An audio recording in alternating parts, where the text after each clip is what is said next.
colonies.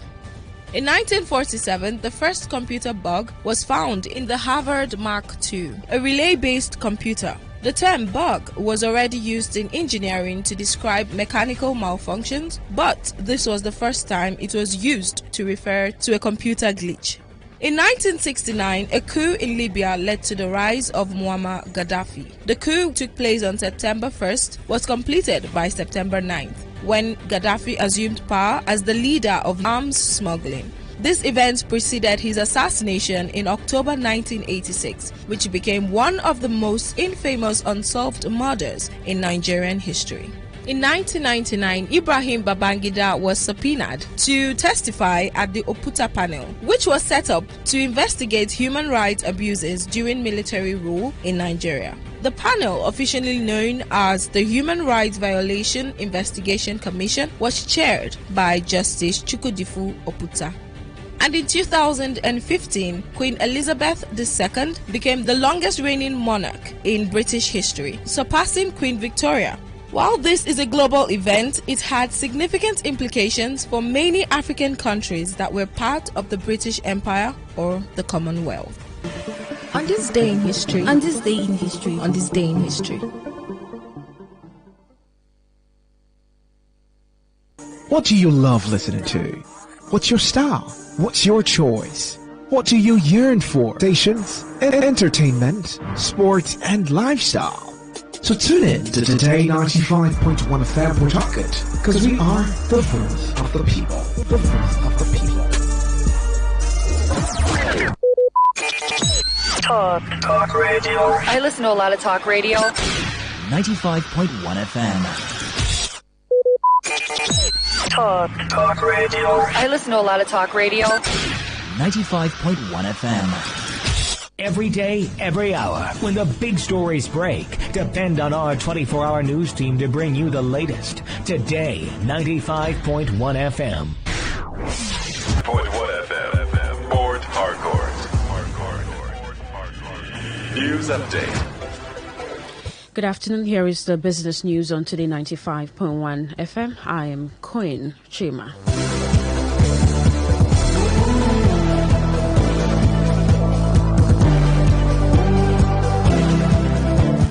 The Minister of Finance and Coordinating Minister of the Economy, Wale Edun, recently visited Wako Rice Limited's advanced 250,000 metric tons rice processing facility in Agongo, Kebbi State. In a statement yesterday, the visit of Bola Ahmed Tinubu's commitment to strengthening local economies and addressing natural disaster challenges. Accompanied by Kebbi State Governor Nasir Idris and the Minister of Budget and Economic Planning, Senator Tiku Bagudu, Edun toured the state-of-the-art facility to inspect the rice production processes in preparation for the upcoming wet season harvest. He praised Wakot Rice for its significant contribution to Nigeria's economy, stating that Wakot Rice has played a pivotal role in supporting thousands of farmers and contributing significantly to our national economy. Edun emphasized the federal government's proactive measures to address challenges in the sector, including a 3 billion naira allocation to each of the 36 states and the Federal Capital Territory. The National Board of Technical Education has inaugurated the Sector Skill Council for Engineering.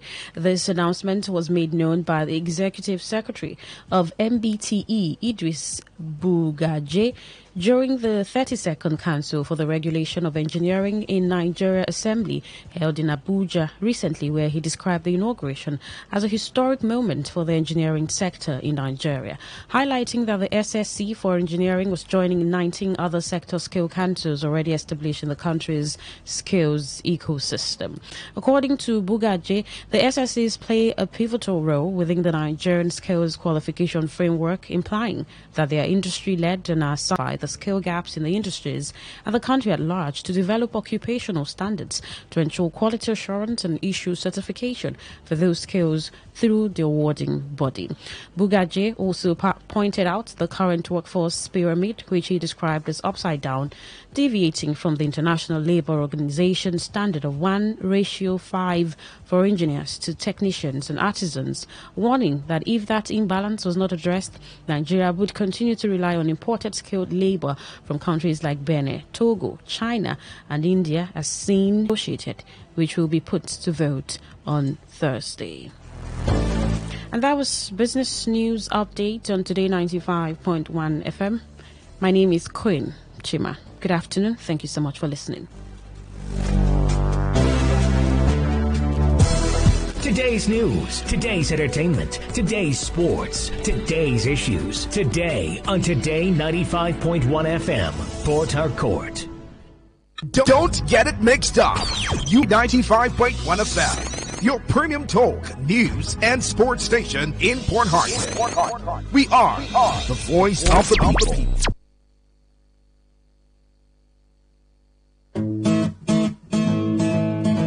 You may not realize it, but do you know you can always show your love for others with simple gestures? Here are some of them. Always look for the good in people. There are two sides to every story. We have our good and bad sides. So, look for the good in people. Focus on people's potential. Everyone has potential. So, rather than put them down, help them realize it. Choose to love. If you're given an option between giving love and receiving love, choose given because that is a more practical choice. Treat everyone as equals. This means letting go of all the prejudice and partiality. See people for who they really are, not their jobs, not their apparels or bank accounts. If everyone does this, then the world will be a better place. Love yourself. You cannot give what you don't have. So, before you try to love other people, love yourself first. Forgive. We all make mistakes. So, whether it's a family or a stranger, the best way of showing love is forgiveness. Everyone deserves a second chance. Show compassion. Care for other people. Care for what they are going through. Do what you can to help. Give back to the community. Remember that a single drop of water can cause countless ripples. That donation, no matter how small, can inspire others to do the same. Smile, even to strangers. Remember that you're never fully dressed without a smile. Underestimate the power of a smile. Not only does it lighten up your face, it will also brighten up another person's day. Be the spark of positivity you want to see. When you smile, the whole world smiles with you. This message is brought to you by Today 95.1 FM, the voice of the people.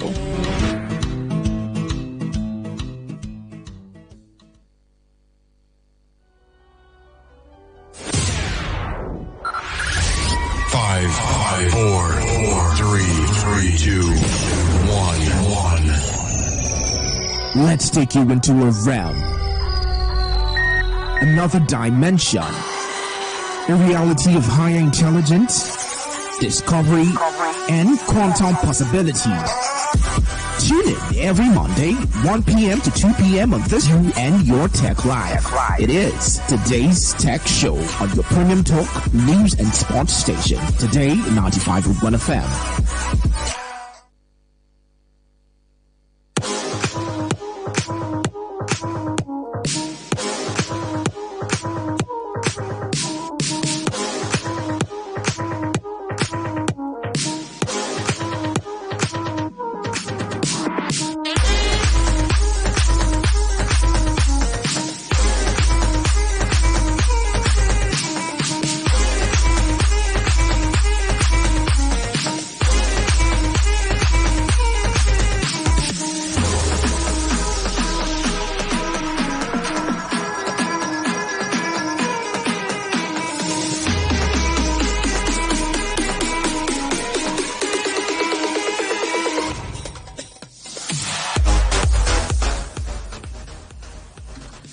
Thank you for joining me on the today's Tech Show for today, September 9th, 2024.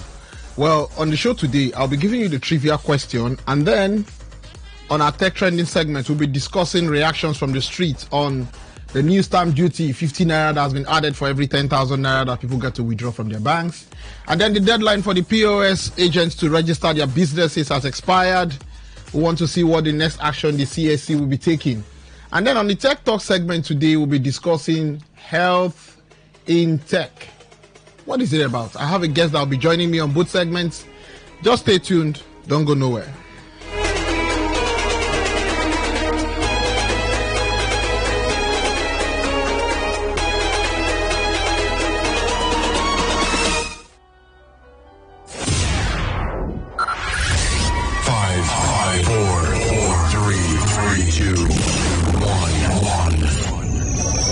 Let's take you into a realm, another dimension, a reality of higher intelligence, discovery, and quantum possibility.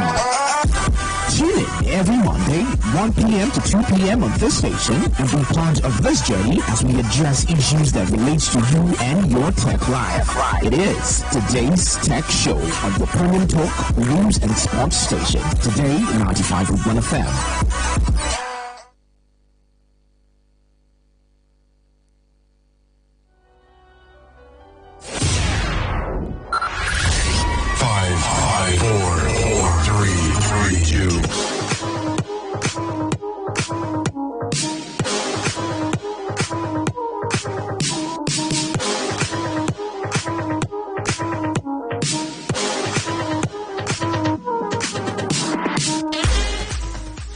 Thank you for staying with us on today's Tech Show. Now, on today's Tech Trivia question for the week, I'll be asking you a very simple question. And the question is, where in the world were waterproof phones the norm in the early 2000s?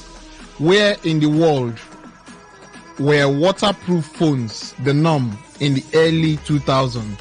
So what it simply means is, which of the countries in the world were waterproof phones a normal thing in early 2000?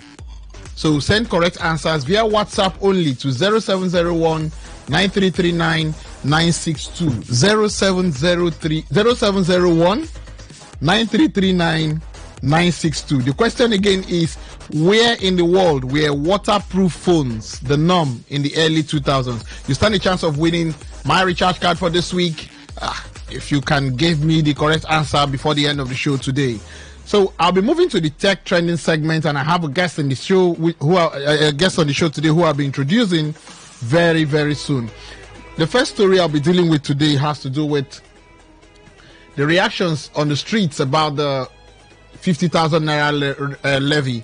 Now, Nigerians are reacting as fintechs implement the 50 naira levy on transfers above 10,000 naira. Now, what is going on the streets, we'll also be discussing that. But let me just introduce my guest so that we'll start this discussion. My guest, I'm joined in the studio by Mr. Owen Shedrack. He's a marketing and communication consultant and founder, CEO, Outsource Pep Limited. Mr. Owen, thank you for joining me. Thank you, Paul, for having me. Yeah, let's start with the first story today, which is about the custom duty, where we hear that from today, the Nigerian customers will be charged a one-time fee of 50 naira for electronic transfers of 10,000 naira and above. The fee, known as the electronic money transfer levy, will be charged on deposits into personal or business accounts and follows a directive from the Federal Inland Revenue Service. However, the introduction of the levy has sparked backlash on social media, with Nigerians expressing frustration over what they view as excessive taxation under the President Tinubu-led administration. The levy stems from the Electronic Money Transfer Levy Regulations 2022 issued to guide the imposition, administration, collection and remittance of the Electronic Money Transfer Levy introduced by the Financial Act 2020. Well, do you think this is, would I say, an additional tax burden as the people are complaining on the streets? The thing is that when it comes to taxation, right, the only challenge we have as government is just how we communicate it and how we implement it. Everywhere in the world, of course, people pay tax, and it comes in different forms. The issue now is not another form of taxation, really. Yeah, we know it's existed for some time. It was during the President Buhari administration that the finance, for 2020 was passed. Now it was postponed. What the people are saying is there's been a lot of levy taxes that have been introduced by the government. Do you think, considering the current state of the economy, that there's need for the government to still tax the people further? I will agree with you regarding tax burdens, right? The average Nigerian feels like we are overtaxed. But the truth is that it's only a few fragments of the people who are actually taxed. Yeah. And if people are complaining, I want to agree that it's that same people or persons who are complaining because they are already overtaxed. See that paying 15 naira, right, is, to be frank with you, is not really the issue. The issue is that if we are coming from a position where we are seeing where the tax are actually going, that's the value for those taxes. Because offering the value of what we have now to have efficiency in transacting digitally, right, it comes with a lot of costs. There's a technology cost to make sure that this is actually possible, right? And forget how the behind the scene works, right?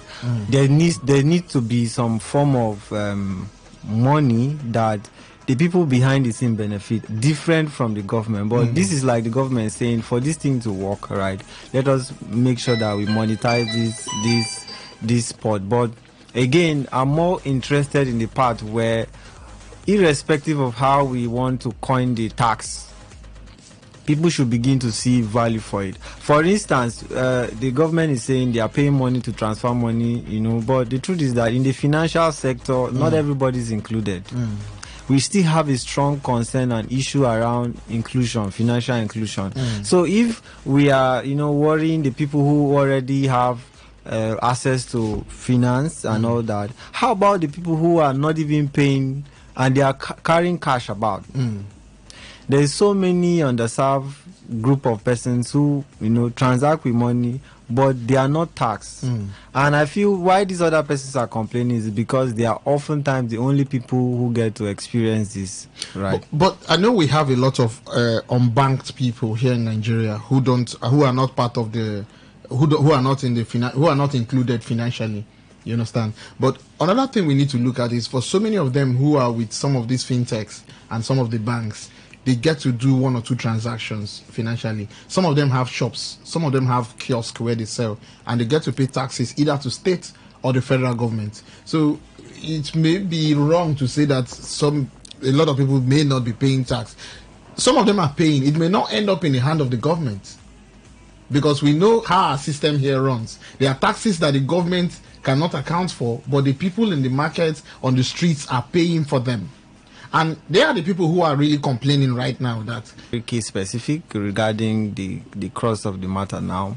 But I want to also give credit to the special steering committee or the presidential committee on tax. There have been a lot of effort in that regard. Like I stated initially when I started, I said it's a case of communication as well. What has been done is a lot of work. We already know that our tax system currently is a mess, really, right? And that committee was saddled with responsibility to make sure that this was, made better. And there have been a lot of effort in that regard. But I would like to point that, it's about the intention, about the intention of the government or the system that we find ourselves.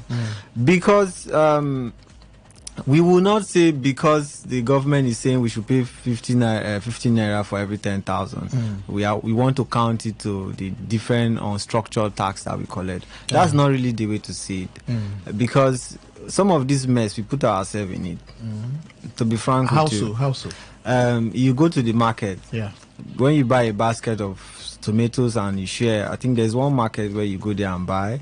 Before you leave the market, because you bought a shared basket of tomatoes, you have to pay to carry it out of the market. Okay.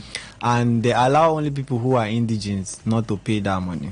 Okay. There is no part in the constitution that says you must pay money, and because you are an indigent, you are going to be exempted from it, which is not even a structured tax. But I'm trying to point out the fact that there are so many unnecessary things that we put ourselves into and frustrate the enterprising nature of ourselves within, our landscape. So I want to point out that I want to specifically emphasize value for whatever we pay for, and to make sure that those people who are not taxed are being taxed. Those are the two important things I want to focus on. The reason is because if you are making money, right, the truth is that because of how money flows, you might not even reason, okay, I'm paying 15 naira and all that. It is when you make a large volume of transaction that you begin to see that this little amount of money amounts to so much, right? Yeah. But then it is the same amount, it's the same group of people who are paying that amount that you continually tax. Why not find a way to make sure that even the existing tax system that we have, everybody is part of it? And then when they pay, they see where the money is going. That's just my thought. We are paying this amount of money. Our financial experience is really very poor. Customer service experience are usually very poor. Sometimes you experience fraud and you are not able to get back the money, but then they still charge you for so many things, and nobody is held accountable when even you lose your money, right? So the system is already there, not like it's new. I would like to say the tax is not new. I don't know. Somehow we might already be paying this, because most times you get debited for so many things and you can't even account for why. How sure are we that these were not really the tax? Well, we just hope that the government at the end of the day take a good decision and considering the citizens. But if you're out there today, and because it starts today, the 15 naira tax for every 10,000 naira that you're going to withdraw from the bank, whether it's the fintechs or the main banks that you already know. How do you feel about this new levy? What are your reactions to it? Send us a WhatsApp message or a text message to has that levy been deducted from you in the bank right now? Or are you someone who wants to go to the bank? Will it make you to stop banking? Tell us just give us your reaction. 0701 9339 962. Text and WhatsApp only. We move to the next story, where we hear that the Corporate Affairs Commission has reminded the public, particularly fintechs and point of sales operators, popularly known as POS operators, that the 60-day deadline from June 7, 2024 to register their business expired on September 5th, 2024. The authorities warn that it is working with law enforcement agents and other relevant stakeholders to deploy a comprehensive enforcement and sanction framework.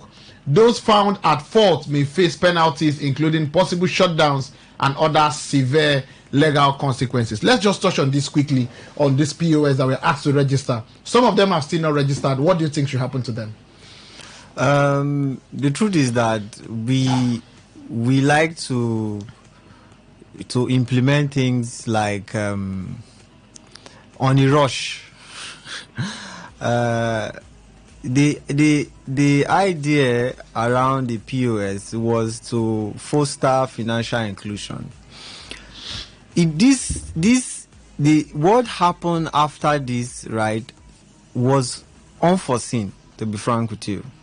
And recently evaluating the landscape, there was need to say, okay, let's put KYC for this in order to manage a lot of security issues. So I feel that instead of trying to tie POS people to CAC registration, it's not necessary.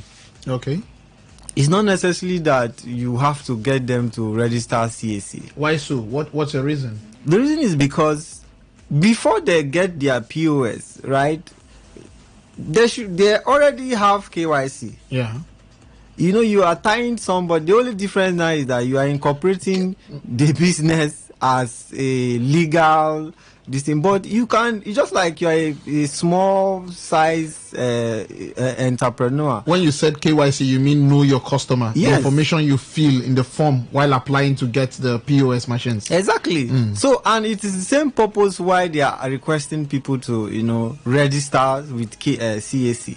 The truth is that if you go to CAC, they ask you for your name, your NIN, your address, where you are living.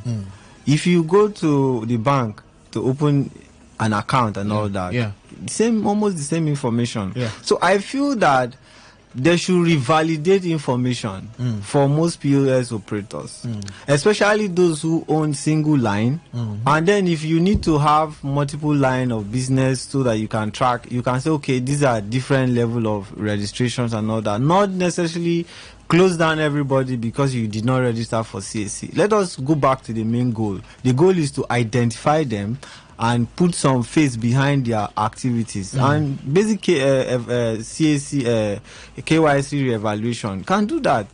You know, there's no need to overburden people with so many things. Well, let's see what action the CAC will take since the deadline given to them has already expired. Now let's move to the next story where we hear that Telegram's recent policy update, which allow users to report private chats to platform moderators, may signal a crackdown on Nigerian and African groups involved in illegal activities such as sharing stolen content.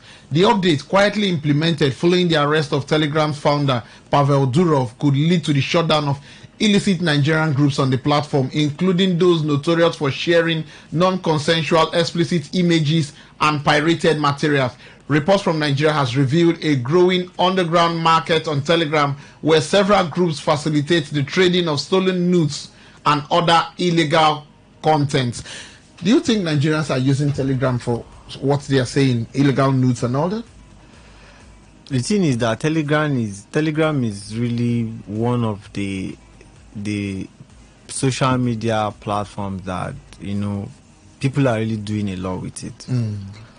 Bad, good, you know, genuine things, fraud, crime, and if it's not regulated, like contest with where we find ourselves, you know, it can be manipulated for many reasons. And I feel, even if I know that the way we approach privacy concerns in Nigeria, in terms of policy-wise, is not oftentimes as it should be from a global standpoint.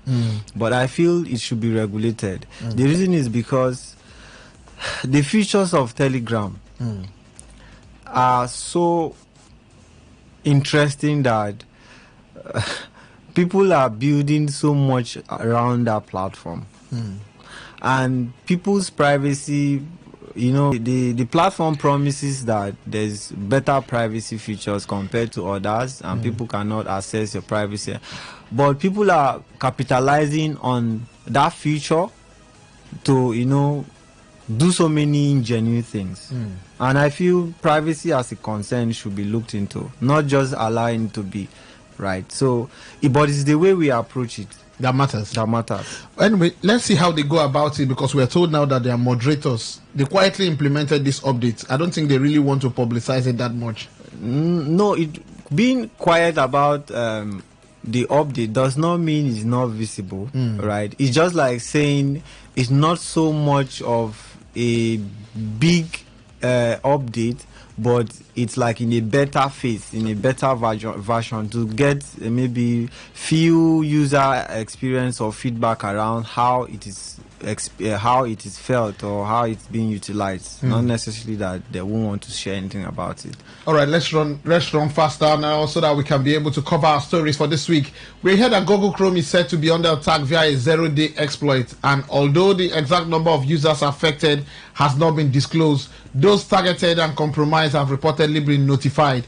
The National Information Technology Development Agency, through its Emergency Readiness and Response Team, alerted the public on an identified security vulnerability tagged CVE 2024-7971, saying it is currently being actively exploited by attackers to target online users. Google Chrome users are therefore advised to immediately update to the latest version and ensure their browsers is up to date by applying the update if available. Additionally, users of Chromium-based browsers such as Brave, Microsoft Edge, Opera, and Vivaldi are also advised to apply the necessary updates as soon as they become available. Now we'll move to the next story. Let's talk briefly on this. Did you hear about this Google Chrome issue? Yeah, I think I updated mine yesterday. Oh, really? Actually update as frequently as possible because of my work. There's really no harm in updating the software that you use, because hackers, they don't sleep. They try to find vulnerability in some of these tools that you used to work, harvest data, privacy, so it's more like an advice, yeah. So if you use some of these tools and updates are available, you just try to update them. Yeah, let's talk briefly on this. My last story for today, which is in a move to boost digital skills in Nigeria. The Nigerian Information Technology Development Agency has kicked off the first phase of its digital literacy for all initiative. The program, in partnership with the National Youth Service Corps, aims to empower millions of Nigerians with essential digital skills by leveraging the reach of Youth Corps members. Launched in 12 states, including the FCT, Kebbi, Jigawa, Yobe, Gombe, Kwara, Ekiti, Osun, Cross River, Bayelsa, Abia, and Ebonyi. The initiative marks a key milestone in Nigeria's journey towards achieving the 70% digital literacy by 2027. In these states, sensitization sessions has already begun, introducing NYSC core members in camps and local communities to the program goals. We don't know if this is actually targeted at just NYSC members or the general public at large in those states that were selected. I think this was basically the Ministry of Youth collabo with NIDA and NYSC. So I think the program targets only the NYSC, but nationwide, I think the Federal Ministry of Communication is running 3 MTT program as well. Yes, which is currently on now. Yeah. So 2 is, I think they are starting sometime soon now. So I don't have details regarding that, but I feel any initiative that is targeted towards capacity manpower development is always a welcome development for me. And my concern would be how are they implementing it? Are they, because most times they will just, I'm a comms consultant, so I know most times when people do things for cloud, yeah. But I really like that it is implemented actually, and it can drive value as they promise. But the truth is that we have seen with rising economic rising issues around our economy, instability and the likes. The truth is that the world now is tilting towards you being able to benefit or earn from the global economy, not necessarily from your national economy. And having the right skill, the right competency is all you need. So while the government cannot solve all the problems, cannot control the price of fuel and the likes of stuff, because right now we cannot, because that is the reality. If we put so much effort and resources in our capacity development, especially supporting young people, and create the infrastructure that can help them thrive, we can thrive, because that is how resilient we are, obviously. So it's a welcome development. Well, Mr. Shadrach said it's a welcome development. Now, before I go on my break, I will take 1 or 2 comments from that are coming into our lines. Ifeemi Harold Tobin says the fines are against the people and they are to use in generating revenue for government in this period when inflation is killing the masses, and the type of inflation we are experiencing is the cost push inflation, where there's rising costs. Rising costs already reduces money in the hands of people. Also, another one here, it says we should expect more taxes in nearest future because the system is so decayed with corruption. This is from Kingsley in Iwofe. Thank you for dropping your messages on our WhatsApp and our text message portal. Now, when we return, we'll be looking at tech, health in tech. What is it about? We'll be joined by a virtual guest. I'll be introducing him when we come back.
Let's take you into a realm,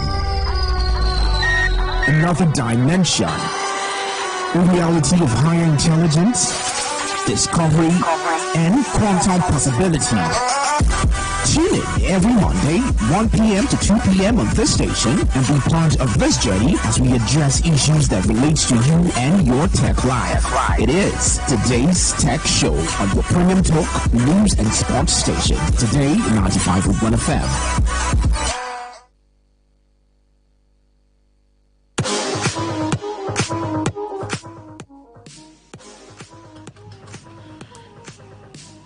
Thank you for staying with me on the show. Sorry for that prolonged break that we went on. Now, we'll be discussing health in tech. Now, for so many of us, we realize that there's a growing recognition that the health implication of tech use are just as significant as any other challenge we have in the health segment.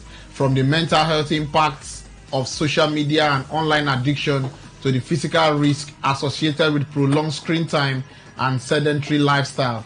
The health side of tech is a complex and multifaceted issue that requires several considerations. On the show today, I'll be discussing the health side of tech, and Shedrack Owen is still with me. Remember, he's a marketing and communications consultant. And joining me down the line is Mr. Moses Ayenuru, a visionary founder and chief executive of Blue Room Care, a pioneer mental health startup based. Problem is very prevalent in underserved markets like Nigeria. So for us to really provide mental health or to a billion people, you really have to think out, okay, how do you reach 1 billion people?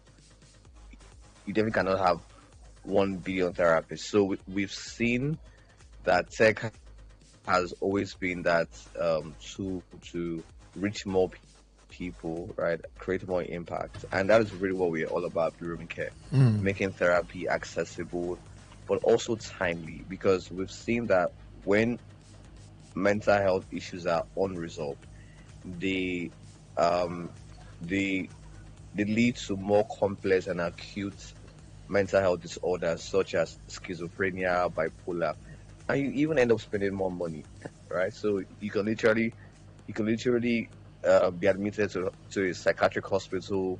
You could be taking time off. So it really impacts everybody, whether it's at the workplace, whether it's your family, whether it's at school.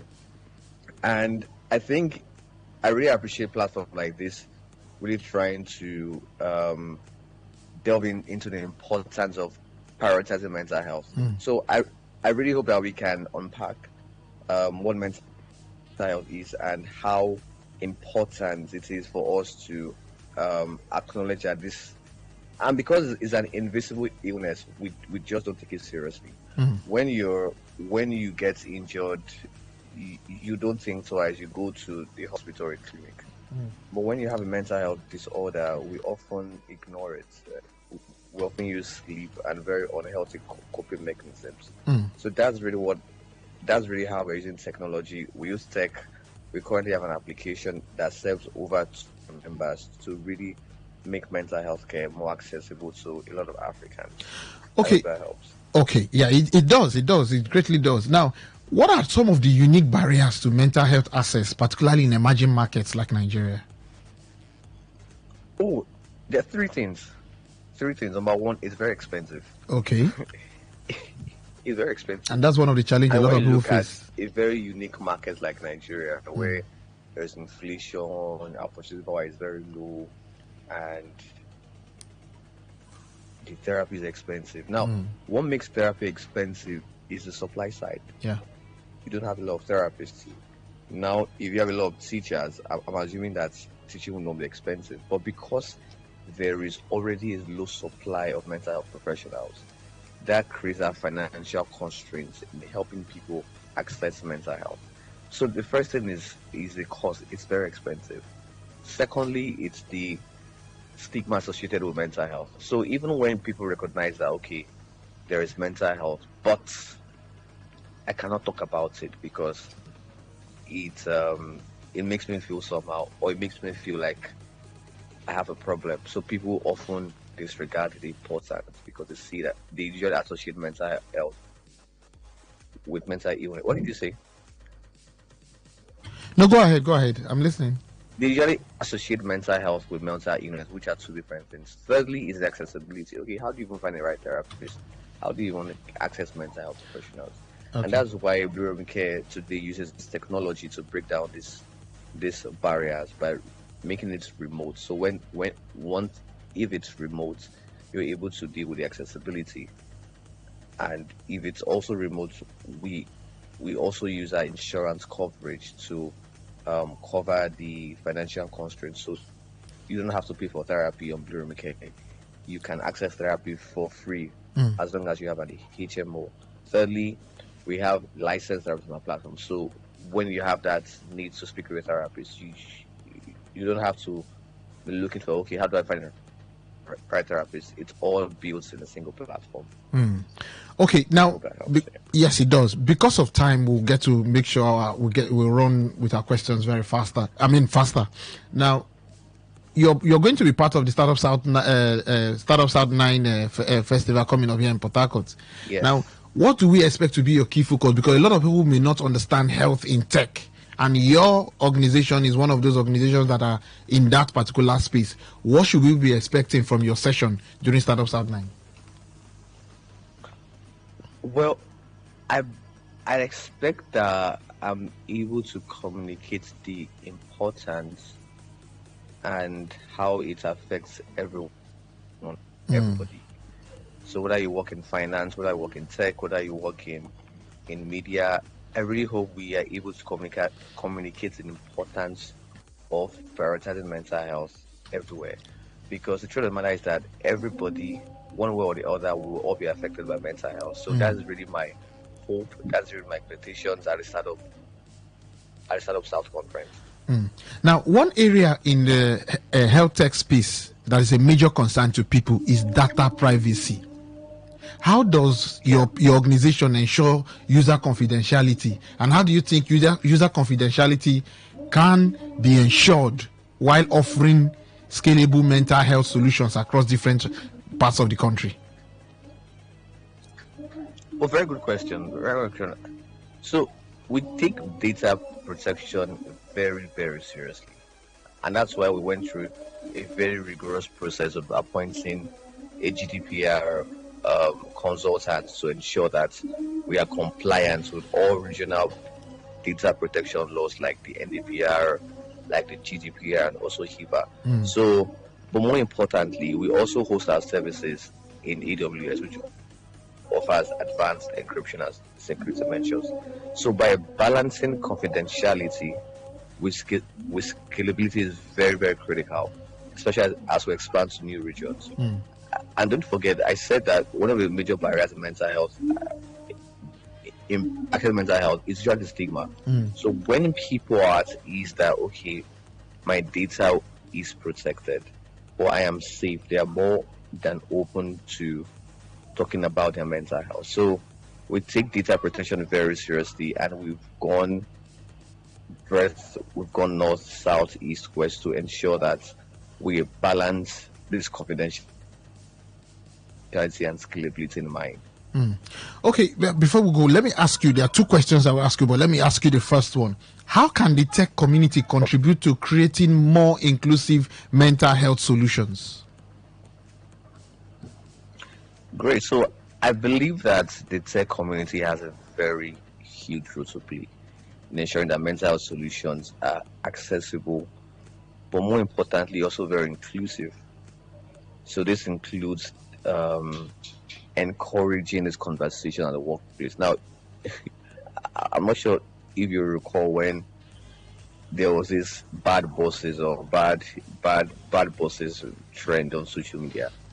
Yeah, and because the nature of tech is very fast-paced, you're meant to produce, like, you're meant to be at your 100%.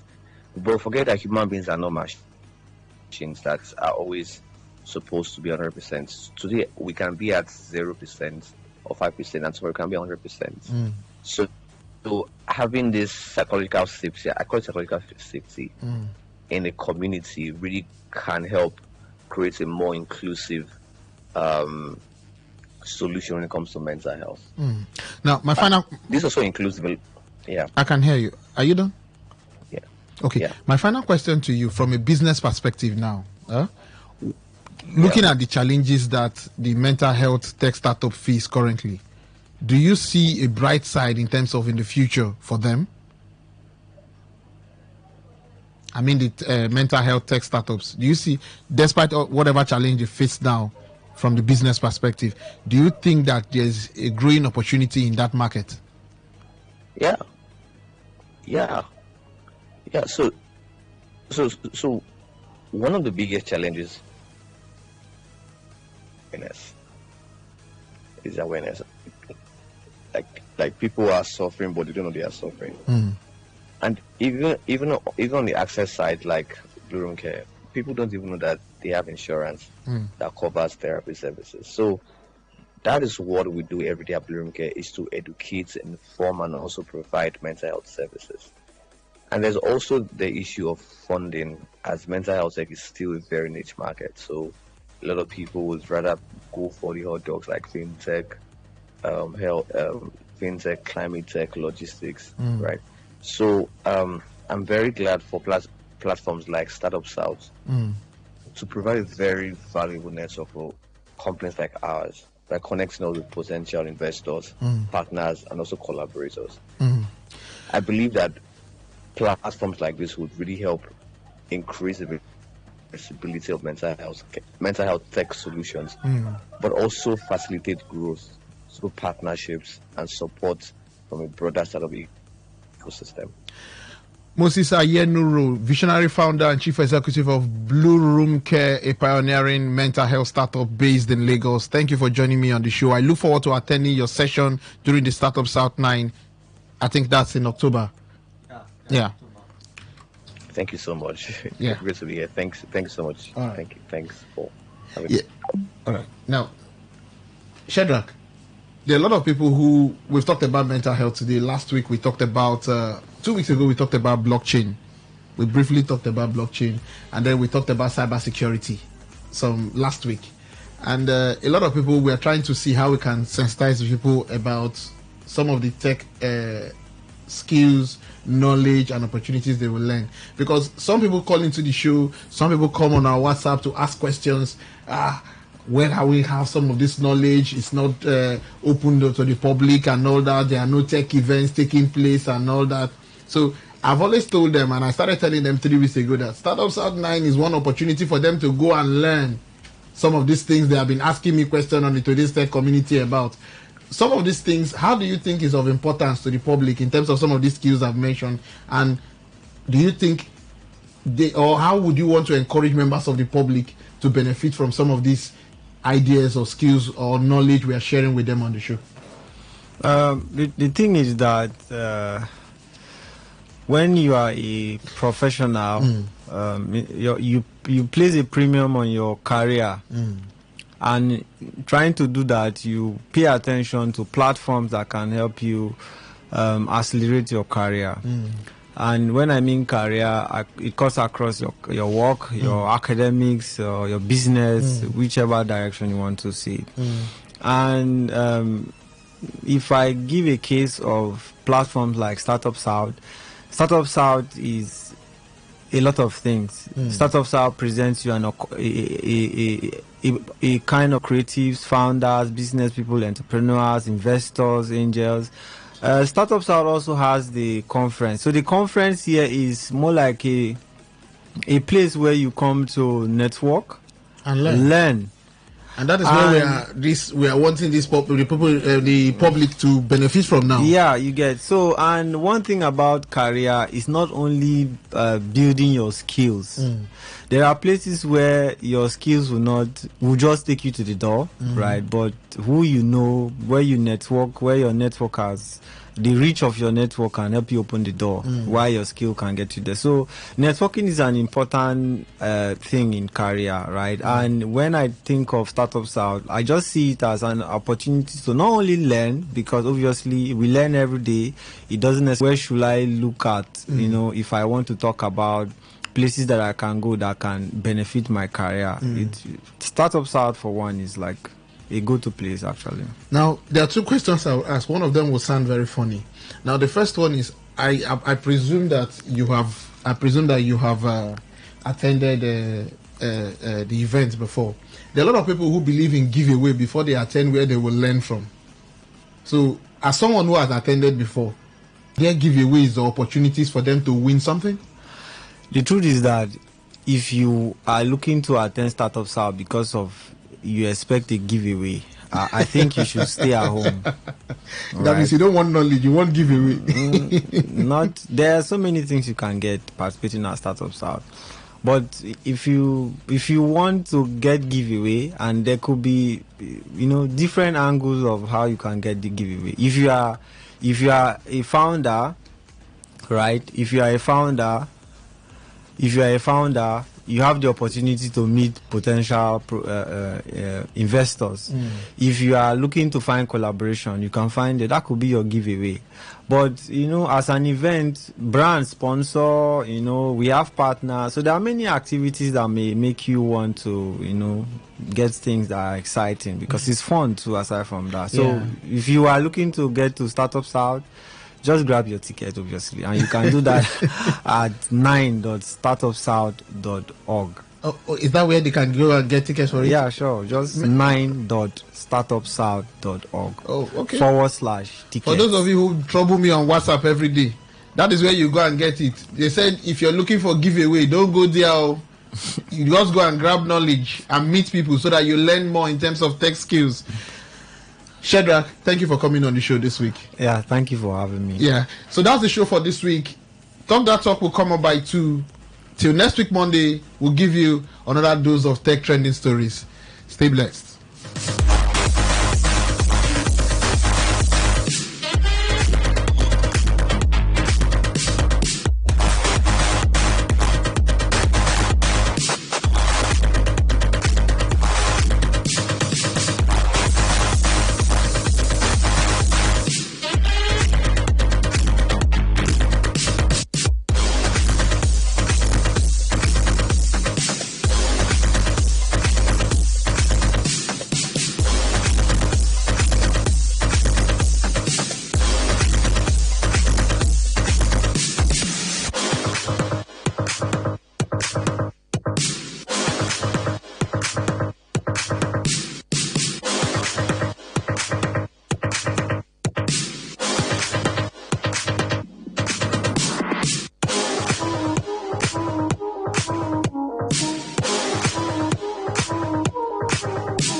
Radio. I listen to a lot of talk radio. 95.1 FM. On this day in history. On this day in history. On this day in history. On this day in history, 9th September, in 1776, the Continental Congress officially named the new Union of Sovereign States as the United States of America. Before this, the country was referred as the United Colonies. In 1947, the first computer bug was found in the Harvard Mark II, a relay-based computer. The term bug was already used in engineering to describe mechanical malfunctions, but this was the first time it was used to refer to a computer glitch. In 1969, a coup in Libya led to the rise of Muammar Gaddafi. The coup took place on September 1st, was completed by September 9th, when Gaddafi assumed power as the leader of Libya. This event marked the beginning of his 42-year rule. In 1986, Dele Giwa, a Nigerian journalist and editor of Newswatch magazine, was arrested by the State Security Service (SSS) on suspicion of involvement in arms smuggling. This event preceded his assassination in October 1986, which became one of the most infamous unsolved murders in Nigerian history.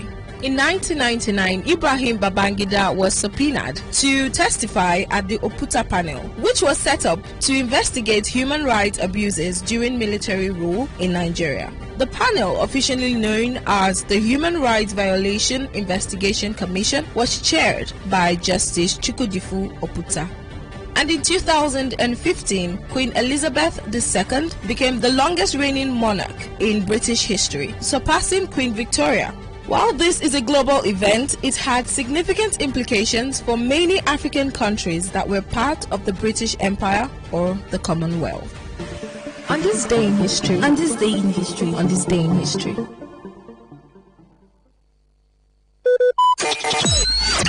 Talk radio. I listen to a lot of talk radio. 95.1 FM. Every day, every hour, when the big stories break, depend on our 24-hour news. And Sinomatch of China on the sidelines of the visit of President Bola Tinubu to China in Beijing recently, Alake pledged to ensure the delivery of the project as fast as possible. He said the federal government has reversed the pit-to-port policy under which mining companies exported raw minerals to extraction with local value addition, which is the best guarantee of jobs for the youth, skills transfer and better balance of trade between the country and her trading partners. He noted that to promote local value addition, he has announced that applicants for licenses to mine must disclose plans for processing the raw minerals as part of the conditions for approval. Explained that the model is that the iron ore site will feed the steel manufacturing plant and grow to service the needs of the Nigerian economy for industrialization. The leadership of the National Association of Nigerian Students, NANS, says it is ready to meet with President Bola Tinubu if need be over its demand for the reversal of the recent increase in the price of petrol. The Secretary of the National Association of Nigerian Students, NANS, David Bariereka, who made this known, also disclosed that the student body is currently in discussion with key stakeholders in the petroleum industry, including businessmen Aliko Dangote, oil marketers, and the Minister of State for Petroleum, to seek a solution that would alleviate the burden of citizens. The development comes after the students' body insisted on going ahead with its planned nationwide protest against the increase in petrol price. The group had earlier fixed September 15, 2024 for nationwide strike. Recall that the Senate President of NANS, Henry Okomo, had said the union was capable of holding the government accountable as it was not happy with the current hardship situation in the country. The group had also called for the removal of the Group Chief Executive Officer of Nigerian National Petroleum Company Limited, Mele Kyari. However, in a new development, Bariereka urged students across the country to discountenance calls for a national protest. A former presidential candidate of the Labour Party, the 2023 general elections, Peter Obi, has commemorated with victims of Niger State oil tanker explosion. Obi's outpour follows reports of the tragic incident that occurred in the early hours of yesterday along the Labe-Agere Road in the Agere local government area of Niger State. The incident, which occurred around 12:30 p.m., involved a loaded petrol tanker that collided with a truck carrying passengers and cattle. The trailer, coming from Wudio in Kano State en route to Lagos, was heavily impacted by the collision, which led to a massive explosion. Two other vehicles, a crane truck and a pickup van, were also caught in the inferno, intensifying the devastation. Initial reports indicate that more than 48 persons lost their lives in the inferno, while over 50 cattle were burnt alive. The 48 bodies were given a mass burial yesterday. On the foreign scene, at least 14 people have been killed by Israeli missiles in central Syria.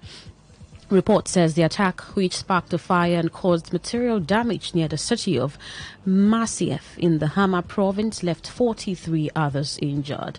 A military source said the Israeli enemy launched an air aggression from the direction of northwestern Lebanon, targeting a number of military sites in the central region.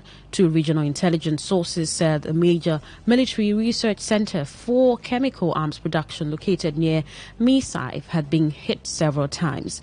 Israel jets have often launched attacks against Syria from Lebanon, likely in a bid to avoid Syrian airspace, where multiple regional and international forces, including those of Russia and the United States, operate. Throughout Syria's 13-year civil war, Israel has regularly carried out air raids in the country, mostly targeting Iran-linked sites.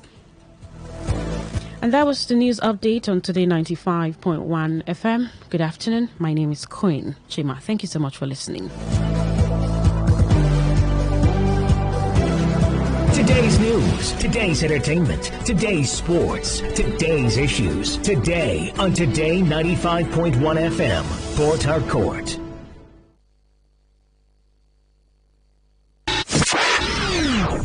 What do you love listening to? What's your style? What's your choice? What do you yearn for? So we've got great talk, amazing conversations, entertainment, sports, and lifestyle.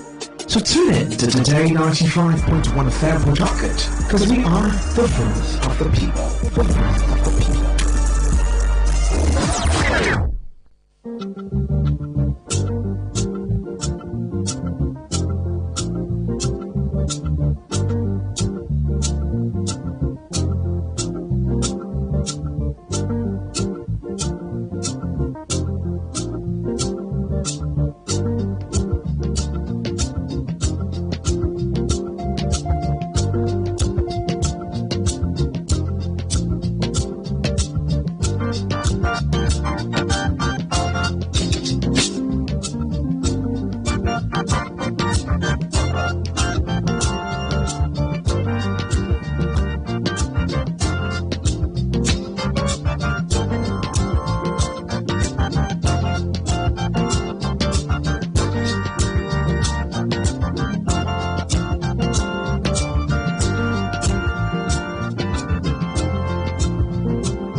Today 95.1 FM, Voice of the People. Welcome to Talk That Talk. That happens every Monday to Friday, airs here on Today 95.1 FM, Monday to Friday, 2 p.m. It's 8 minutes past 2. My name is Queen Chima. A first breaking news, and it's been over an hour, and there's been several updates on this news that the DSS arrests the NLC president and detains him. DSS arrests NLC president Joe Ajaero. Well, I have been reading reports on this. It's a developing story with several conversations that have been going around it. The NLC have been said to be in a closed door meeting in respect to this arrest by the DSS. Again, there have also been reports by Femi Falana that the arrest by the DSS is not in connection with the invitation that the police did invite the NLC president just about 2 weeks ago. Well, I'll just read this out from one of Nigeria tabloids, that is The Punch, that's been making updates and was one of the newspapers that did make out the breaking news that DSS arrests and detains NLC president Joe Ajaero, and the NLC has threatened showdown. We'll be looking at what these could portend, but then I have a public affairs analyst, Emeka Odum, and a communication expert who I will be having this conversation with about what these portend. But let me just go through the story shortly. It says operatives of the Department of the State Services have arrested the president of the Nigeria Labour Congress, Joe Ajaero. Punch reports that Ajaero was arrested this morning at the Nnamdi Azikiwe International Airport, Abuja, on his way to the United Kingdom for an official assignment. Well, the NLC president was billed to attend the Trade Union Congress conference today in London which begins today, confirming the development in a post via its official X handle. The NLC said Ajero's arrest is an assault on Nigerian workers. It reads that the assault on Nigerian workers continues. President of the NLC, Joe Ajero, was arrested and abducted by men of the DSS at the Nnamdi Azikiwe International Airport, Abuja, this morning on his way to attend an official engagement of TUC United Kingdom, and he's now detained at the office of the National Security Advisor, that's the NSA.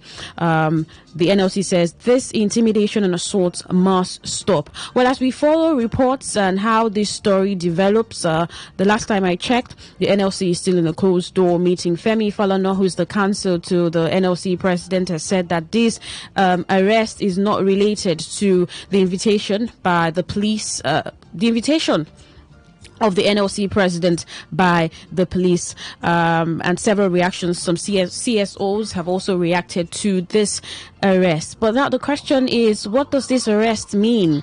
And what does it mean to the Nigerian worker? What does it mean to the Nigerian people, or even the NLC itself? Good afternoon, Mr. Emeka Odum. Good afternoon. Can you hear me? Yes, good afternoon. Oh, all right. I just read out. Okay, it's a bit noisy at your end.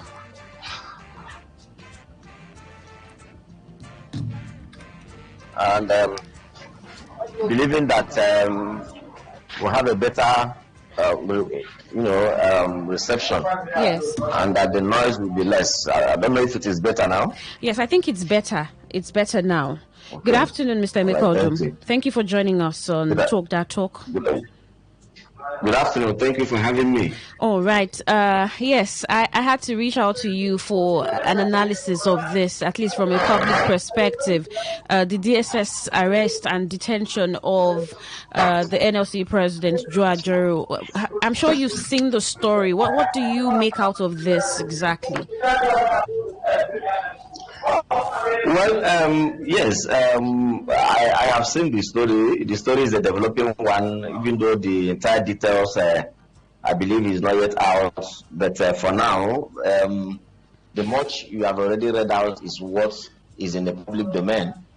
However, like you asked, the implication of this, the point is, I just believe that this government should look at issues perhaps more pragmatically and assess the issue from all perspectives.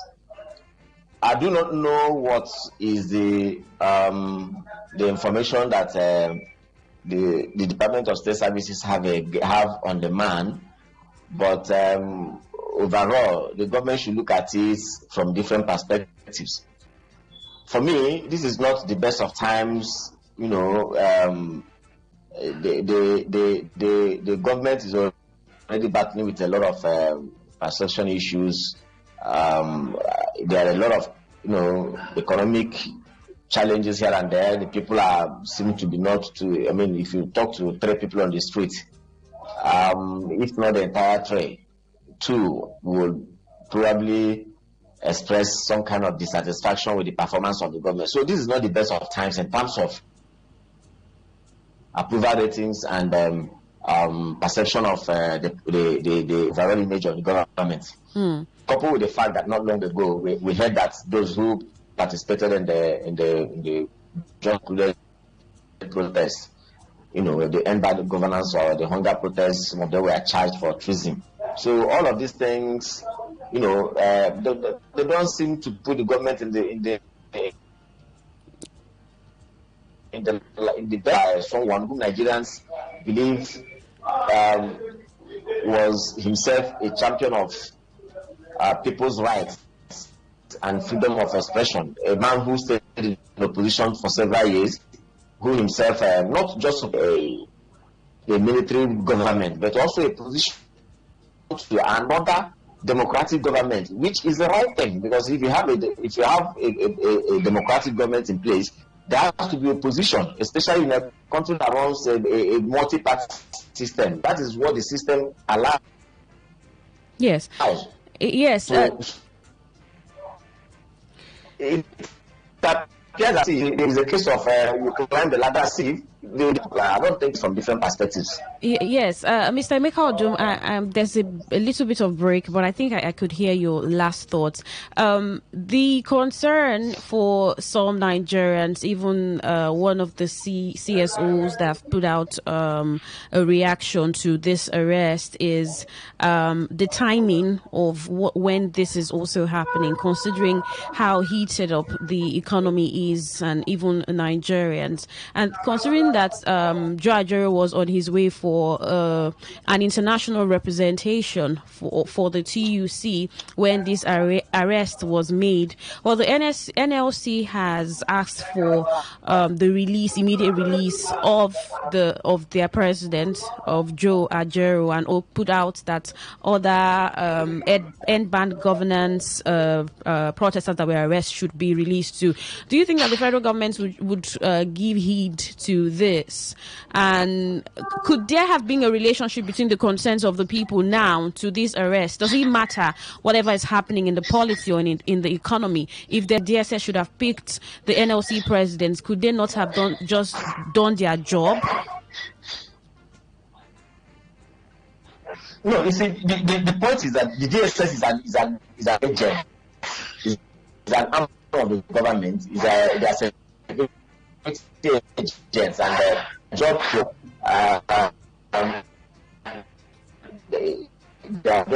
Nigerians are only speaking on a lot of premises. One is that many of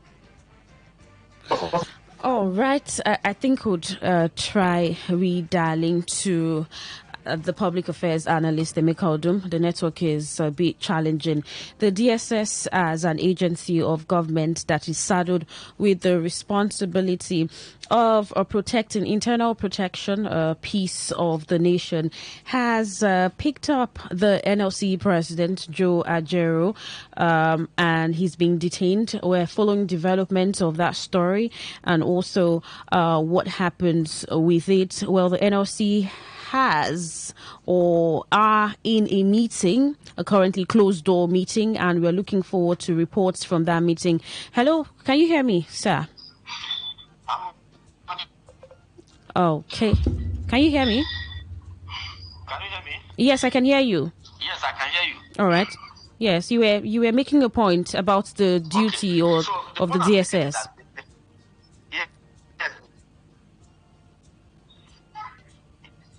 DSS have their job. There's no doubt about that. You cannot stop them because that's why the constitutional to carry their job. And no nine is appeal.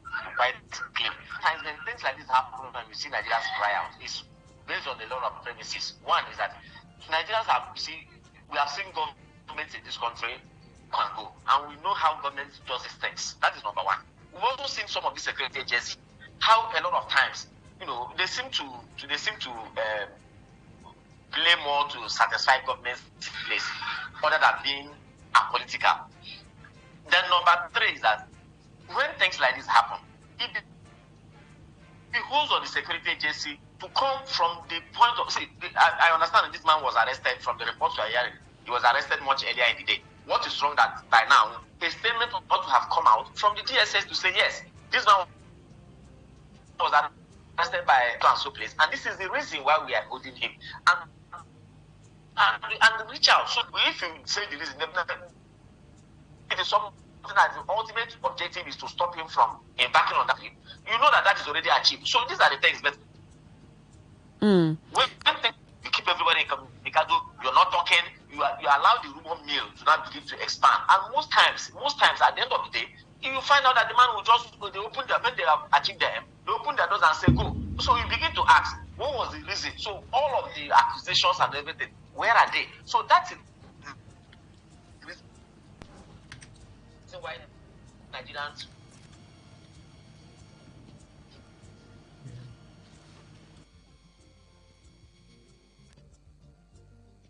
All right, we'll try establishing connection with our resource person, guest who is a public affairs analyst, giving his thoughts about the arrest by the DSS of the Nigeria Labour Congress President Joe Ajaero. Well, the DSS is supposed to protect and defend the Federal Republic of Nigeria against domestic threat.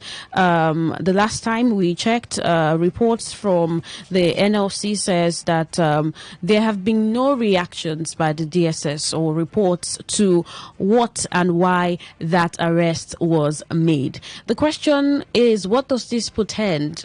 How does the NLC, as a union that fights workers, put itself forward to continue with its demand with all of this? Remember that the NLC president was also invited by the police on certain charges around terrorism, conspiracy, financing, terrorism financing, treasonable felony, subversion, and cybercrime. But then we did hear reports from Femi Falana saying that this arrest by the DSS is not in any way related to the questioning and the invitation by the Nigeria police of the same Labour president, that's Joe Ajaero. As we continue to follow the story, really, what does this portend for the Nigerian people? What does this portend for the NLC as a body that is saddled with the responsibility of ensuring fairness and equity for the workers of Nigerians?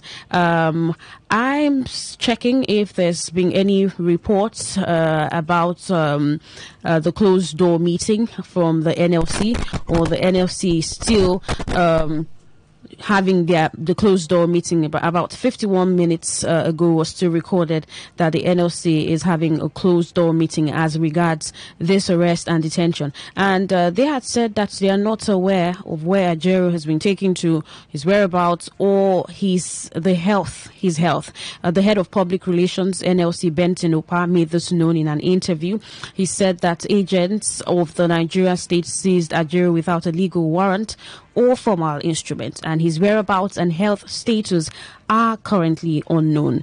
Well, the NLC has condemned the detention as a brazen act of lawlessness and intimidation, and demanded Ajaero's immediate and unconditional release. You did hear an analyst talk about the timing of this. Well, the NLC president was on his way to attend a trade union Congress in the UK, where he was picked up at the airport by the DSS. And you all hear the analysts talk about the timing being okay. He was on his way for a trade union Congress in the UK.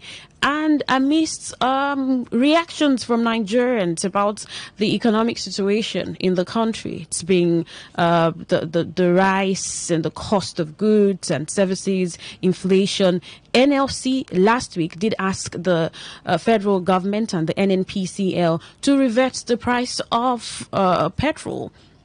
Considering, in fact, NLC said that the federal government had betrayed it because the plan was to increase the minimum wage to 70,000 naira and then keep the price of fuel at the setting price as it was. But now NLC says that the federal government had betrayed it, considering that it did not keep up with the agreement that they had. There are also reports that after the arrest of the NLC president, the DSS also raided the office of SERAP. SERAP is a Socioeconomic Rights and Accountability Project, CSO, and that report we are still following, where there have been calls by CSOs to release the NLC president, stating that this is not the timing for this. Well, the United Action Front of Civil Society has strongly condemned the arrest of the Nigeria Labour Congress president, Comrade Joe Ajaero, by the Department of State Services at Nnamdi Azikiwe International Airport, Abuja, where Ajaero was on his way to attend a trade union Congress conference in the United Kingdom when he was abducted by the DSS. Well, this CSO is describing the arrest as a needless show of force. and an attempt to cause national anarchy. They have argued that Ajaero, as a high-profile citizen and leader, should have been treated with decorum and courtesy rather than being subjected to dehumanizing tactics. Well, the group has also said that it's Ajaero's immediate release, has called for Ajaero's immediate release, warning that his detention could lead to mass resistance and civil disobedience. They also announced plans to commence national consultations on halting the growing police state in Nigeria. I did also tell you earlier that Femi Falana, who's the lead counsel for the NLC president Ajaero, has stated that the arrest is not connected to the police invitation. But there have been some sources on the questioning to the DSS as regards why the NLC president was arrested. But then there have been no reports. One of the tabloids, that's Punch, that reached out to the DSS, one of the officials says that the media house should write requesting for that information. What does this portend exactly at this time? What does this portend? What does this mean? Well, as we wait for the NLC to get out of their closed-door meeting and follow reports through the arrest of the NLC president, and also hoping to get any report at all from the DSS, will just watch as this story develops and what opens up with the story. But the timing for this and the manner at which the NLC president was arrested, what does this show to the body, the Nigeria Labour Congress, that is a very respectable body in Nigeria, not just in Nigeria and also in the world, part of the ILOs, as his president was arrested. Joe Ajaero seems to have been facing quite a lot happening to him. He's not wrapped up with the invitation by the police with just some talks about his financing terrorism, criminal conspiracy, treasonable felony, subversion, and cybercrime. Well, in an interview with Channels Television, the head of public relations NLC, Benton Opa, said that seizing Ajaero without a legal warrant or formal instrument and is totally unacceptable, and that they do not know where Ajaero is and what his health status is, and it's currently unknown to them. If there would be a release today, well, would watch out for that. If there would be a reaction from the DSS, we're hoping to get that. And after the meeting of the NLC, the closed door meeting that they are having, we're also hoping to see what comes out of that. And also this just came in now. It says that Ajaero's arrest is a bid to silence our voice, says NLC. Well, the NLC is still condemning the arrest of the president, Joe Ajaero, who was whisked away by officers from the Department of State Services today on his way to the United Kingdom. Well, the union just said that Ajaero was detained without any legal warrant or formal instrument, describing it as a brazen act of lawlessness and intimidation. Contained in a statement by the head of Information and Public Affairs, NLC, Benton Opa, today, said that Ajaero's whereabouts was unknown, as all efforts made to get in touch with him have proven abortive. Well, condemning the detention, he said that the act was a bid to silence every voice of dissent and opposition in the country. The statement reads that this morning, the president of the Nigeria Labour Congress, Comrade Joe Ajaero, was seized and whisked away by agents of Nigerian state while on his way to the United Kingdom on the invitation of the Trade Union Congress, TUC of Britain. Comrade Ajaero was set to attend and address the global gathering of workers on behalf of Nigerian workers at the Congress of the Trade Union Congress in the UK. a platform where critical discussions on workers' rights, social justice, and economic fairness are discussed. We are yet to ascertain his whereabouts or his state of health, as all efforts we have made to get in touch with him have proven abortive. Well, the NLC is still saying that we wish to categorically state that Comrade Ajero has been detained without any legal warrant or formal instrument. Ajero is not a fugitive. His detention is therefore a brazen act of lawlessness and intimidation, as he has not been declared wanted by any law enforcement body. His detention is a brazen act of intimidation and completely unjustified under the laws of our nation.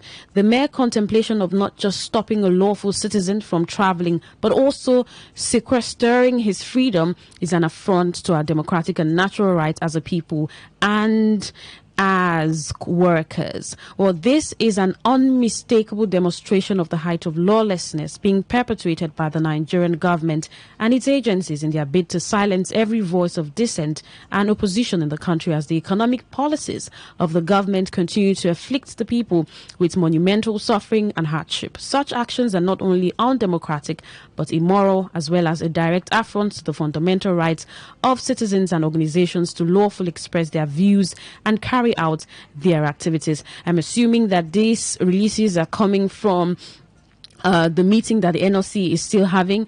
If I get reports that they are done with a closed door meeting, I will definitely tell you if we've not ended the show by that time. But yes, the NLC thinks that arresting its president on its way to make critical decisions at an international level is a way to silence the NLC in Nigeria. It's a way to make the body look like child's play, probably like joke. And that's the question I was asking our public affairs analyst before the network was posing very threatening challenges. What does this mean to this body, the NLC? What does this mean to Nigerian workers? The NLC just says that Ajero is not a fugitive, and so the manner at which he was taking is totally unacceptable. All right, as we continue to look out for how this story develops and what the DSS says, or maybe the federal government, or even the outcome of the meeting that the NLC is still having, what do you think this portends? What does this show? What does this mean? Picking up the NLC President Ajero on his way for an international representation in the UK. 0817-0000-951, 0810-9510951. Or you could send text messages or WhatsApp messages to 0701-9339-962. NLC confirms Ajero's arrest. And remember that the police did invite the NLC president after the first invitation, where there were facts that emerged saying that the NLC president was involved in alleged criminal intimidation, malicious damage to properties, and conduct likely to cause a breach of public peace.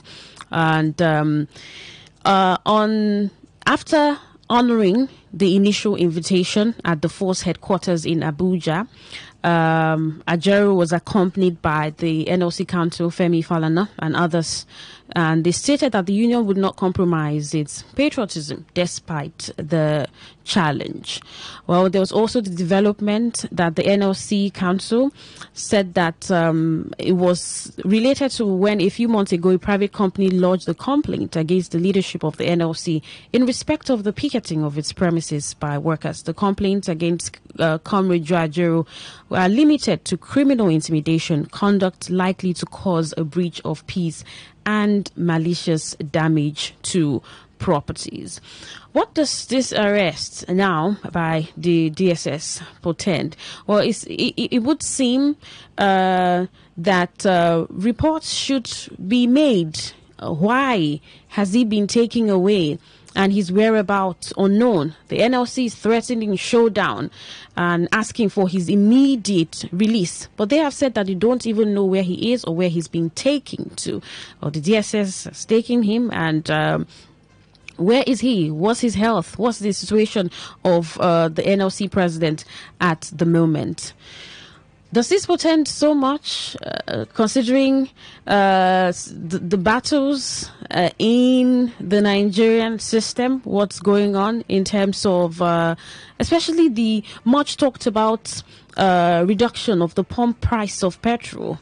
Remember that the NLC said that the federal government betrayed it by increasing the pump price and asking the NNPC to reduce it, since they had agreed to the 70,000 naira minimum wage. Does this have any connection to the fact that the DSS has picked up the Nigeria Labour Congress President Joe Ajero? Does it?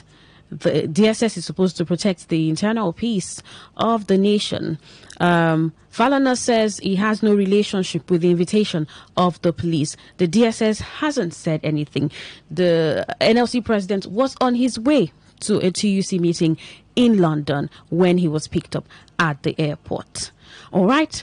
Well, I would get your thoughts at this point. What's your reaction to this? What does this mean, really? One will be wondering what the NLC will come out with from the closed door meeting. Will the federal government listen to the NLC just immediately and release the president? Is this a sign of some sort of attack on the NLC, as the NLC has said, a way to shut it up? The federal government trying to shut it up. Really, is that what is happening? All right, a text message here says, because NLC has belittled themselves before government, that's why they are being hunted and molested in this manner. Oh, really? Okay, NLC has failed severally to hold government accountable over their anti-people's policies. Instead of standing by the people to agitate for good governance, they were busy romancing with government and calling off many strikes. Now it's time to reap what they sow. Or what do you call reaping exactly? All right. Good afternoon. Is there any difference with military rule? Any person or sector trying to criticize the government would be hunted down. Is this how democracy is run? NLC should shut down the country, Mr. Dennis. All right. On WhatsApp message, both of your all right. We'll see to that. Our engineers are working on that. You can try dialing 0817 000951, 0810-9510951, or you can send a text message to 0701-9339-962. All right, since you're trying to call and you cannot get connected to us, you can send a text or WhatsApp message to 0701-9339-962. WhatsApp or text message. Or on Facebook, there is a post about this conversation. You can drop your comments there on Facebook, or text or send a WhatsApp message to 0701-9339-962.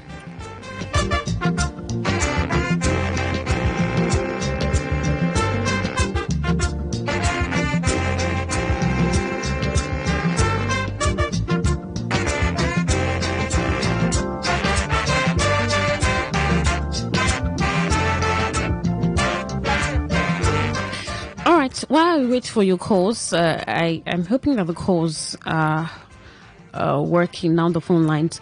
All right, see your messages on Facebook. NLC just they waste time. They will be here and fuel will reach 2,000 per litre by December. All right, how much of the time are they wasting? We are talking about the arrest of the NLC president now. All right, that was from Noel Befi.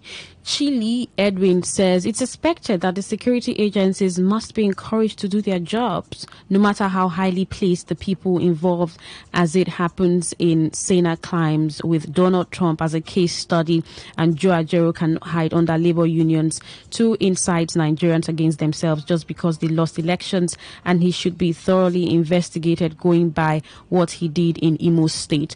All right, nothing will come out. They have already sold themselves. Thompson, Solomon Andrew said, let the streak begin. All right, these messages are from Facebook posts. All right, see if we have some text messages here. All right, with no information from the DSS yet, as I continue to follow the story, don't think there's been any reports or information from the DSS, but the NLC is still having the closed door meeting, and we'll see what happens from their meeting, what reaction the NLC is giving to the arrest of its president completely. Yes, the DSS is protecting the internal peace of the nation, and if they find anything that should make them pick up the Labour Congress president, the question some people are asking is the timing and how and why he was picked on his way for an international Congress. Well, after his picking up, there's also reports about the DSS invading Serap and asking for its directors, where a staff narrated still this morning that the DSS raided its offices asking for its directors. And could there be a relationship with all of these arrests that's been happening and the questioning that's been happening this Monday morning? Or maybe these are just separate raiding and separate detention, or maybe arrest. Remember that Serap did put out put out a release saying that the federal government should reverse the price of palm price as it's affecting the Nigerian people. And also Serap said that the NNPC should be investigated, that it lacks transparency. Serap is not the only organization that has called for transparency from the NNPC. We've also had the former presidential candidate of the PDP, Atiku Abubakar, talk about transparency of the NNPCL. But now, these are this that Serap is giving, that it could be because of their press releases and their statements towards the state of the economy.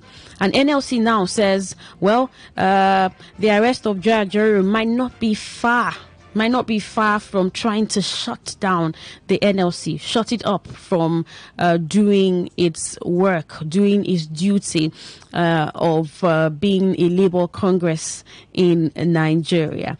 And they have put out a statement again saying that the arrests of the Nigeria Labour Congress president, Comrade Joe Ajaero, who was whisked and seized by agents of the Nigerian state while on his way to the United Kingdom on the invitation of the Trade Union Congress of Britain. Well, they said we don't know his whereabouts, and he was set to attend and address the global gathering of workers on behalf of Nigerian workers at the Congress of the Trade Union Congress, TUC in UK, a platform where critical discussions of workers' rights, social justice and economic fairness are discussed. And now the NLC is saying that this is a way to shut us up, shut the NLC up. Is this what it really is, shutting the NLC up? So they said that we are yet to ascertain his whereabouts or his state of health, as all efforts we have made to get in touch with him have proven abortive. We wish to categorically state that Comrade Ajero has been detained without any legal warrant or formal instrument. He is not a fugitive. His detention is therefore a brazen act of lawlessness and intimidation, as he has not been declared wanted by any law enforcement body. There have been reactions to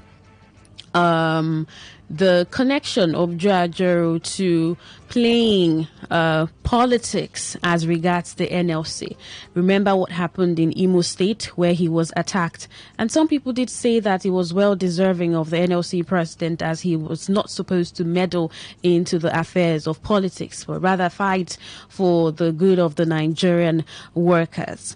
And as that happened, and several incidents from the NLC, sometimes, most times, the Nigerian people have also questioned the credibility of the NLC and really its fight towards making the Nigerian system and then the work system or the work structure for the Nigerian workers a better one, stating that NLC would only go for strikes and then call off the strikes and not have better negotiations with the federal government. And so some people have also said that it is something that the NLC deserves, whatever is happening with it and the federal government. But NLC continues to state is its unrelented effort to making the Nigerian system or Nigerian work system better for Nigerians.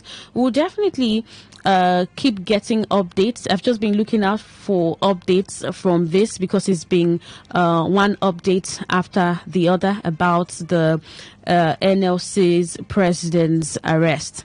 But then you can phone in and tell me what this portends for the Nigerian workers, what this portends for NLC, Nigeria Labour Congress. The president of the NLC whisked away by the DSS officials. 0817 00 951 or 0810 9510 951. Send your text messages or WhatsApp messages to 0701 9339 962. Good day, Queen. NLC is not serious. When they are ready, they know what to do. Okay, really. Okay. My sister, you have acknowledged how Ajero has gone through a lot, barely a little over a year. Anyways, tyranny has never ever prevailed all over history. All right, that's a message from Kano on WhatsApp. Okay, let's see what this person is saying. Okay, so I'm trying to get your thoughts now. All right, that's it's silent. Okay, yes, I got that. Just keep trying. I think you'll get through to us. 0817 0000 951 or 0810 9510 951.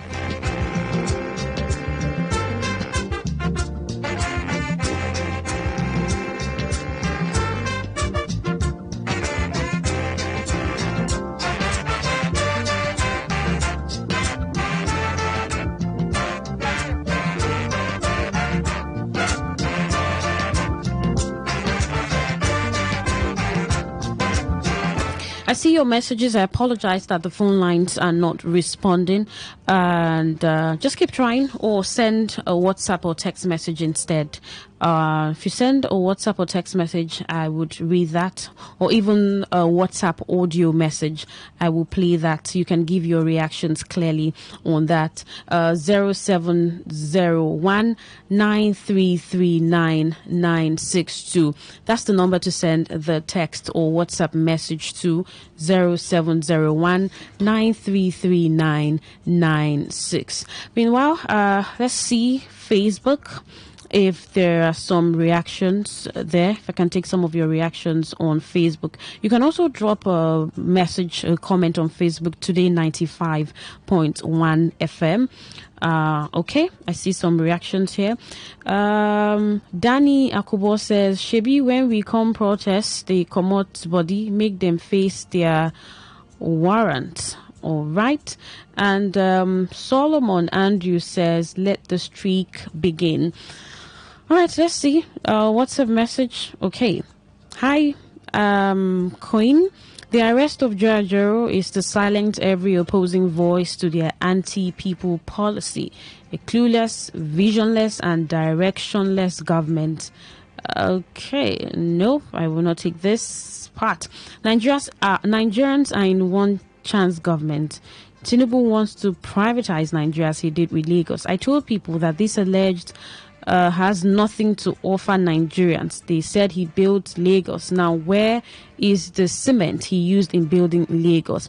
Anyone expecting good governance from Tinubu has chronic malaria and needs medical attention. Tinubu's goal is to become the richest man in Africa. Okay, is that what he told you? Is that part of his 8-point agenda? Was that part of his campaign promises? Did he tell you that he intends to become the richest man in Africa? All right, that's the much I can take from your message, Jerry. I had to even skip some of what you were saying in that text message. All right, 0701-933-9962. That's the number you can send a WhatsApp or a text message to. What does the arrest of the NLC president portend? The NLC is threatening for a showdown. Of course, the DSS that works with the federal government under the office of the Senior Special Advisor, National Special Security Advisor, has picked up the NLC president on his way to the UK for a TU Congress in London. And there have been reactions. First, Femi Falana says that it is not related to the previous invitation by the police. Some CSOs have condemned the arrest, saying it was done in the worst of ways and that the NLC president deserved a better approach to that arrest. The NLC is still in a closed-door meeting, but have released some statements like they are seeking or asking for his immediate release. And, well, we'll see what happens to that if that is listened to. Let's see if this audio message plays and we could wrap up with this. All right. Okay, I cannot hear a thing. I apologize. You also had to send an audio message just to get through, but I can't hear a thing from this audio message. Maybe you could have sent a text message to that effect. Text message or WhatsApp message would do. 0701 933 9962. All right. As we continue to look at how this story unfolds and develops, I will bring you, or we will bring you all of that here on Today 95.1 FM. The arrest is the strike. We dissociate ourselves from any strike. Let NLC carry their course, Comrade Papi from Port Harcourt. Or the NLC has just threatened for a showdown. Probably it could be cause for strike, but nothing in that regard has been said just yet. Nothing about strike has been said just yet. They have just said that they are calling for the release of the NLC president, that's Joe Ajero, asking the federal government to release him immediately. And they have also said that this is just a way to shut the NLC, shut them up. These are the reports that we have got, probably from their closed-door meeting. As they wrap up with the closed-door meeting, we'll see other things that comes up with what they say about the arrests of the NLC president by the DSS. Well, a text message here by KM Horsford says, "Good day, Queen. Protesters are arrested. NLC President arrested. Serap on trial. Who next?" All right, that's a question. Who next? Okay. Horsfall, KM Horsfall. Well, we'll see as all of this turns out. Surely the NLC should come up with a report to why the president was arrested, and the DSS too should. The last time sources from the media asked the DSS over reports for the arrest, it says that they should write, and nothing has been said yet. But I'm sure that the NLC continues to uphold its duty to the Nigerian workers to ensure fairness, equity, and balance for them, as NLC being the front man. Maybe if this has any connection to their fight and affront to the federal government, we will find out. If this doesn't, if it has a connection to the internal peace of the nation, we will definitely find out. But I hope that the NLC continues to uphold the trust that the Nigerian workers has on it, or maybe the trust that Nigerian workers don't have on it, stating that they have not represented them fairly. And that's it on Talk That Talk. If there are developments on the stories, you hear them from our bulletins, maybe 4 o'clock, 6 o'clock, or 10 p.m. today. Thank you so much for staying tuned. I apologize for the network challenges and the calls that have not been able to go through. We'll fix that up, and sure, in our subsequent programs you can airing your thoughts. That's the size of Talk That Talk today on Today95.1 FM. My name is Queen Chima. Good afternoon. On this day in history, on this day in history, on this day in history.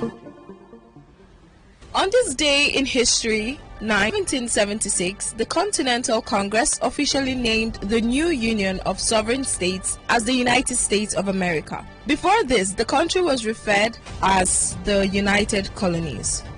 In 1947, the first computer bug was found in the Harvard Mark II, a relay-based computer. The term bug was already used in engineering to describe mechanical malfunctions, but this was the first time it was used to refer to a computer glitch.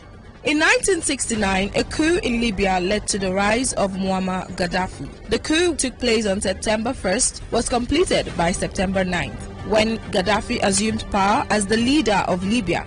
This event marked the beginning of his 42-year rule. In 1986, Dele Giwa, a Nigerian journalist and editor of Newswatch magazine, was arrested by the State Security Service (SSS) on suspicion of involvement in arms smuggling.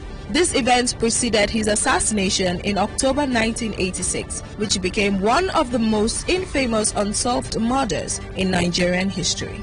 In 1999, Ibrahim Babangida was subpoenaed to testify at the Oputa panel, which was set up to investigate human rights abuses during military rule in Nigeria. The panel, officially known as the Human Rights Violation Investigation Commission, was chaired by Justice Chukwudifu Oputa.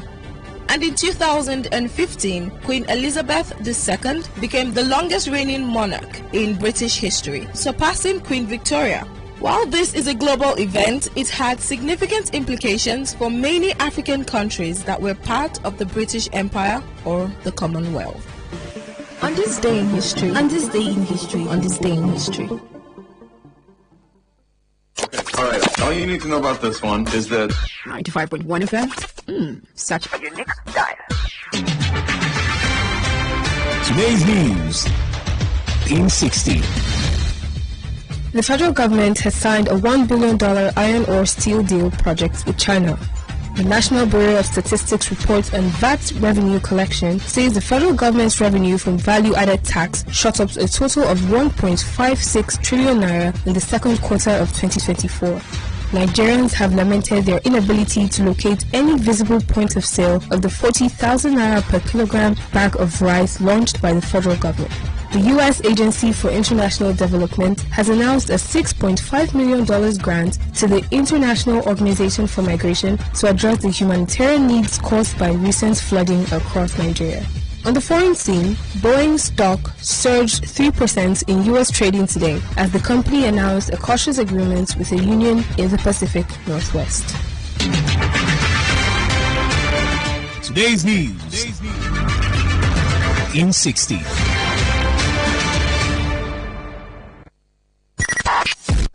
Talk radio. I listen to a lot of talk radio. 95.1 FM. 95.1 FM. Voice of the people. And we're back.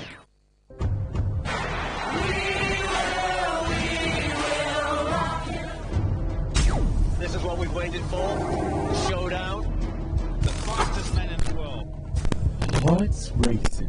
One light, two light. They're backing off and backing. Pulse rising. Who will come out on top? Who'll take green light? Who's ready to be the star? The anticipation. Powerful, strong. Tyson get right all the way. The heart stops.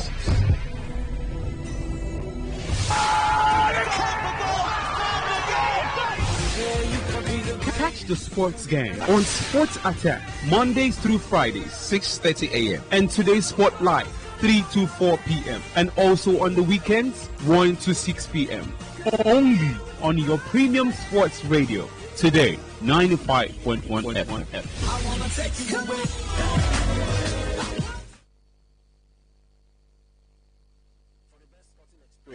Always listen to Today's Sports Live on Today 95.1 FM Port Harcourt. My name is Anazio Gain Eddie, Super Eagles and Transport midfielder. I also listen to the show.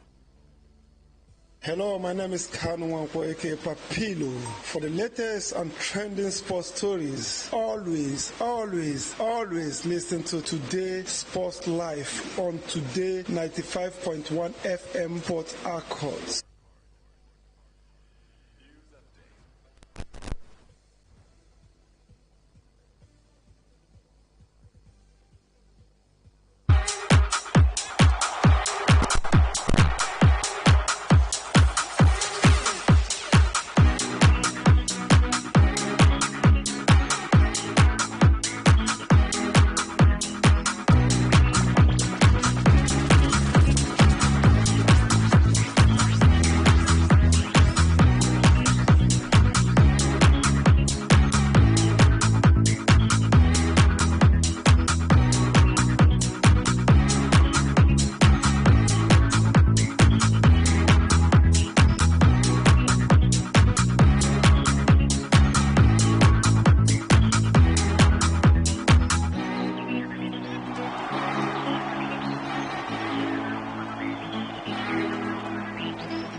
One more kilo has been thrust onto this already bulging barbell.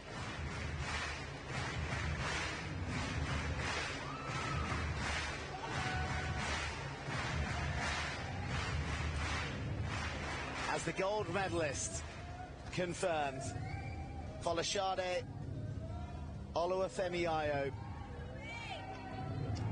looks to write another historic chapter in the retirement home of records. It is the Porte de la Chapelle Arena. 167 kilos to extend her own world record she set moments ago. Stop.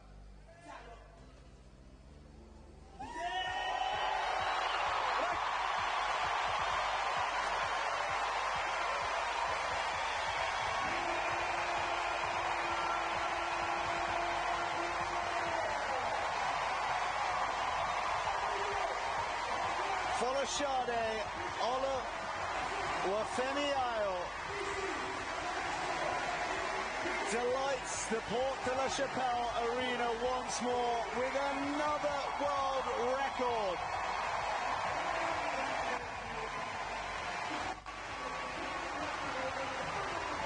She is without peer. The outstanding Oluwafemi Ayo has broken record after record. And that's just in this session. She'll leave with gold.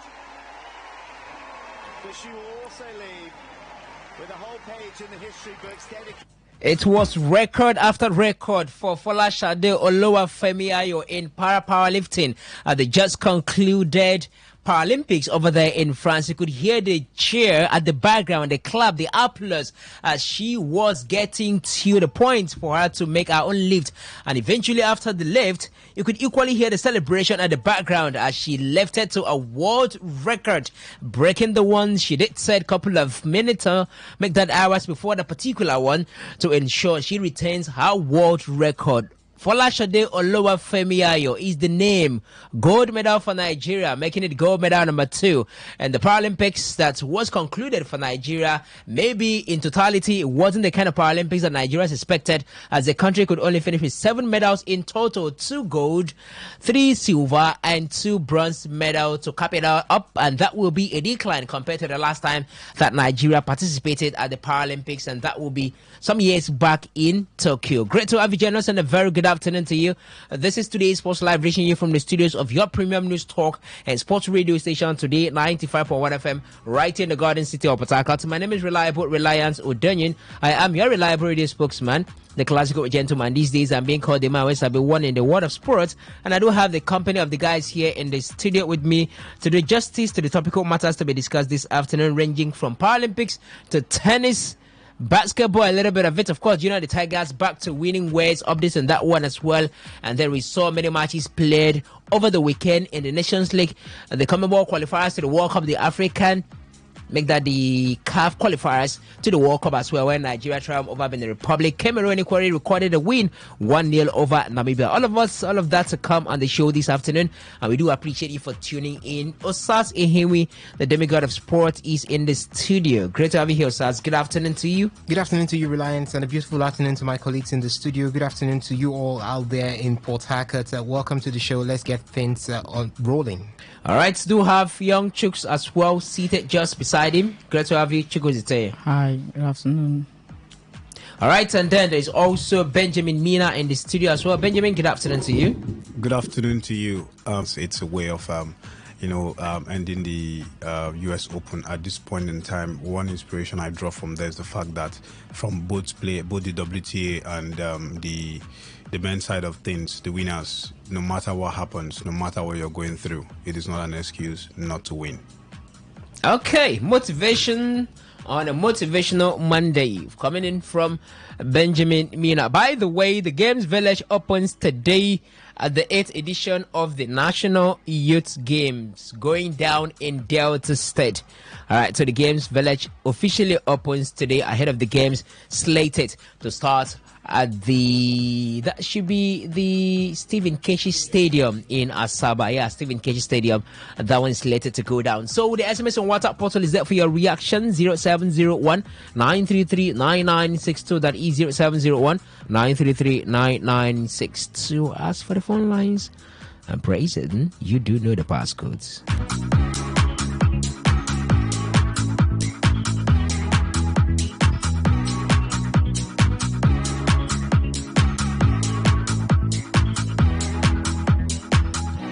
So we start things off from Paralympics.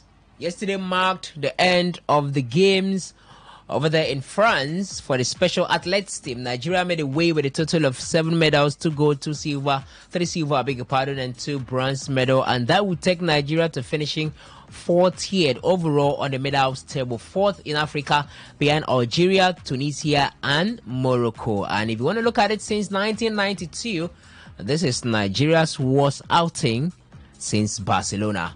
The Olympics was Nigeria's worst outing since London in 2012. So, worst outings upon worst outings for Nigeria in Olympics, Paralympics. At least the Africa Games didn't see such a worst outing. Osas, What do you make of this one?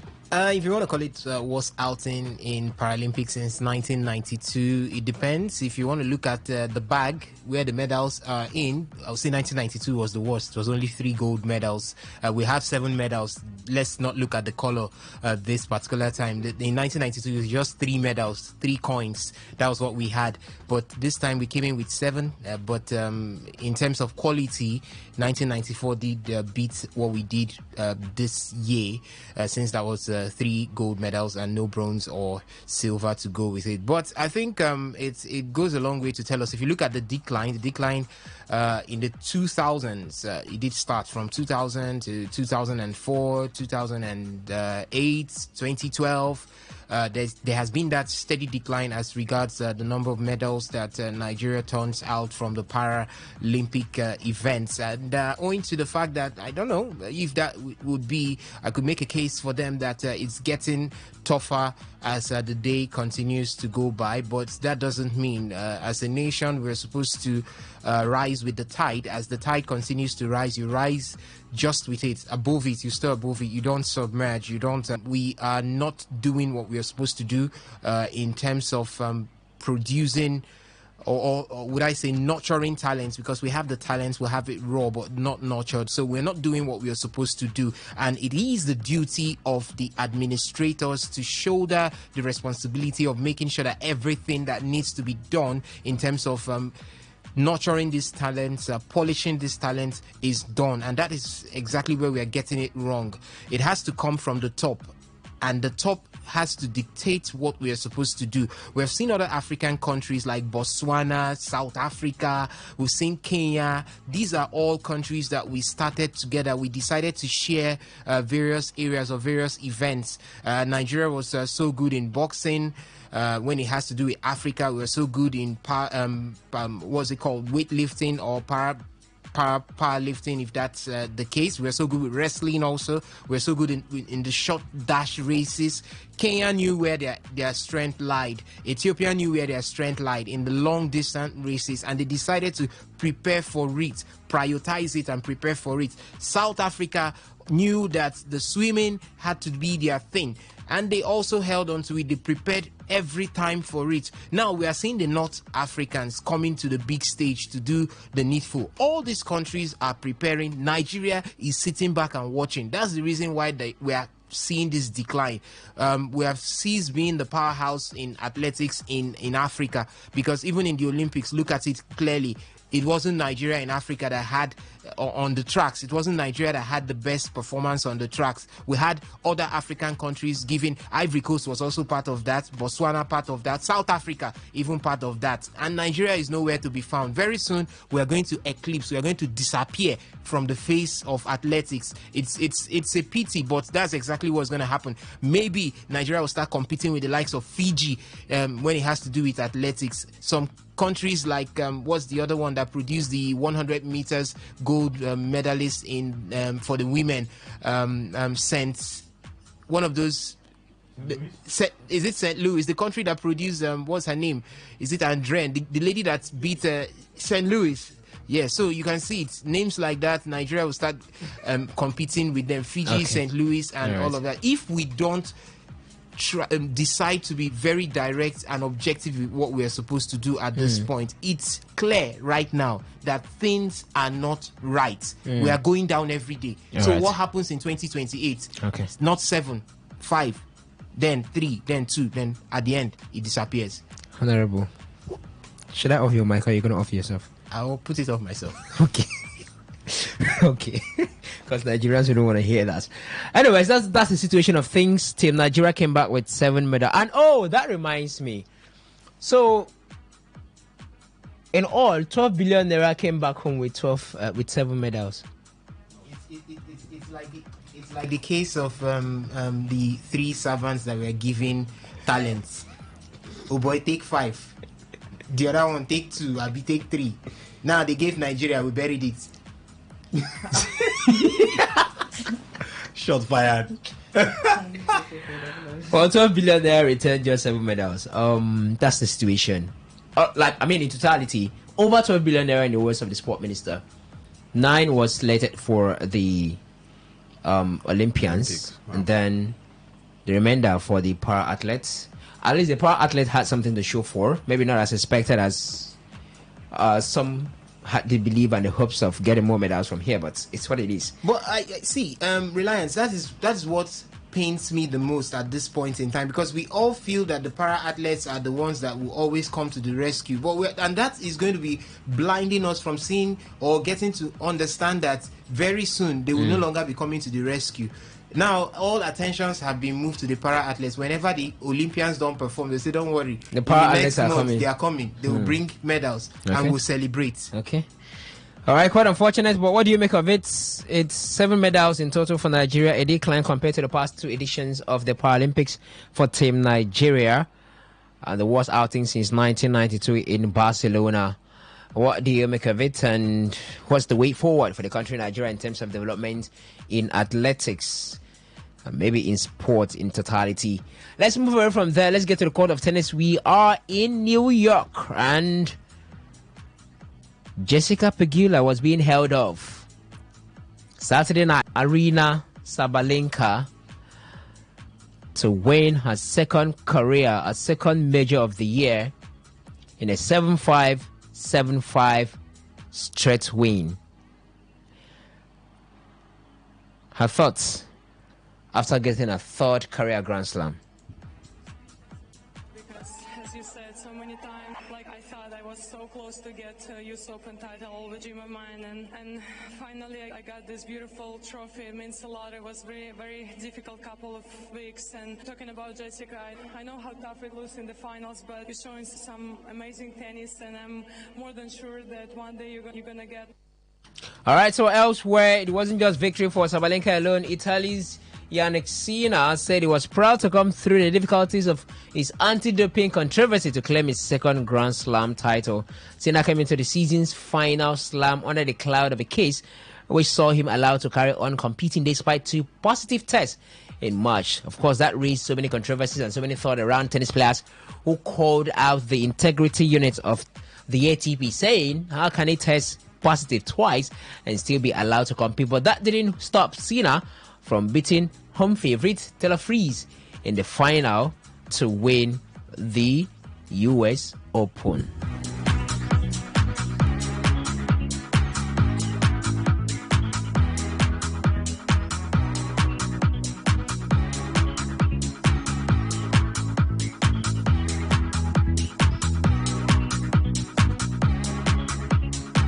All right, so that ended 6-3, 6-4, 7-5 in straight sets that Yannick Sinner was able to see off Taylor Fritz. So in the end, nothing for America, despite coming through to the final for the first time in many years.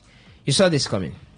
Yeah, it was actually written in the walls. I think I actually was one of those that actually said, yeah, Taylor Fritz is not the name that will actually give Yannick Sinner that too much scare. But the man tried the third set after being, I think you would say yes, the games actually almost balanced, and so it's not all about the players who you have played or the amount of quality opponents you have actually played with. So I think we had that discussion on Sunday, and so it's more of an experience that actually counts. It's more of the tactical knowledge and how you play the ball, how you wrap your hands around the ball, and it's gathered for Yannick Sinner. We saw how he played Taylor Fritz, even saw how he played Medvedev, defeating him like a straight set. Yeah, it's not okay, 6-1, 6-1. I think Medvedev won 6-1. So it was like the defeat to Medvedev was like it's just dominating, and you look at the Taylor Fritz, who his own road was actually not too easy or not too rosy, but the quality for quality, you actually have to pick up a Sinner any day, anytime, world number 1 for a reason, and I think the man has actually done a good job for himself. He started off the season as a winner, a Grand Slam winner, won the Australian Open, and so in the same calendar year, Sinner has won 2 majors, 2 slams, the Australian Open and the US Open. Yes, Reliance, where I want to come in from is Sinner testing positive twice before this particular Grand Slam. And let's look at what Sinner did through the Grand Slam. He dropped the set twice. In fact, the very first one, I won't call that dropping a set. Maybe that's trying to cascade. Let's not look at him like, man, this man is a superhero. He dropped majorly for me a set. That was against Daniel Medvedev, and I don't know what Medvedev that set for him. But apart from that, Sinner had a near perfect run up to the finals. It's something that goes a long way to tell me I'm now trying to look at the integrity standings of those who regulate tennis, and I'm asking, this should push them more to look into Yannick Sinner going forward as we walk towards the WTA finals. He needs to be looked at. Yes, Sinner plays with intensity, but ATP finals. It's the ATP finals. Sorry, I said the WTA final. The ATP finals at the end in November. Now, Sinner plays with so much intensity, but I'm beginning to see that this is a bit abnormal. I'm beginning to see that it's a bit abnormal. Now, you said wonderful. Jack Draper, I'm not saying the name. Jack Draper didn't drop a set. He lost against Yannick Sinner. But this one is seeming abnormal to me. It's abnormal too. Yannick Sinner was part of the French Open. He also played in the Olympic Games. He played in Wimbledon. We didn't see that much intensity. The failed test was between Wimbledon and the US Open. Now, you tested positive between Wimbledon and the US Open. The results showed in the US Open. You think? That's what I'm thinking from where I'm seated. Akaras that lost in the is it? Yeah, I think that's the second round. Second round. So he also failed positive, or he failed negative, which of the above. I don't think that's an excuse. I think the man has intensity. He's one of the best. After Djokovic, you have to call on Akaras and talk about intensity. Then you put the name Sinner and talk about power shots in forehand. Nobody measures to in power hand. Reliance, let me just run through what he did right from the first round. The first round was against McDonald. It was 2-6. He lost. Then the next was 6-1, 6-2, 6-1, 6-2. Now look at it. The next was against Michelsen, 6-4, 6-love, 6-2. The next was against O'Connell, 6-1, 6-4, 6-2. Now watch, your opponents don't go beyond four games, and if they do, just once. Tommy Paul was 7-6, 7-6, 6-1. That was where he was stressed. Then after that, Medvedev, which was 6-2, 6-1, 6-4 for his wins. And 6-2, 6-1, 6-4. Yes, Medvedev won 1-6 in one of the sets. Yeah. Then there was Jack Draper 7-5, 7-6, 6-2, blown out. Then the finals 6-3, 6-4, 7-5, blown out. Intensity, what strength? Where is he getting that strength? So Novak Djokovic winning titles. I think Novak Djokovic wins titles. It's the same thing he does. There is always a strength. Novak doesn't run this. Before he came to this, there's 6-love. Somebody have got 6-love in 3 straight sets. If you go back to the final on that in clay, if you go back to the man of Switzerland, this Roger Federer. It's a great that have played tennis war. Not from the first round to the end. Go and check it. I did check it. It's the same thing. We have these 3 greats are called greats because the way they finish off opponents is where they clear opponents like in clear fashions. We have how many times we will see even Akaras, a couple of Akaras losing or allowing. Okay, I want to ask you a question. When was the last time Novak Djokovic blew people out till the finals? Osas, it doesn't matter who has done it before, who doesn't. There's always someone that's going to set up a standard. And for me, it's just a coincidence that this is happening, coming at the back of, losing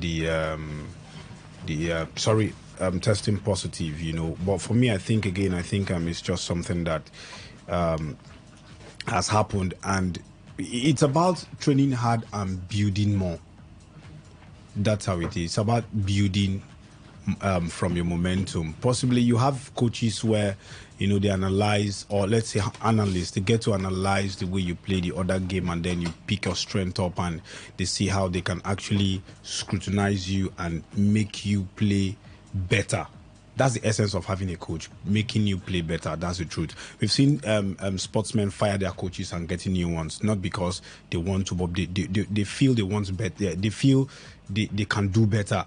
The sportsmen themselves feel they can do better on their own part and play better. So I think it's just unfortunate that this is coming from the back of the failed drug test or testing positive. So it's just a coincidence for you? Yeah, for me it's just a coincidence, nothing more. Right. That's just it. So it's just unfortunate that this is happening, but kudos to the man. He has done it.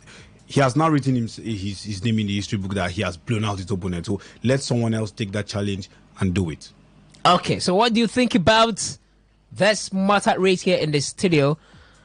I think there may have been some enhancer still in his system that led to the nature of his wins in some of his games. The odd argument to Sars could also be that the opponent he faced, because yesterday to the final for both tennis players, can also be that the opponent he faced were not maybe good enough. Because if you look at it, Taylor Fritz faced more quality opponents, so to speak, going by their performances this year. Francis Tiafoe, what's his name? Alexander Zverev, Kaspar Ruud. Who again did he face? He more or less faced what many would term as more quality opponents. So that can also be the other argument why the man Yannick Sinner was able to blow apart his opponent like that. But what do you make of it? Let's know. Let's go to football now. And where are we? We are in Colombia. We leave America to Colombia, still in America. And then we're talking about the FIFA Under-20 Women's World Cup. Round of 16 is upon us. Nigeria has qualified for the round of 16, led by Christopher Danjuma. These days, indigenous coaches are doing great things in Nigerian football. And, of course, 4-0, they were able to beat Venezuela. 4 good goals. Amina Bello, Chiamako Okuchukwu, Flourish Sebastian, Joy Igbokwe, all scored for Nigeria. It's a fantastic feeling, and we don't want to just win, but also to play good football. We have a lot of talent that we want the world to see, and this is an opportunity to see those talents because 90% of them are from the local league. They are not professionals coming from anywhere in Europe, Danjuma said in a post-match interview. Again, does this buttress how much women football is still on the right path in Nigeria? Because true to what he said, if you look at that squad, many of them are home base. Maybe the exception of the likes of Rafi Imoran, who left Rivers Angels to Madrid Femini, can't recall exactly. Then Flourish equally left, But majority of the ladies in that squad are home base and transition from the under-17 that finished third at the World Cup in India. It's something that transition is. That's why you've got the age grade competitions. It's what we've been clamoring for, playing from the under-17, under 20, 23 down to the Super Eagles. Yeah, and we've been seeing it in the likes of Spain, Germany, and co. So for me, I think it's something very good. It shows that the NWFL is actually, on the right path. We just saw Ibom cross paths to the NWFL. So I think it's something to be happy about. It shows that for once Nigeria, we are actually doing something good. I pray we keep doing it. We shouldn't derail from it. Like I said, we just apart from this, look at what another example is. A typical example of what Edo Queens actually did on the Wafu B tournament. They actually blew out their opponent, conceding just 1 goal. It shows how good and how good our ladies are playing from our own league here. So it's just about more development on the league, more investment in the league, and then with more investment, more development in the league, we can actually go far from this. It's time to, like the manager said before now, that he's actually going to Colombia to win the tournament, not just going to participate, because one thing is going to the tournament to participate, the other is going to win it. So but I know he's this is about talking tough, but he actually said it before the tournament. Let's hope they do well and win it. On the right path, more investment in the WFL, we could go far from this. Okay. When we return from the market, Osas will be talking to us about the next in Japan on Friday.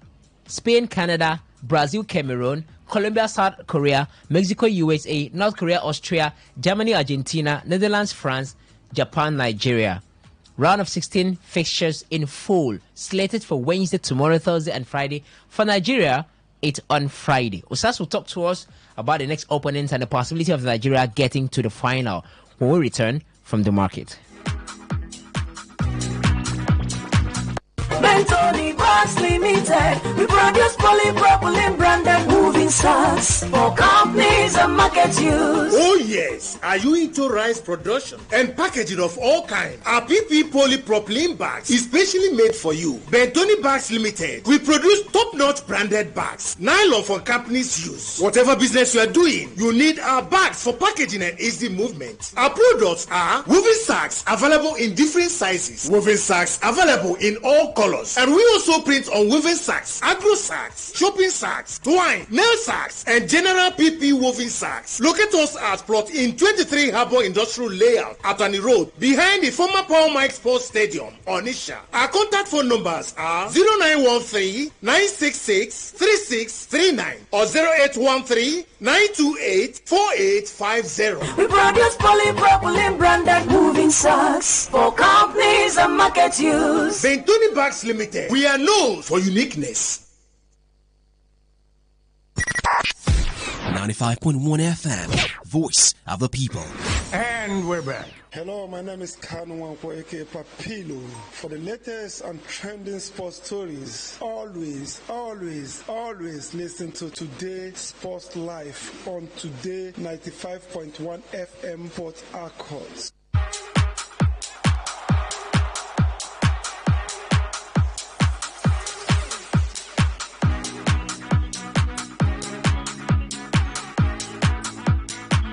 Thank you very much for staying right there. Today's Sports Live, the Monday edition of the show, right here on your favorite frequency today, 95.1 FM, situated in the Garden City of Port Harcourt. My name remains Reliable Reliance Odonyan. I don't know if that name is ever going to change. Maybe Osas on is going to change, but I do have Osas Himi here in the studio, Chikwuzite, as well as Benjamin Mina. All of us sinking our teeth while I'm moderating, by the way. I'm not allowed to do the thing that they are doing from the other side. Tomorrow, I'll have that privilege. So, Sars, talk to us about the Falconets. Up next is Japan, a powerhouse in women's football.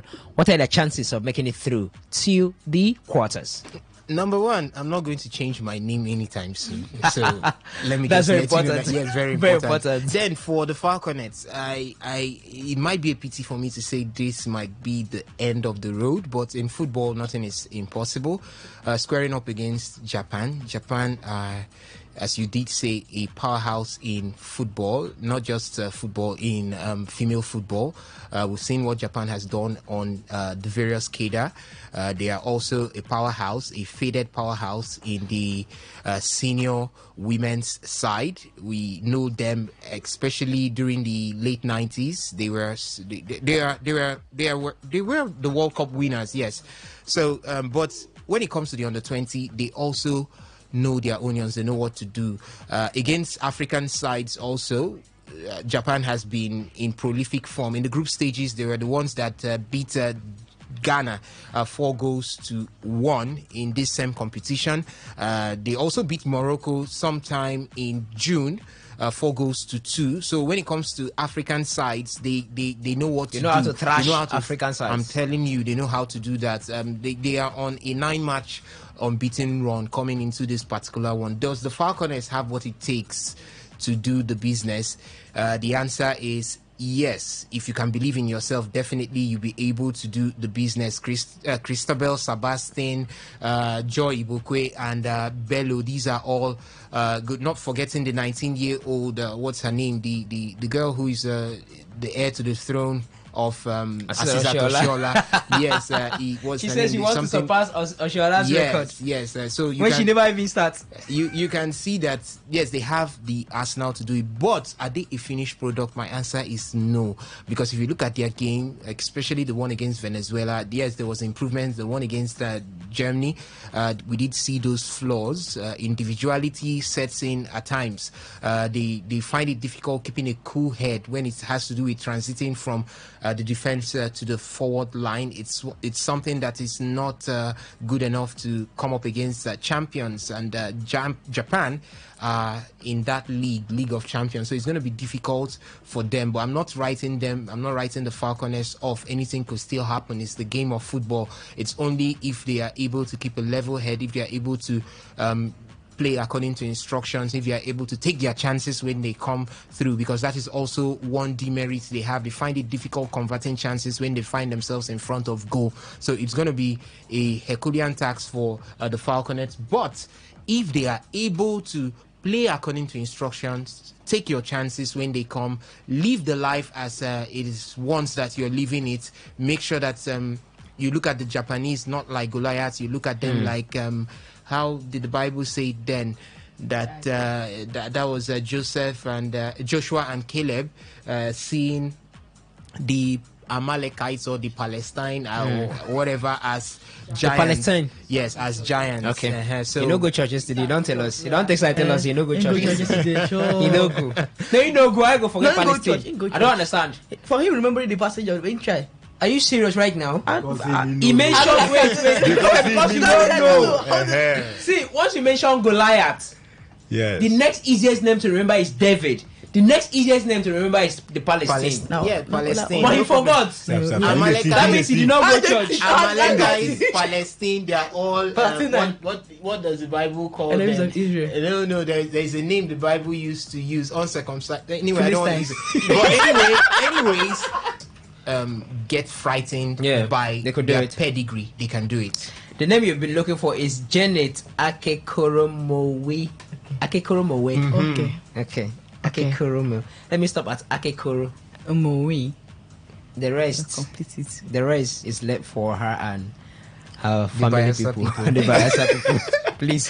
Please, before I murder the name, with due respect, please, thank you very much. She said she wants to surpass Oshoala's record, and people are like, Auntie, create your own phrase before you even think of surpassing. Anyways, let's know what you think. Do you think Nigeria getting past Japan to the quarters of the ongoing Under-20 Women's World Cup? The Falconets are here. 3 matches played at the group stage, 1 loss and 2 wins. And of course, scoring their highest number of goals against Venezuela in the last group stage match, 4-0. Do you see them getting through? Let's know your thought. The Nigeria Premier Football League is... I think it was a good one because coming here is never easy. My time with Aimba also always difficult place to even pick a point. So for us playing with 1 man less and be able to defend till the end of the game, I think I must commend my boys. This is just the beginning. Just the beginning. Match day 1 in the Nigeria Premier Football League saw 3 away wins. And what do I tell you? The referees are now using communication gadgets. The NFF, as well as the Nigeria Premier Football League Board, have told us that, look, the video assistant referee's introduction is on the pipeline. It was a beauty to watch for those who were able to see. MPFL Live app couldn't broadcast because they had to sort things out regarding payment and subscription integration into the app. So there was no broadcasting if you did try to get it via the app. But match day 2 promises to be even more exciting. Heartland 1, Enyimba 3 in an rental derby. How about that for Yema Olarenwaju? Starting off on a very good note. Sunshine Stars 3 over Bayelsa United. Unfortunate result for Ladambosu, starting off in a very poor note.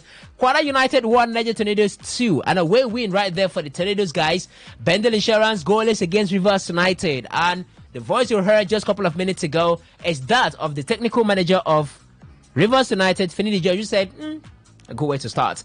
Abia Warriors, New Remo Stars 2. So unfortunate for Imama Amapakabo as he returned to the doghouse for Abia Warriors. Couldn't get a win, but in the absence of Ogumudede, Daniel, who is, by the way, on national assignment, no problem whatsoever for Remo Stars. Plateau United 1, Katsina United 0. Nasarawa United 1, Shooting Stars 1, Kano Pillars 3, Ikorodu City 0.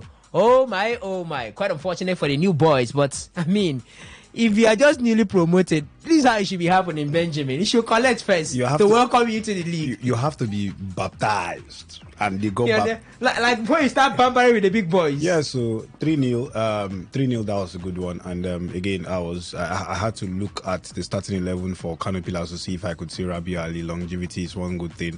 It's 3 years and still counting. Good one for him. Good one for Kano Pillars. And as for Ikorodu City, they should take it in good faith. This is how you welcome. You're being welcomed to the MPFL. So hopefully their next game at home, they could try to do something and win. All right, so which results stood out for you in the Nigeria Premier Football League match day 1? Let's know. By the way, the match between Akwa United and Lobby Stars should be ongoing from 4 p.m. to complete match day 1 in the Nigeria Premier Football League. Do your team do you proud? Let me know via the SMS and WhatsApp portal as we shall take an in-depth discussion until the match is played over the weekend. Tomorrow in the Niger Special Edition, of today's Sports Live. Let's make way for these guys. We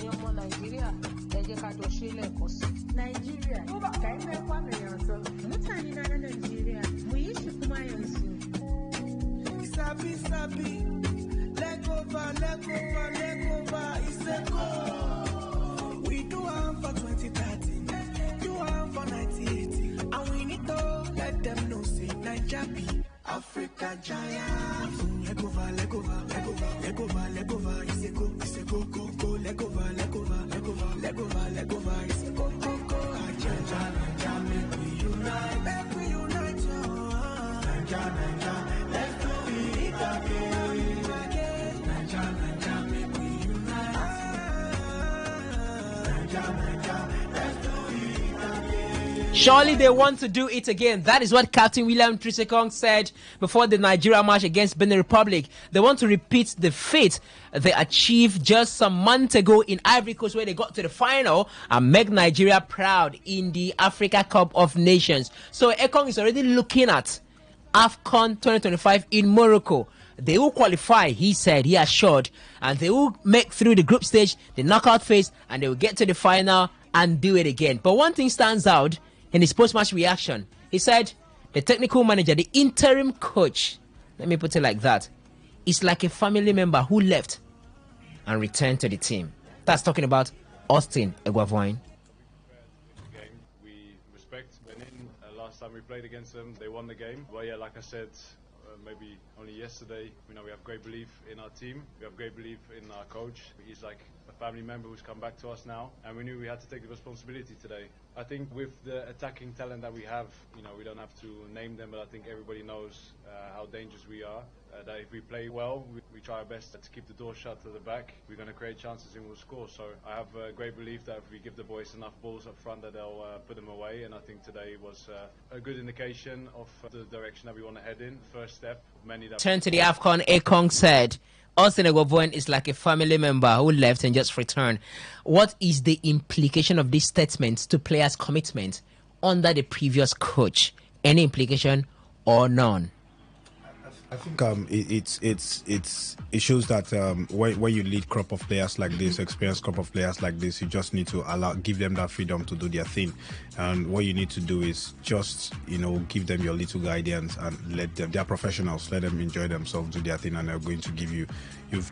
That's where you've got the backing of the players. I think that's what the previous coach didn't actually have. That freedom wasn't over there, quarreling here and there, players, fighting up and all that. So I think, we've got coherence now. It's because leadership is there. The captain sees the coach as a father figure. The freedom is there to roam around, do your thing, and just little or no guidance, you're good. Chooks, can we by this statement say that these guys more or less did not put in enough under Finidi? Because they felt probably the man is like a strange fellow. Or Ekong is equally saying this based on the fact that Finidi did not invite him. Wow, I beg you.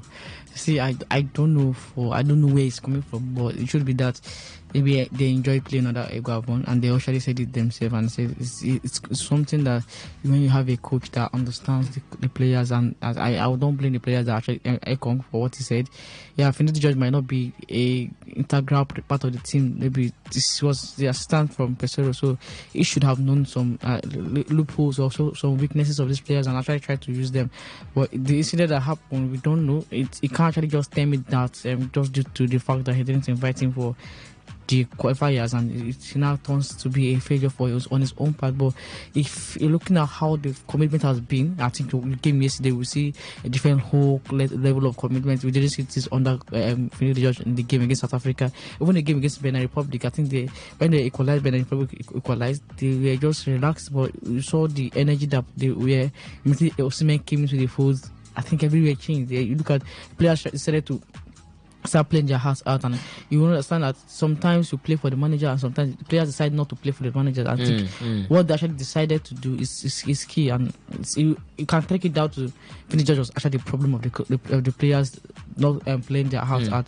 But I don't want to just put the blame totally on the Finidi George. Let me just escape him sometimes and let's see how we do it. All right. You guys should find a way to leave Finidi to continue with his Rivers United job, please. Osas. Now, we had the media officer of the Super Eagles on Wednesday ahead of the match, and he said one thing, that he had a private conversation with Wilfred Ndidi, who was the captain under Finidi when they played against Benin Republic, and he said, or he told Promise Efoge, the media officer, that look, we might not have this opportunity again to qualify to represent Nigeria at the bigger stage. Some of us might be retiring after now. That they have encouraged themselves to do their very best to ensure that Nigeria qualifies for the World Cup, qualifies for the AFCON, because it might just be their final major tournament qualifiers, since some of them are, in their 30s, early 30s and all of that stuff. So going by that, and I think maybe a replica of it on the field of play, do you think these guys played based on personal commitment, or you saw some technical input from the coach to get a win over Benin Republic? I think at this point in time, everything worked for good to them who love God, being Austin Eguavoin, because it's just a compliment of everything good for him.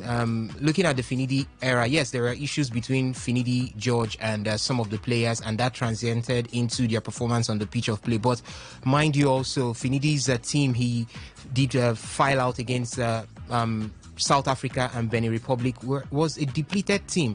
It lacked some of the movers and shakers of the Super Eagles. Victor Osimhen wasn't there. Samuel Chukwueze wasn't there. Trusekong wasn't there. Some players were nursing injuries. Some were struggling with fitness.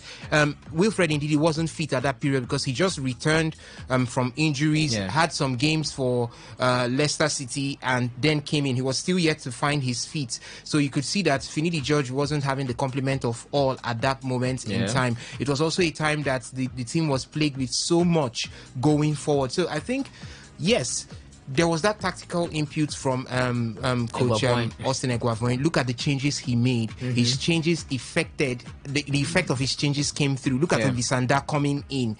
Yes, there was that stability he brought to the defense. Even if the midfield, Dele Fisayo Bashiru was not able to find his feet in the early periods of his entrance. But you could see that every change that Austin Eguavoin did make was for a reason and did pay out. I think that was where he has more credit to himself as against Finidi George. Finidi George wasn't pretty. I guess his thinking was clouded by most of the issues. We don't leave Finidi George. So it's about the reason why I'm asking that question, because I asked this question in the morning, and many persons who called in said allow Eguavoin to continue for the qualifiers, including the World Cup qualifiers, where Nigeria is yet to win a game. Allow him to continue because they look like there's this coherence and this chemistry between him and the players and all of that stuff. So that's what I'm asking. If there were technical or tactical inputs, yes, they were. Then the man should be allowed to continue. He should be allowed to continue, not just because of his technical inputs. You could see that the team is now building in confidence in themselves. The team spirit is building. If you bring someone that they don't know, it goes back to zero. Chooks, what's happened? I don't see any technical input though from anybody. You didn't see it? Okay. I don't see anything. The normal which is that, and Osimhen will come in the second half. Every coach will do that.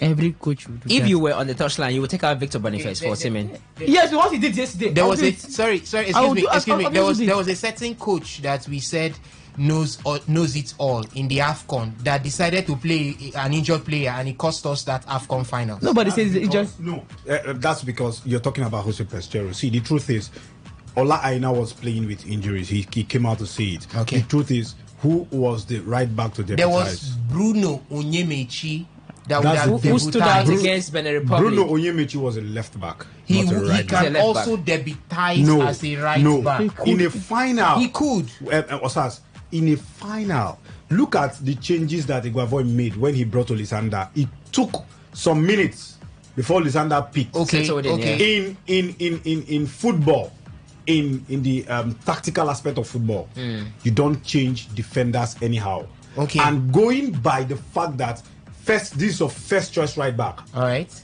You believe in him.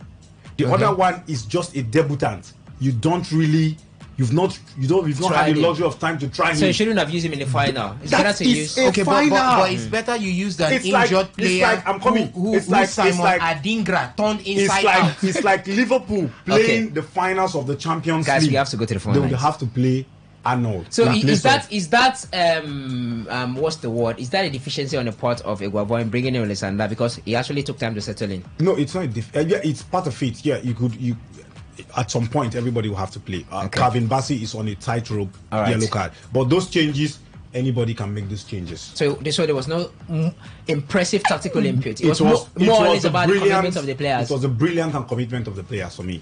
Okay, let's go to the front lines now. By the way, it ended Egypt 3, Cabo Verde 0, Ivory Coast 2, Zambia 0, South Africa 2, Uganda 2, Morocco 4, Gabon 1, Senegal 1 all against Burkina Faso, Cameroon 1 winners over Namibia, Nigeria 3 winners over Benin Republic, Gambia 1-2 losers to Tunisia in the AFCON qualifiers. 0817 00951 0810 951 0951. Good afternoon, welcome. We're doing 30 seconds or 40. Good afternoon, Benjamin. Good afternoon. I favor, let's make it count so we can accommodate as many calls as possible. Okay. I'm favor for me, Wafe. We know. Okay.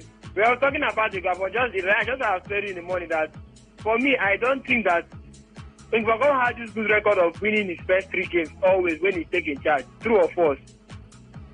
If I'm not mistaken, 2006 and the 2021 World Cup and thereabout, when he was interim manager, he won the first 3 games.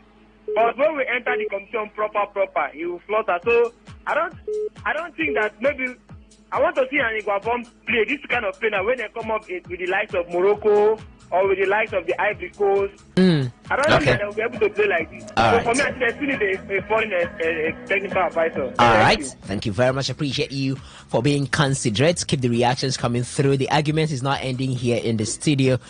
We will take this argument over to tomorrow. Nigeria's special edition of the show. Hi, good afternoon. Yes, please. Yeah. My name is Ben. I'm calling from Poli. Okay. Yeah. I don't know. I don't understand some of the Nigerian. I don't even understand. The last call, what is he trying to say? I don't understand. He said that if he play Cameroon that way, perform somebody that he doesn't have eyes. So now in which way performs, it's not. I don't understand. I don't get it. Why are we like this now? We go play bad, we go see complain, we go play good, we go see say we want to make this one, we want to make what that man is setting, he can play anything. Okay. He can play anything. If you know that big Cameroon in the last edition of I think I performed take over that play Cameroon last time. All right. Why are we like this now? I don't know for them, my brother. I think about so tired at least to play this qualifiers. Okay. All right. Thank you very much. I appreciate you. Your point well noted. Give Iguavoin time. Do not forget that we talked about tennis. Yeah, we did talk about tennis. Yannick Sinner, Arena Sabalenka. We talked about the Falconet, the Nigeria Premier Football League returning. The best result for you. Did your team make you proud? Match day 1. All of this on the bulletin. Hi, good afternoon. Hi, yeah, we have to do 30 seconds, please, so we can accommodate many calls. Thank you very much. My name is Seleway. I'm calling from Port Harcourt. Go ahead, please. You don't applaud Iguavoin for the tactical changes he made. The deficiency there is that the coach, we are playing against, has no technical knowledge. If he's a good coach, when you make a change, he can tap their change. And he found out that their change is just nonsense.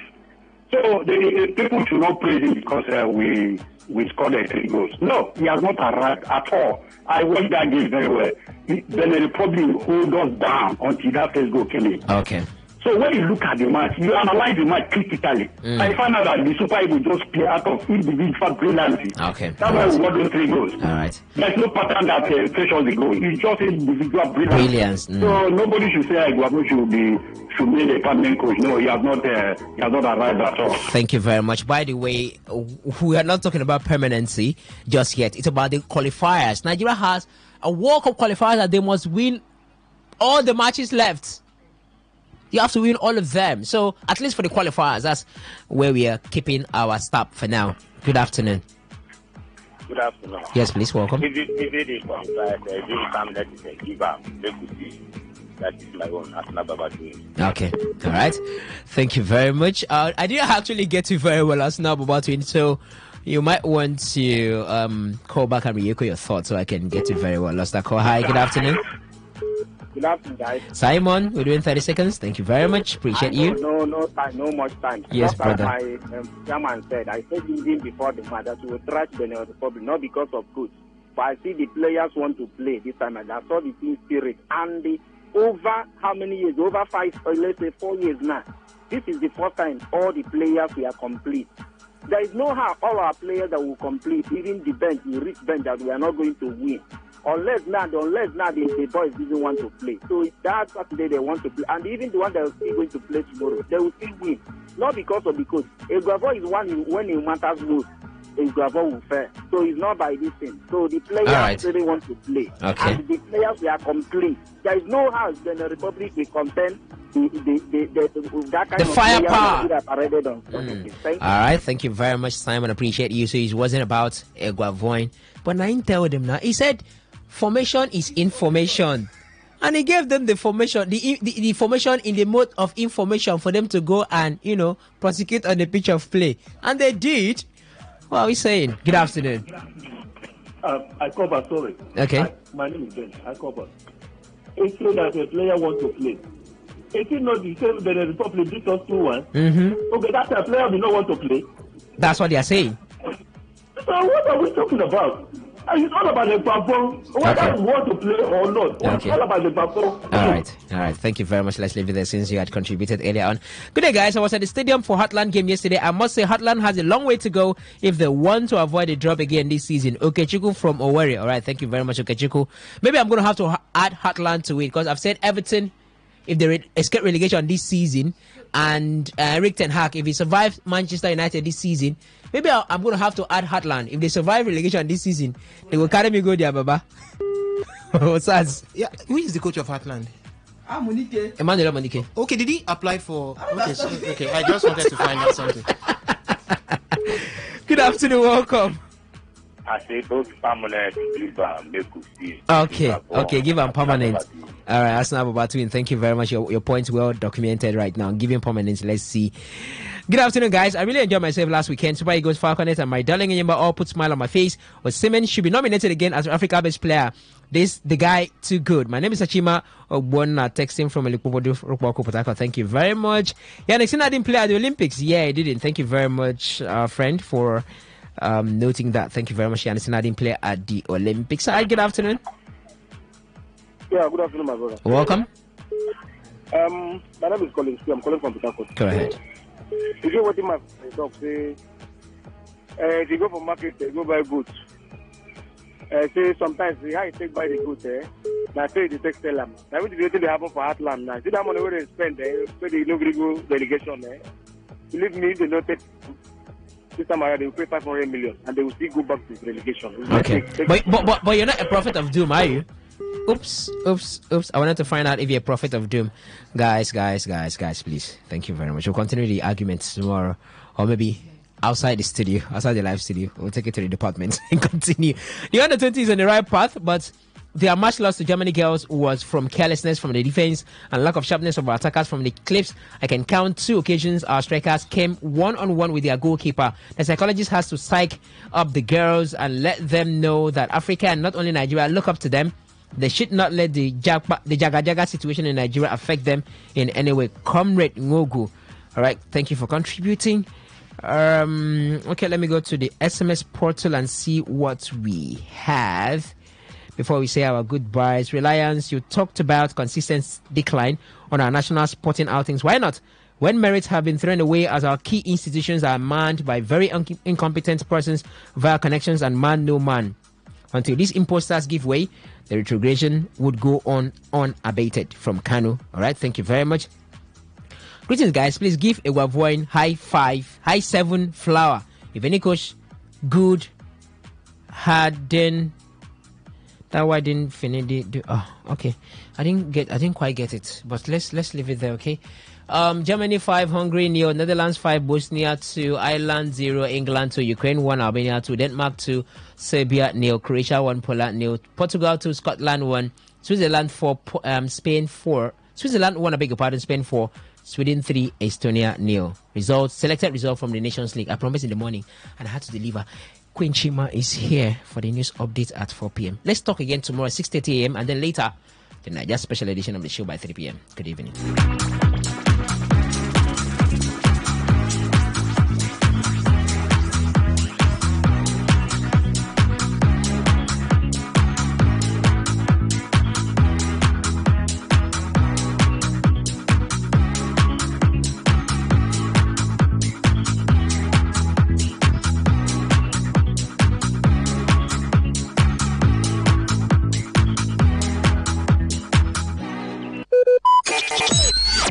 Talk radio. I listen to a lot of talk radio. 95.1 FM. Every day, every hour, when the big stories break, depend on our 24-hour news team to bring you the latest. Today, 95.1 FM. Today, 95.1 FM. Port Harcourt. News update.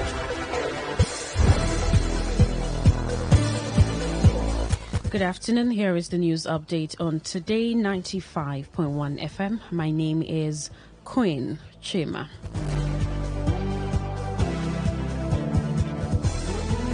Of third-party research grant funds of federal universities and research institutions from the Treasury single account. In a letter from the National Universities Commission to Vice Chancellors, the Minister of Education, Professor Tahir Maman, conveyed the President's directive to the Coordinating Minister of Finance and National Economy, Wale Edun, mandating the exemption. The directive also grants universities and research institutions the autonomy to operate their endowment fund accounts in commercial banks. This move is expected to enhance the financial autonomy of universities and research institutions, promoting research and innovation in the country. The Nigeria Labour Congress NLC has demanded the immediate and unconditional release of its president, Joe Ajaero, who was arrested by security agents earlier today. Ajaero was arrested at the Nnamdi Azikiwe International Airport in Abuja on his way to the United Kingdom on the invitation of the Trade Union Congress, TUC, of Britain. In a statement by the NLC Head of Information and Public Affairs, Benson Upa, the union has put all its affiliates, state councils, civil society allies and all patriotic Nigerians on the highest state of alert following the development. According to the statement, Ajaero's whereabouts or his state of health is yet to be ascertained as all efforts to get in touch with him proved abortive. The union reassured of its commitment to protecting workers' rights, saying it will not be cowed by the oppressive tactics of the state. The NLC also disclosed that the organs of Congress are in a closed-door meeting and its outcome will be made available to the public. Recall that the NLC president was initially invited by the Office of the Deputy Commissioner of Police Intelligence Response Team, IRT, over allegations of criminal conspiracy, terrorism financing, treasonable felony, subversion, and cybercrime. Meanwhile, the Socio-Economic Rights and Accountability Project, SERAP, says officers from the Department of State Services, DSS, have taken control of its Abuja office. In a statement on its X handle, SERAP described the action as an unlawful occupation. SERAP also said the officers demanded to meet with the organization's directors. It called on President Bola Tinubu to direct the DSS to end the harassment, intimidation, and attack on the rights of the citizens. The People's Democratic Party, PDP, have described the 2023 presidential candidates of the new Nigeria People's Party, NNPP, Rabiu Kwankwaso, as inconsequential in Nigeria's political sphere. PDP spokesman Debo Olugunoba said Kwankwaso is struggling to lead the NNPP, which controls only Kano State in Nigeria. Responding to Kwankwaso's comment that PDP is dead, Olugunoba said NNPP cannot be compared to the former ruling party. Speaking in Kano, Kwankwaso had said he and his supporters dumped PDP because the party is dead. Responding, Olugunaba said Kwankwaso's self-centeredness has shown that he is not a leader. And on the foreign scene, Bangladesh's International Crimes Tribunal says it is taking steps to secure the extradition of ousted leader Sheikh Hasina from neighboring India. The chief prosecutor of ICT said the legal process to bring Hasina back to Bangladesh to face trial for the deadly violence waged by the authorities before she was unseated by mass protests in August had started. Following weeks of protests and a vicious crackdown by authorities, Hasina fled by a military helicopter on August 5 and landed at an air base near New Delhi seeking refuge. Her presence in India has affected relations between Dhaka and New Delhi, and a diplomatic Bangladesh moves to bring her back to face trial. Mohammed Islam, the ICT's chief prosecutor, said Hasina, accused of ruling the country with an iron fist during her 15-year reign, is being sought for her role in overseeing massacres during the uprising. And that was the news update on Today 95.1 FM. My name is Coin Chima. Thank you so much for listening. Good afternoon.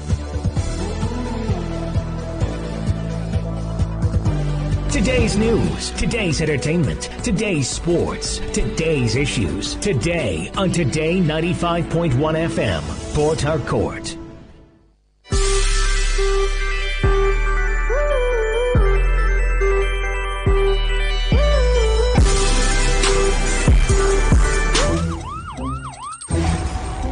It all begins with breaking news. Now make no mistake, this is a difficult mission, and it will remain difficult for some time. Then it keeps trending. Events, issues, personalities, all struggling to gain attention.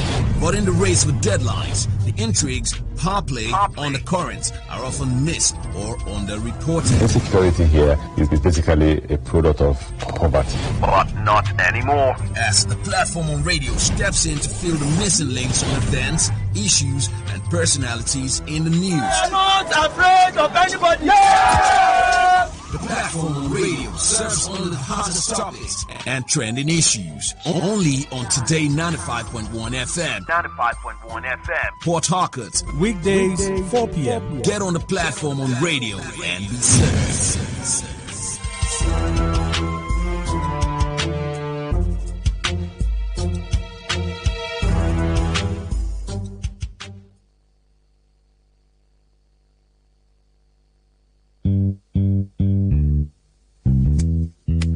All stand, greet. Good morning, sir.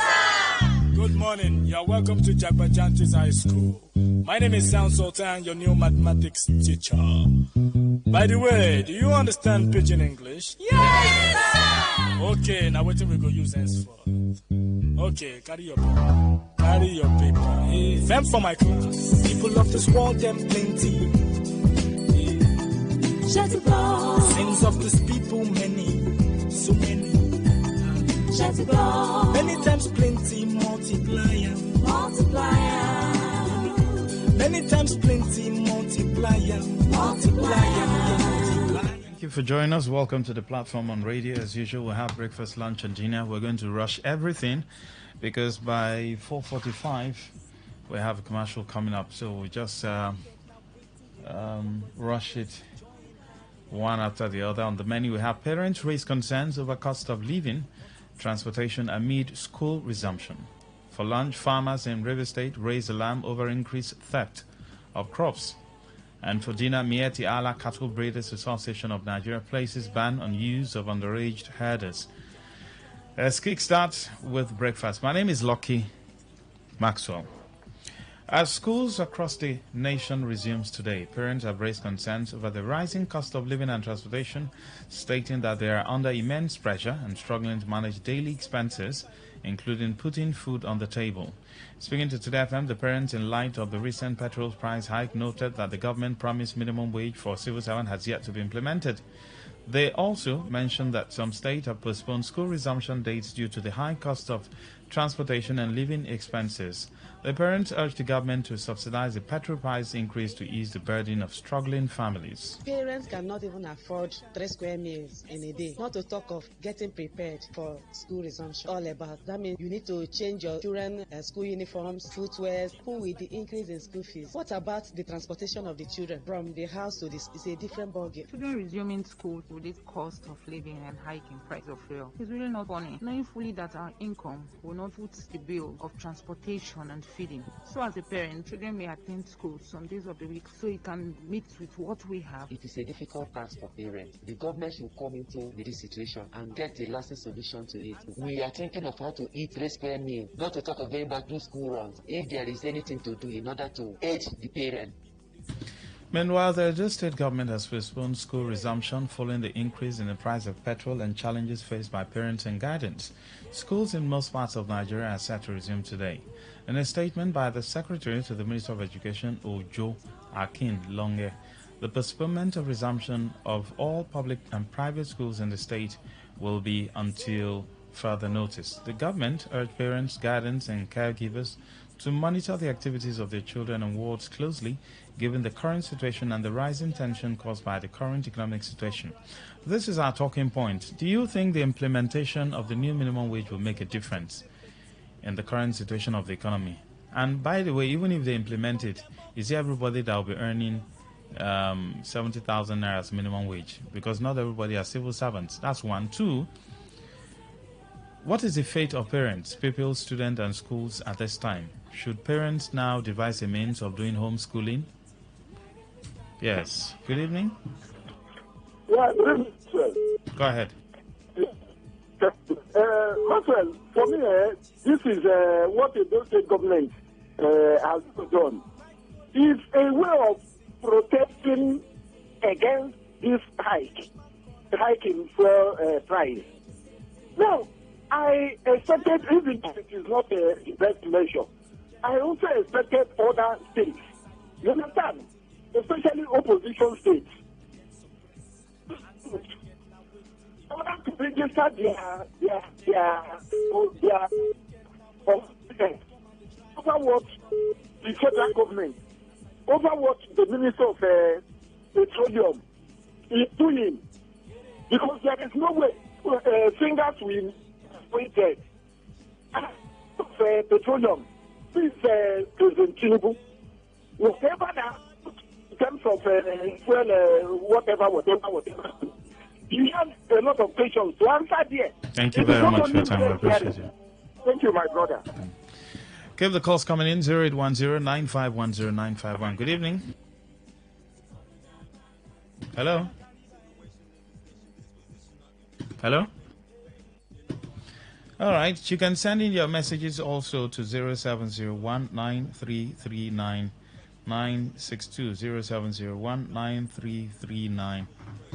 0701-9339-962. Should parents resort to homeschooling, with the current situation? What about parents who have their... Because most parents enroll their children in private schools. Even the public schools too, is not even free. You pay. And you also pay transport down there. What's going on?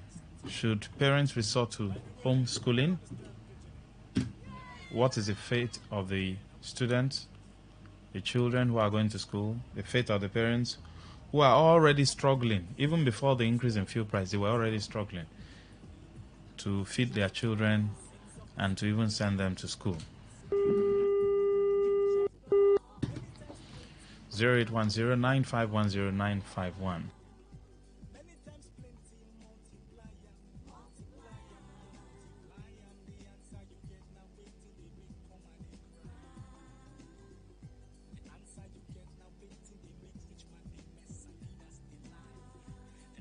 All right, let's go over to the second story because I don't know what's wrong with these phone lines. Yes, good to have you. Good afternoon, my gentle brother in the studio, Mecca from Owerri in Yes, English. go ahead. You see the cry of those women. I'm sorry to tell you that it will just end up the way we talk it. It will not go beyond it because we have a government that is sensitive for the plight of the people. Just like the first caller told you, that is a protest. The local government has said that workers should be working from home in the next 3 months. What does that mean? Why can't these governors, because they're bringing this man, go to this president and talk to him? I don't know what is happening in this country. Are we celebrating the hardship we are having today? Are we enjoying it? Are we making it a thing of celebration for everybody? And somebody is here. Why can't those governors, those Muslims, go and say this man? This is the way to go. This is the way to go. People are going through a lot of hell. And it's not other man. What we are hearing today is the issue of when they get somebody arrested, treason. The next charge is treason or terrorist. This is a new claim now from the administration this time around. If they arrest somebody on the road, whatever they consider to be political enemy, they attack him treason. Either they attack him treason or they attack him terrorist. This is a new claim now from the people. Is that what the opposite leadership to do? People are crying and wallowing in poverty every day. Honestly, this kind of country, I don't know where we're heading to. God bless you. All right, on to the next story. Farmers in River State have raised concerns over the increased theft of their crops. The farmers who attributed the increased theft of their crops to growing hunger and economic hardship in the country shared their frustrations with Today FM's Olawale Sanusi. They noted that these raids have caused significant shortages in their harvest. The farmers expressed disappointment that such a situation is occurring in a nation often referred to as a giant of Africa, as they called on the federal government to take immediate action to alleviate hunger by providing much-needed support to the agricultural sector. There is much hungry on the land of Element. Our practical farmers are suffering. There's a lot of looting and extortion on the land. When you plant, for you to go back and see what you planted, it is either you will see the stick of your cassava still standing, yet the cassava under is out. Planting, another bigger problem. There is trouble. The rates at which hunger is striking on people is too alarming. So people don't even mind what will be the outcome, what they do, whether they steal. They need the support of the government in large production, so that it will reduce the cost of thievery in the land. So I think the best way is to support the farmers, both in security-wise and in monetary-wise. With the high cost of food commodities, what steps should be taken by the government to curb increase in crop theft? Is the government really interested in ending or reducing hunger to the barest minimum? Because people are hungry, so they go to people's farm to go and steal. And like I said the other day, I said the level of hunger in the country is directly proportional to the level of crime that we'll have in the future, now and in the future. Good evening. Yeah, good evening, Maxwell. Go ahead, sir. Hello. Yes, please, go ahead. Hello, Maxwell, are you hearing me? Very clear, sir. Very clear. Thank you. Yes, this is Uka. I call again. Maxwell, this is criminality. The hand with which we use or people use to go and steal farmers' crops. Why would they use this same hand during the season at their own set of friends to put 1 gram of tuber of cassava and stem of cassava and tuber of potato, even yam, in the ground, so that when it is time for harvest, they get something out of it? Why would some people be waiting plantain or whatever has matured? Then it is that time they now have strength, they now have power, and after they attribute it to hunger. Who is not hungry? Who is not hungry? So if those farmers, they are taking their crops now, are they the ones that are not hungry? Is it not investment? So Thank they you have not, when they toil and do everything finish, they will not have anything to go with. All right, thank you. People are hungry. Nobody should say people are hungry. Thank you. We know Thank that you. hunger is taking with.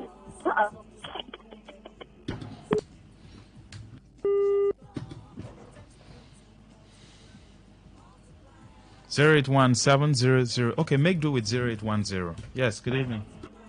Yeah, Master, good evening. Go ahead. They're calling. Their brother, the nation is there now and working, and people cannot do anything about cassava. People are now rooting cassava. The stick will be standing. Before you leave your house, everything will be uprooted.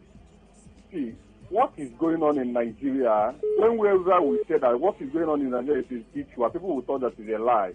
How can we have a government that doesn't do anything? From A to Z, there is nothing that government have in plan against the helping of the citizen of the country. And the people that thought that is a joke because they are the ones benefiting a ratio. How on earth somebody will go and uproot cassava on standing? My dear brother, is it not hunger on the run? Is it not what's happening in so much money? What is going on in this country whereby no man is there to protect Nigeria? They are already there looting. They are busy looting crude oil. People are busy looting cassava and the plantain and the rest of them. It's unfortunate for this country. What is about to happen is a joke. Let's go over to the third story, where the Miati Allah Cattle Breeders Association of Nigeria has announced a ban on the use of underage herders and night grazing in Kwara State. The national president of MACBAN, Baba Uthman Ngelzama, who announced this decision during the inauguration of the state new executive in Ilorin, highlighted the importance of fostering peaceful coexistence between farmers and herders. He condemned night grazing as a practice often used to incite conflict, warning that anyone caught in the act is intentionally stirring up trouble. Uthman Ngelzama acknowledged the value of both farmers and pastoralists' livelihoods, noting that a cow is as precious to a pastoralist as crops are to a farmer. He also commended President Bola Tinubu's led administration for establishing the Ministry of Livestock, a development he believes will significantly benefit the economy. This ban, do you think it should be extended to other states, like River State? Banning night grazing. Also, banning underage children from becoming herders. Will this bring an end to the farmers-herders crisis? Good evening. Let's go ahead. Yeah, actually, again, this is my day. Yes, Marcel, I want to say, if you watch very well, nothing that took place was blamed on headers, whether just headers, others. Now, the impact of these underage ones will help us to know, one, in fact, it will help to reduce the number, one. Secondly, if actors are now taking over this business, once any crime is traced to them, nobody now should come out and tell us that these are children that cannot be prosecuted. These are children that cannot be tried. If anything is found of them, the government should go ahead and make sure that they go down to punish the perpetrators and no longer in the name of their children or underage persons cannot be tried. Thank you. Again, they should be restricted. Their time should be restricted so that farmers will also have their own way at cultivating their crops. Thank you. Thank you very much for your time. We'll do a rundown so we can take all the calls and messages, and then parents raise concerns over cost of living, transportation amid school resumption. Should parents resort to school, homeschooling for their children and wards?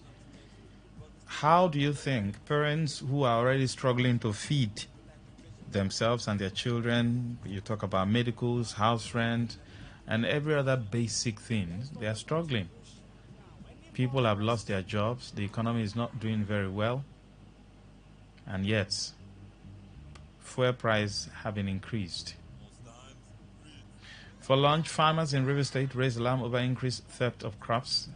Is that a kind of as a result of the fact that there's hunger in the land, so people are resorting to stealing? I've said it before, the level of poverty in the land is directly proportional to the level of crime we're going to be experiencing. There are no two ways about it. There's no way you can, cajole people into, keeping themselves and not stealing. Because the reason why people steal sometimes is because they don't have anything. Yes, that's not justifiable, but once people don't have jobs, crime increases. It's natural, globally, all over the world. And then for Dina Mieti Ala Cattle Breeders Association of Nigeria places ban on use of underage herders. Will this stop the cattle breeders and farmers and herders crisis that we've been experiencing, including River State? Do you think also such ban should be extended to River State? Join us on the conversation. Good evening. Good evening, Lucky Master. Yes, please. Yeah, thank you for the line. Let me react on the farmers' complaint.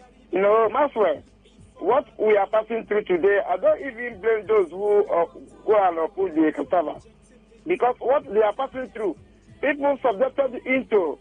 You see, the country where for you to eat 1 square meal a day, you will spend not less than 1,500. And even to make the 1,500 is difficult. What do you expect people to do? I'm not encouraging them to do that. There's no other alternative. So that's the sign of failure of government. I blame the people that are authority. They are making people to act anyhow, to people to go into Yahoo and other bad things that is going on in the country. So people should not take that as an excuse and do that. But let us change and make sure that we are doing. Thank you and God bless you.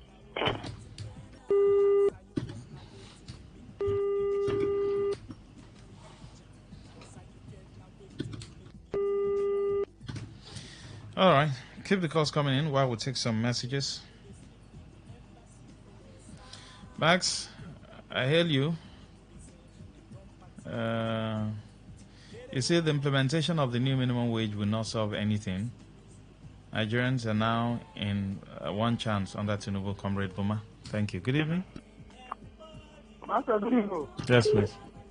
Valentine, from Okita.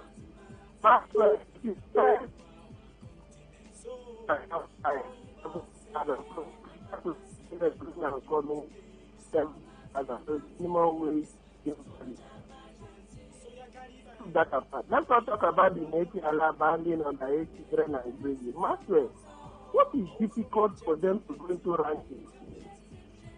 People drink their goat at home. People drink their death at home. People drink pigs. People drink things in their confined environment. It is too difficult for them to go into ranking to create jobs for Nigerians. What is too difficult? So I think that this government has no policy running. They have no policy running. What is the problem that we can't go into ranking? I told you before now that where we hit 1,500 and we are there. Let us keep praying, but we need to act fast. Thank you and God bless. All right, this one says, Maxwell, I can bet you that many children will drop out of school and many parents will resort to home teaching due to the present economic hardship, and yet same government is still singing the universal basic education song. Mr. Tony, thank you. Good evening. Hello, good evening. Yes, go ahead.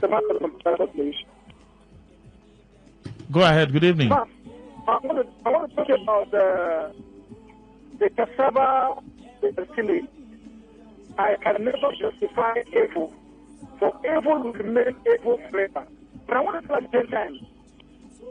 An Englishman said a hungry man is an angel. Mr. Marcos said a hungry man can be a criminal at the back. Let me just tell you.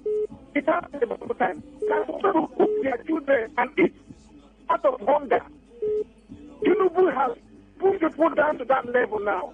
His government has pushed people into that level. Brother, they should do something, though. They should do something before something will come back to them. Thank you. All right.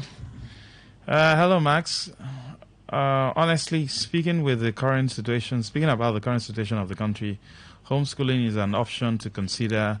The government has failed woefully in its primary duties to our citizens. Secondly, There is real hunger and poverty in the land. May God help us. Gracious texting from Port Harcourt. I love your program. Thank you, Gracious. Yes, good evening. Welcome. Good evening. Hello, good evening. Sorry about that. Reiterating school resumption and the high cost of living is never a big deal to many Nigerians because since 2023 through 2024, the high cost of living in Nigeria moved from frying pan into fire. For many Nigerians, the high cost of living has become a norm. It beats my imagination that a nation blessed with all natural and human resources, its citizens will wake up and hope for the best, yet, on the long run, see the worst. On the optimistic note, I believe that there shall be light at the end of the tunnel. Reverend Oyedikachi, thank you. Yes, good evening. Max, yes, there is hunger. However, nobody goes stealing because he or she is hungry except it's in you. In my village, those stealing cassava and plantain are young men, ladies who idle away when others are busy planting. Many of them have been caught and publicly disgraced. Kanu, thank you. Good evening.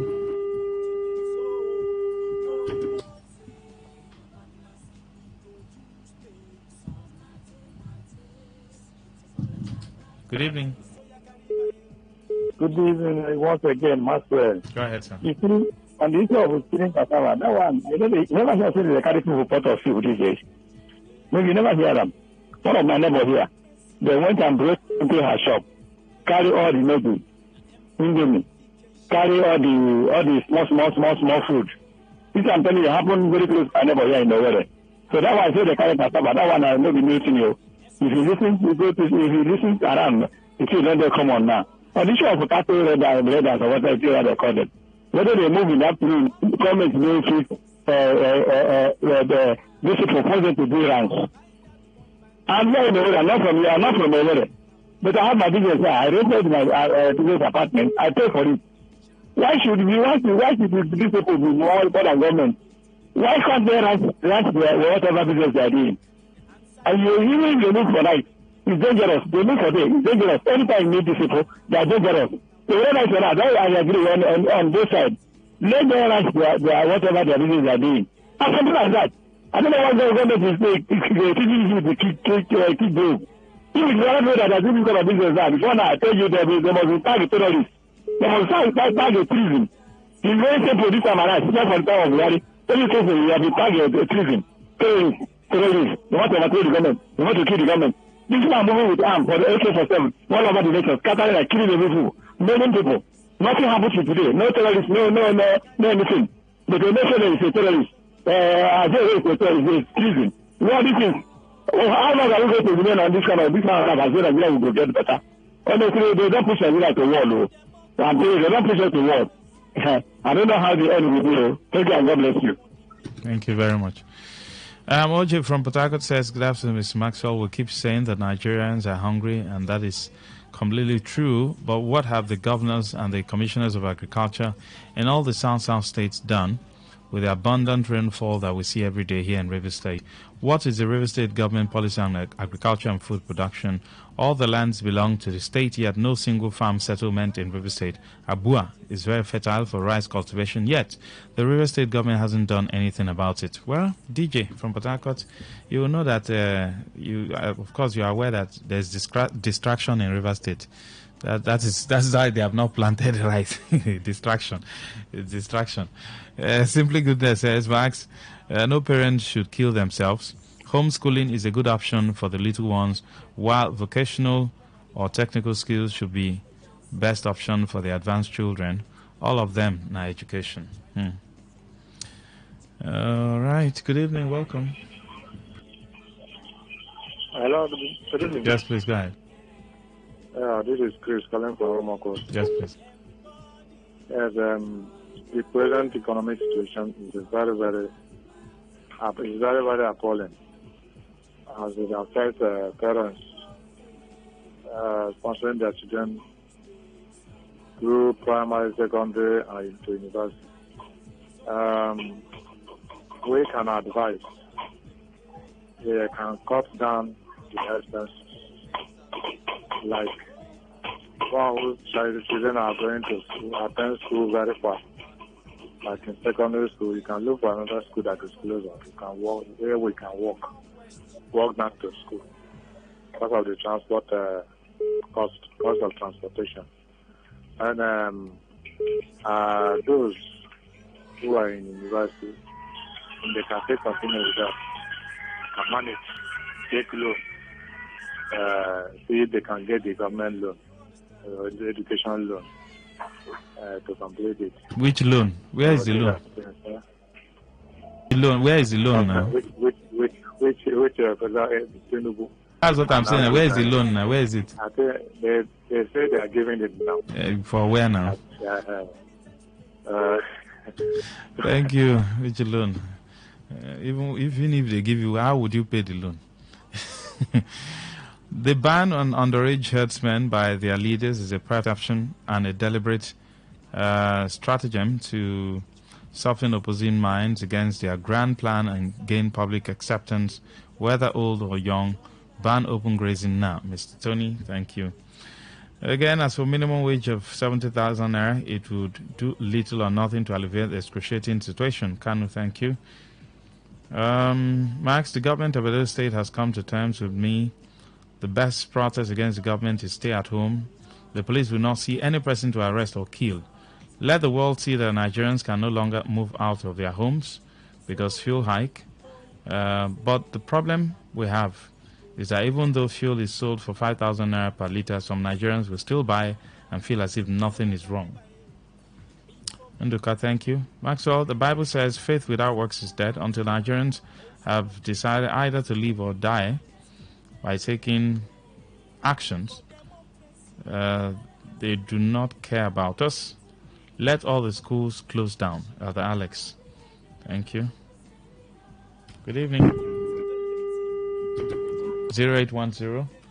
0810-9510-951. Keep the message and the calls coming in. We'll take them up until 4:45. Good evening. Yeah, Maxwell. Go ahead. Thank you.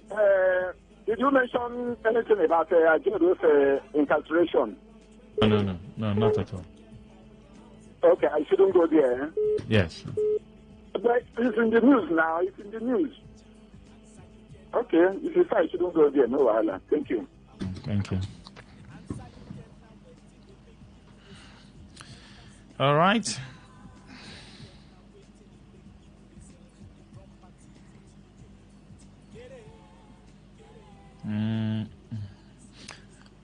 Good evening. Everybody, join Jabajantis, solve mathematics. Our continent. So, Oyinbo say, na partners, we go use take solve mathematics. So follow Jabajantis. Good evening. Go ahead.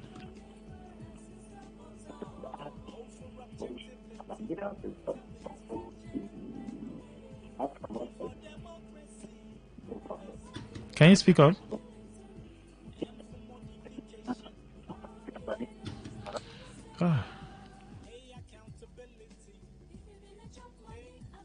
Good evening, welcome. Hello? Go ahead.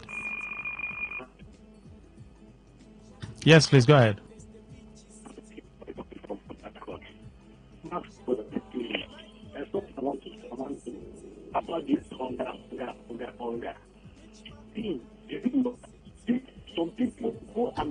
Your line is breaking. The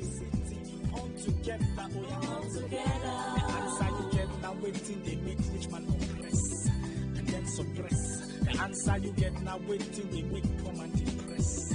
But then I guess the answer you get now waiting, they make come and they try to keep up with the Joneses. Yes, good evening, go ahead. Yes, please, go ahead. I'm trying to say is this. People to go and steal. Some people hire the big red land to go and buy fertilizer, buy these cassava seeds, yam, this and that. Because somebody will suffer and do it. You go and steal it. Talk of hunger. These young boys, young boys,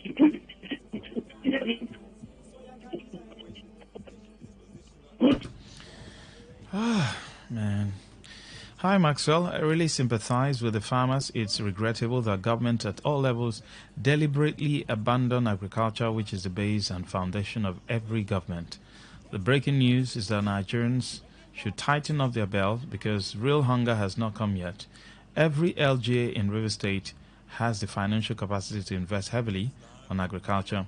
River State is divinely positioned agriculturally to feed Africa and Nigeria in fish, but reverse is the case.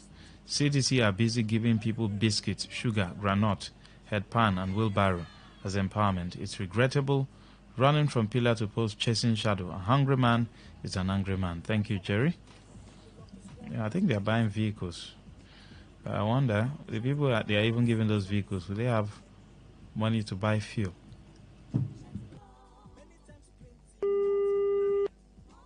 Do they have money to buy fuel to run those vehicles?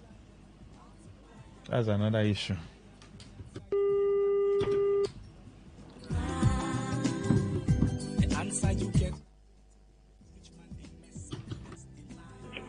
Yes, good evening. Go ahead.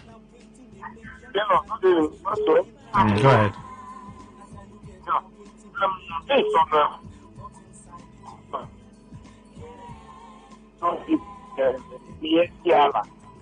you know, the problem even me I have with the Nigerian government is Metiala, the way they carry their cow to people's farm. Even most of my life, they block it because of the hatred of when I report about these people. Don't dare carry a cattle to people. Even that I allege that maybe it's like federal government that colluding with them to destroy people's farm from southeast here. How can you see that you have wasted a lot of money? You know how much I sent to my people to buy fertilizer? After cow from nowhere just pick up everything.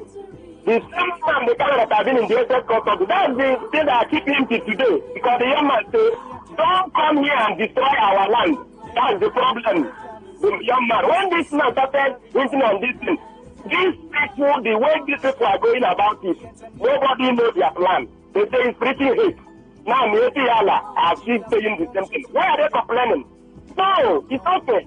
They can carry a cow, enter anywhere, and eat up everything. No problem. When we are seeing it, maybe people think we don't hate, we hate Nigeria, we don't do this, we hate them. How can you not live? How can you live with people that don't hear you? Only please, carry a cow from us now. The next thing I will dagger you. I will eat a crate, so that be waiting the small boy will begin to tell our elderly women. You know, Thank you, Honorable Chris. All right, I think that's much you can take because we have to go for this short break and, of course, bring you our commercial. 5 p.m. Waiting to Happen will be coming up next. After Waiting to Happen, you'll be listening to the news and, of course, what's in your mind. And then area talk and then eyewitness report. We have so much for you today. Don't go anywhere. Stay with us.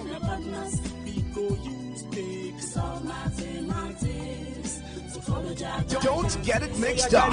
You are listening to Today 95.1 FM, your premium talk, news, and sports station in Port Harcourt.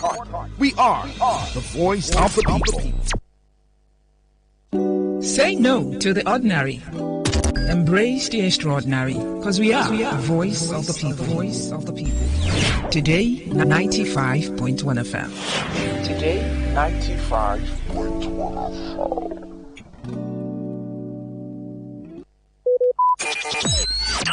Talk radio. I listen to a lot of talk radio.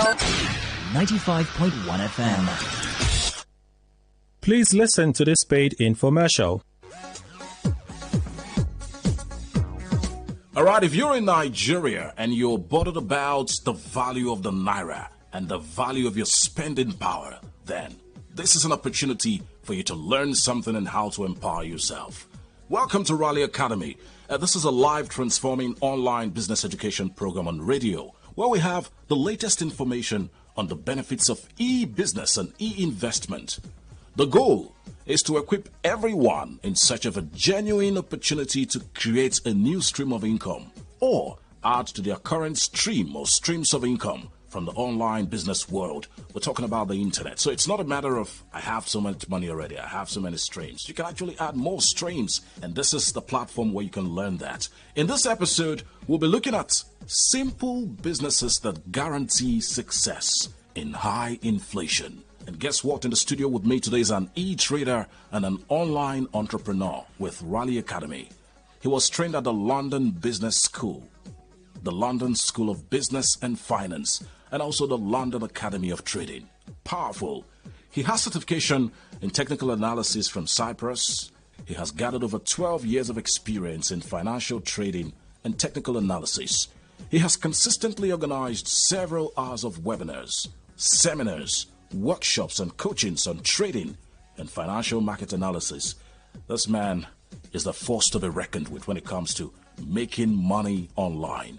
It's my pleasure to introduce my guest, Michael Akinwale. Michael, thanks for joining us. Thank you so much. A beautiful day to be in the studio, I can tell you that. All right, so tell us more about yourself and Raleigh Academy. My name, once again, is Michael Akinwale. I'm actually an online serial entrepreneur, which means I do several things online. The company Raleigh Academy is actually a global online business education brand. The company started in Europe several years ago. From Europe, they have several offices around the world. Like in Nigeria, they have an office in Lagos, Abuja, Port Harcourt, and Ibadan. And the goal of the company is actually to connect people via efficient experiences to the opportunities when it actually comes to doing business online, and to show them the new age strategies for attaining financial freedom. Okay, there's a global economic crisis right now, and everyone is affected. Particularly in Nigeria, the value of the naira has really dropped. Our topic today is on simple businesses that can guarantee success in high inflation. Before we go into the details, let's understand what high inflation is. I mean, from your perspective as a professional. Okay, so let's start with understanding what inflation itself means, all right? So inflation actually means the increase in the cost or the price of things in the market, or also the increase in the cost of living in a particular country, all right? Or we can also say inflation is actually the loss of the purchasing power of the currency of a particular nation. Are you getting what I'm saying? And right now, it's not a local phenomenon, just not in Nigeria. It's a global phenomenon. Right now in Nigeria, our inflation stands at around 35%. And that is even from the government. On the street, I can tell you the inflation figure is close to between 50 and 60%. Why do I say so? A loaf of bread about a year ago cost just about 300 naira. But today, a loaf of bread will cost nothing less than 1,500 naira. That is extremely high inflation.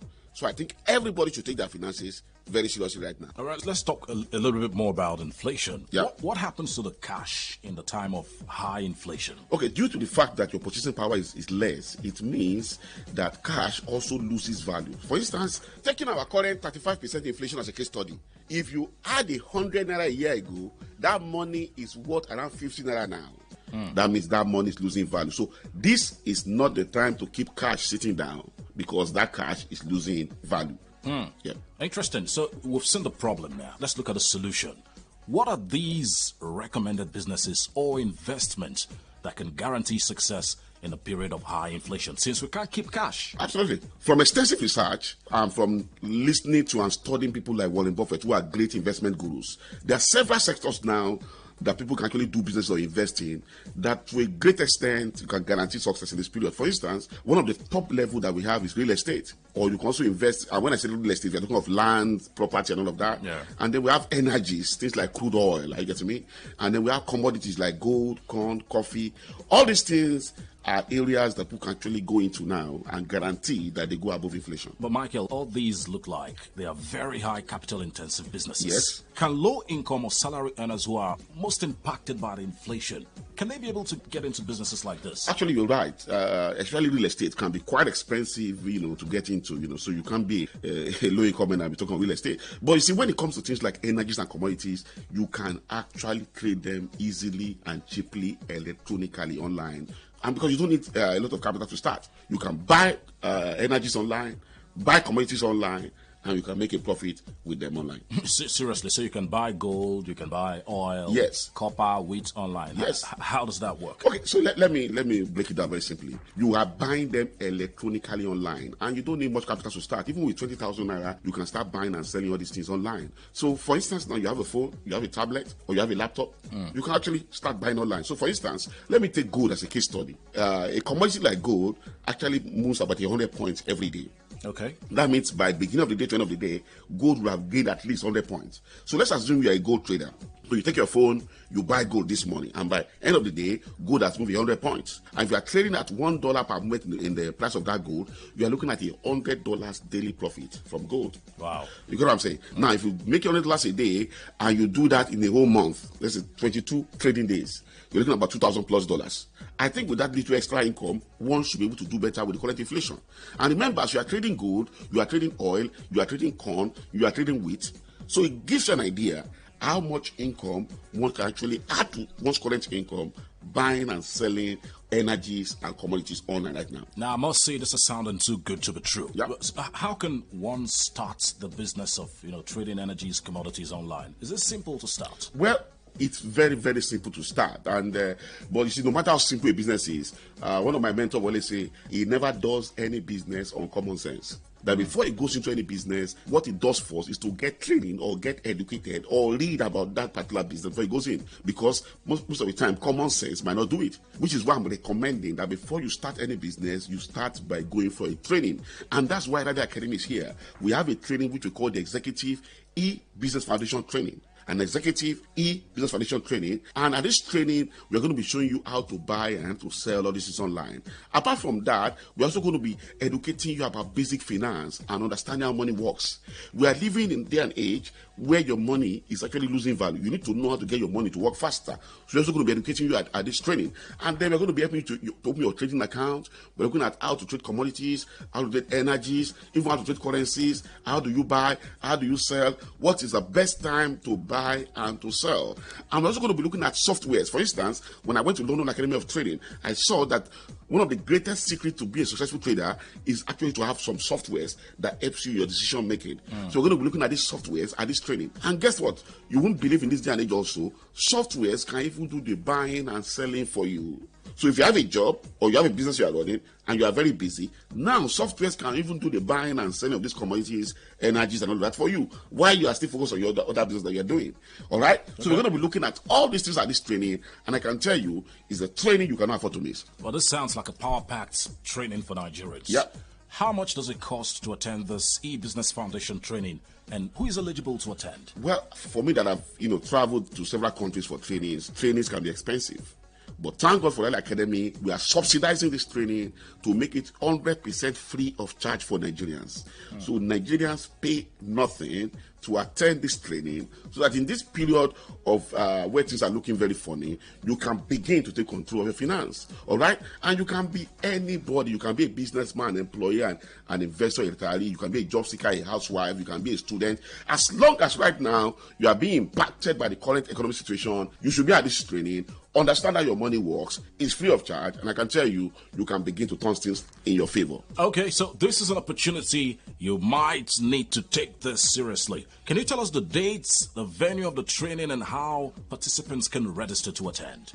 The training will be taking place for 2 days right here in the city of Port Harcourt. And the date this training is going to be taking place is this Thursday 12th and Friday, the 13th of September 2024. Let me tell you again, this is Thursday 12th and Friday, the 13th of September 2024. On these 2 days, the time will be from 10 a.m. to 1 p.m. From 10 a.m. to 1 p.m. So 3 hours of very, very life-changing time. And the venue of the event on those 2 days will be at the Rally Academy. The Rally Academy, second floor, City View House, number 26, Abba Road, by Market Junction. Right here in the city of Port Harcourt. The Rally Academy, second floor, City View House, number 26, Abba Road, by Market Junction. Right here in the city of Port Harcourt. Very popular place, I can tell you. You cannot miss it. It's very important that you register to be at this event so we know you are coming and we can prepare for you. And to register is simple. Send an SMS to your phone number, then your seat will be reserved to be at this event. So take your phone right now. Let me show you how to register. If you want to register to arrive on the first day, which is Thursday, the 12th of September 2024, send an SMS with the word PH1.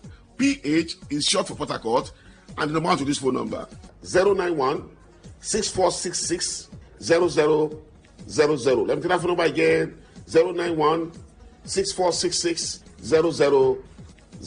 Let me take that phone number again 091 6466 0000. And once register to attend on the second day, which is Friday, the 13th of September 2024, send an SMS to the word PH2. PH is short for Port Harcourt, and the number 2 to the same phone number 091 6466 0000. Let me take that phone number again 091 6466 0000. Let me take that phone number again 091 6466 0000. Thank you. What else would participants benefit at this training, Michael? Well, this training is already power packed, but we still have some extras. You know, this is Rally academic culture. We believe education operates based on the law of long and lasting impression. So, apart from this 3-hour training you're coming from, we're also going to be putting you an educational DVD on all those businesses I just highlighted that you can keep learning at home after the training. But guess what? That DVD is only for the first people to register. So begin to register now to take advantage of this. Secondly is that this is year 2024. Rally Academy is going to be giving out our 124% bonus. This 124% bonus is cost at least 124,000 naira credited to people's trading accounts for them to boost their trading capital in the business of e-trading. Then the third thing we're going to also be giving is that we're going to give you one-on-one consulting. You know, we're going to be able to meet me one-on-one at that event, and I'll be able to answer your questions directly on a one-on-one basis. And lastly, we're going to be giving you a free exclusive access to our post-training. After this 3 hours training, if you're interested in these businesses, you can actually go into the full training. And guess what? You can actually win like a scholarship to attend it at this training. So be at this training, pick up your DVD, pick up your bonus, come and pick up your post-training scholarship, and I can tell you, we can make this year 2024 very great. All right, the year 2024 is looking great already. Tell us again the dates, venue, and time of the training, and how participants can register to attend. The training will be taking place for 2 days right here in the city of Port Harcourt. And the date this training is going to be taking place is this Thursday 12th and Friday, the 13th of September 2024. Let me tell you again, this week Thursday 12th and Friday, the 13th of September 2024. On these 2 days, the time will be from 10 a.m. to 1 p.m. From 10 a.m. to 1 p.m. So 3 hours of very, very life-changing time. And the venue of the event on those 2 days will be at the Rally Academy. The Rally Academy, second floor, City View House, number 26, Abba Road, by Market Junction. Right here in the city of Port Harcourt. The Rally Academy, second floor, City View House, number 26, Abba Road, by Market Junction. Right here in the city of Port Harcourt. Very popular place, I can tell you. You cannot miss it. It's very important that you register to be at this event so we know you are coming and we can prepare for you. And to register is simple. Send an SMS to your phone number, then your seat will be reserved to be at this event. So take your phone right now. Let me show you how to register. If you want to register to arrive on the first day, which is Thursday, the 12th of September 2024, send an SMS to the word PH1. PH is short for Port Harcourt, and the number to this phone number 091 6466 0000. Let me take that phone number again 091 6466 0000. Let me take that phone number again 091 6466 0000. And once register to attend on the second day, which is Friday, the 13th of September 2024, send an SMS to the word PH2. PH is short for Port Harcourt, and the number 2 to the same phone number 091 6466 0000. Let me take that phone number again 091 6466 0000. Let me take that phone number again 091 6466 0000.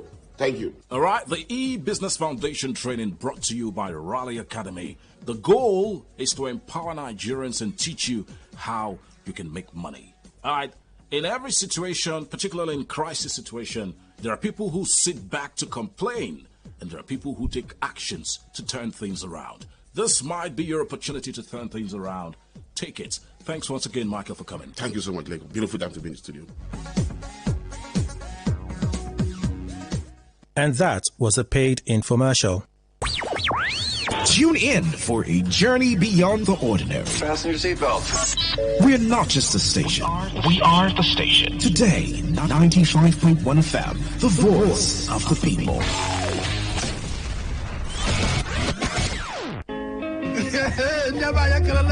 Wetin dey happen there? They say wahala dey finish. Nah, this one wahala be like bicycle. They just dey quick. Wetin dey happen? Now for today 95.1 FM, 5 p.m. Monday to Friday, Bomkwem. Now here you go here. Wetin dey happen for Niger and Obodo the world. Now that time where we dey bring you ogbonge story them, we go shock you. You go wonder say na person do like this. Now so we dey bring am come give you acid the hot. Now where we dey find way to sweep this country? Don't run. You go stay blood in the chopper. You say this one. No worry. When time I reach, I'll say I want to take. I see where they go. Homeland is homeland. Me, I go open gates for them. Now me go be get man at that time for airport. Wetin dey happen? Make you no miss Mazi Ike God Ike Machuku and MC Kuro for Wetin dey happen. You go enjoy yourself. No forget to say woman dey chop our recharge card woto. I don dey tell una say this place na education center. As you sit down here with us from Monday to Friday, you go enjoy Wetin dey happen. Wetin dey happen? Make you no miss am at all.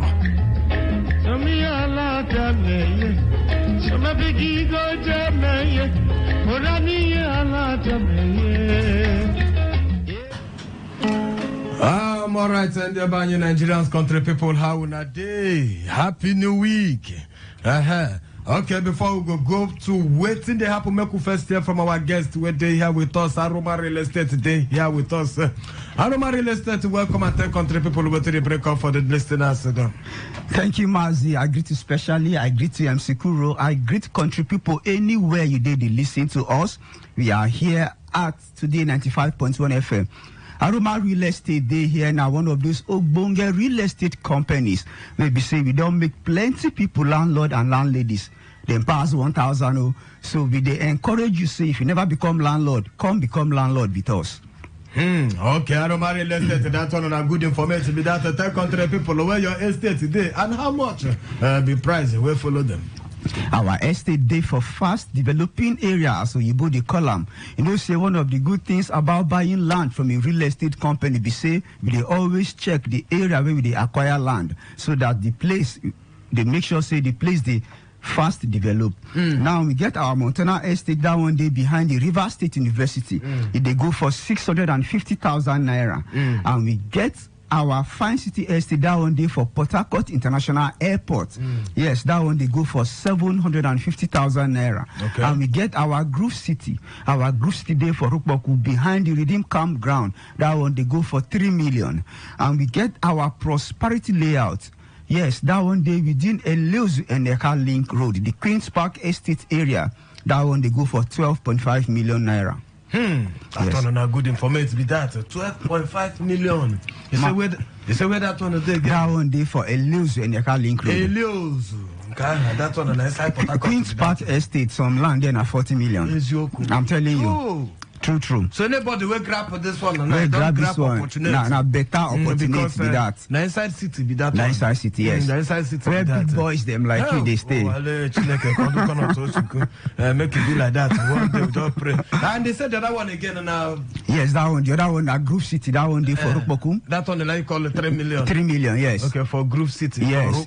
Yes, behind the Redeem Campground. Rukboku, another city be that. Yes. Another city. All those places them you know far to reach. You know far, of course. Just 5 minutes, drive, 4 minutes drive. You don't road reach, to clear well, 3 minutes. You don't reach government house. Exactly. That one good. Okay, now very good information of it that. Okay, this one away they call a million like this. You know, so not everybody hand if they reach that a million. You get what in English they call a payment plan. Yes. If when I get, I'm going to tell us, and if person start a payment plan, or maybe person don't pay, which can document, now they give it to the client. Okay, this our payment plan. We say anybody where one become landlord, we dey tell you say come to Aroma Real Estate. True, you go become landlord. Because of that, we get 3 different payment plan. One of them we dey call am payment plan A.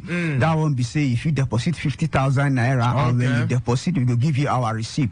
You go decide how you want take balance. If it take you 3 months, 6 months, 12 months, or even 18 months, yes, we dey understand. But if you think so, okay, the money wey dey your hand na 100,000, if you deposit that one, we give you receipt. Or if you get up to 200,000 self, we dey understand depending on the location. Say if you deposit this money, we go give you receipt, and when you pay finish, we go give you our deed of conveyance. That deed of conveyance document na 2 in 1. It gets survey plan inside. Then final, we go give you our certificate of allocation. Yes. Whoa, that one is good information with that. Aroma Real Estate. Good to hear that one. Okay, tell us where be your office and your phone number.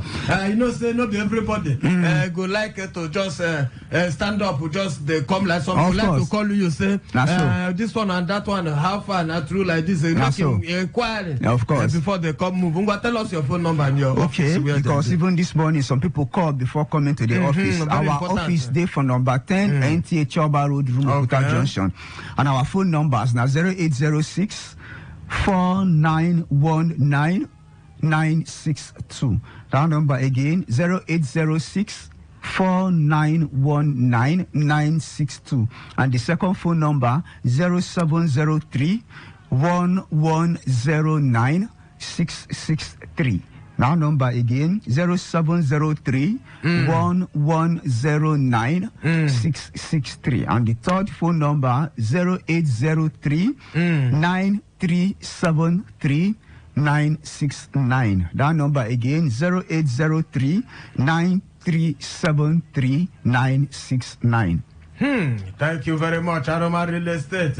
Okay, it's another important question who I'd like to ask you. Okay. Land no be something we're there for supermarket. Of course. You know, got you know there for supermarket, like somebody go say, go there, go bring one for me. Of course. But this one, person needed to say confirm them. And are you they go meet the land? Yes, you know the land, and they come meet you. No. And you don't need to close your eye. You need to, like some people open your say, eye. Just close your eye. No. Land will be like that. Open your eyes. So tell us how person go take see this land and tell people because some people they are blood where they listen to us.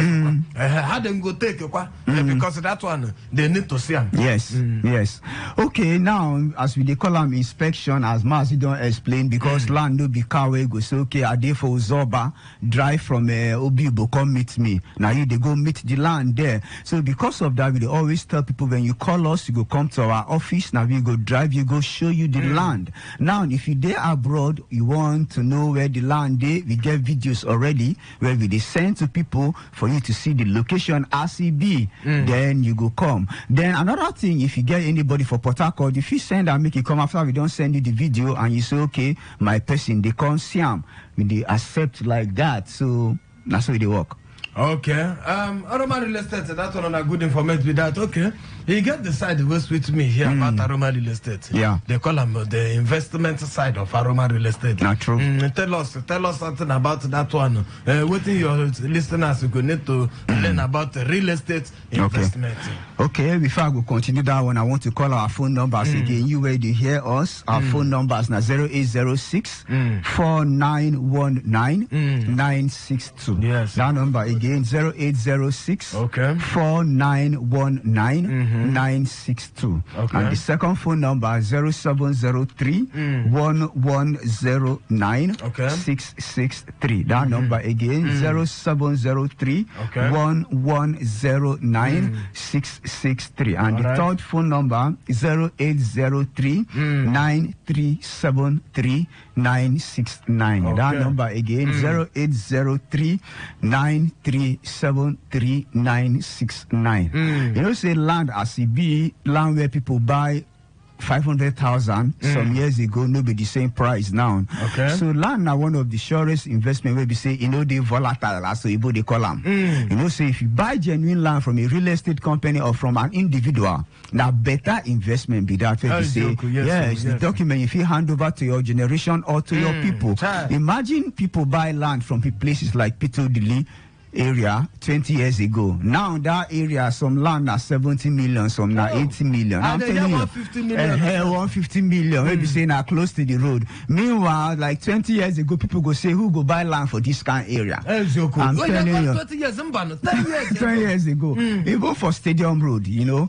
But now we get locations where we say they develop very fast like that. Our Group City Estate for Rukbok will be 3 million. Now, one of those locations. Then this other one will be for Pearl Garden. Our Prosperity Layout will be 12 million, 12.5 million now. We they encourage you to come. Then our Montana Estate where they behind the River State University. That one has 650,000 naira.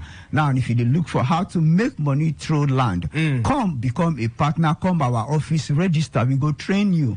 Yes, how to make money, extra money. If you make up to 400 or up to 500,000 naira with Aroma Real Estate. So final, make a call our phone numbers again, 0806 4919 962. That number again, 0806 4919 962. And the second phone number, 0703 1109 663. That number again, 0703 1109 663. And the final number, 0803 9373 969. That number again, 0803 9373 969.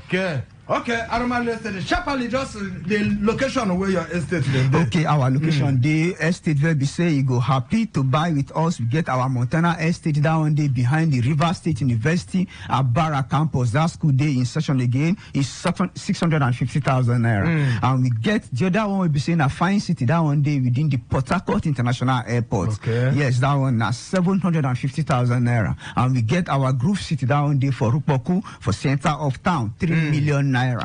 And we get our Prosperity Layout for Pearl Garden area, that one at 12.5 million naira. All right. Thank you, Mazi. Thank you very much, Aroma Real Estate. Yes. Thank you very much. That one, now the voice of Aroma Real Estate. Make we go back to what's in the happening.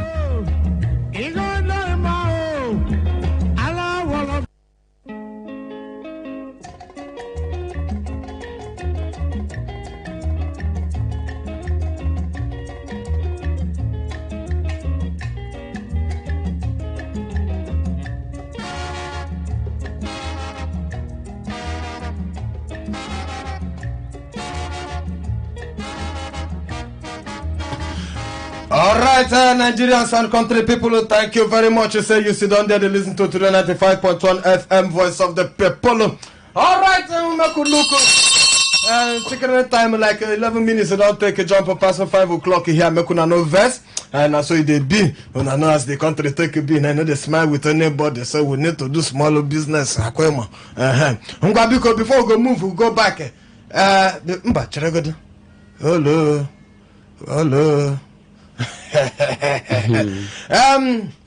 A very important something I want to talk now. Nigerians, Biko, I never see condition where somebody go there. You dey hear ambulance, you still stand for road. You block road. You say they do walk. Look on which kind walk you walking. That you don't know the importance of emergency. For who must see here? As the traffic don't bad like that. Ambulance, one way. They carry patient inside. They follow the drag road with ambulance. They don't drag it, they never allow make it pass. I tell the soldiers, you don't wait to make your orga come pass where you the command. Make motor pass, make your orga where they do way from your own back they come. And this one wait there for your front here. Whether the future president and inside there. And they do way they want rush and go hospital. You say no. You say make him wait. Make your orga come pass first. Such injustice. I do the video, put up for my Facebook, make Nigerians see how it be. If you go there for Mazike God for my page, you go see the video. It don't make sense. It's very, very ugly thing. Now why they call them emergency? It reach time for emergency. They politicize everything just to please their paymasters. Make we call this woman because it be like I hear saying she in charge of for ambulance. Make we hear from her. Hello.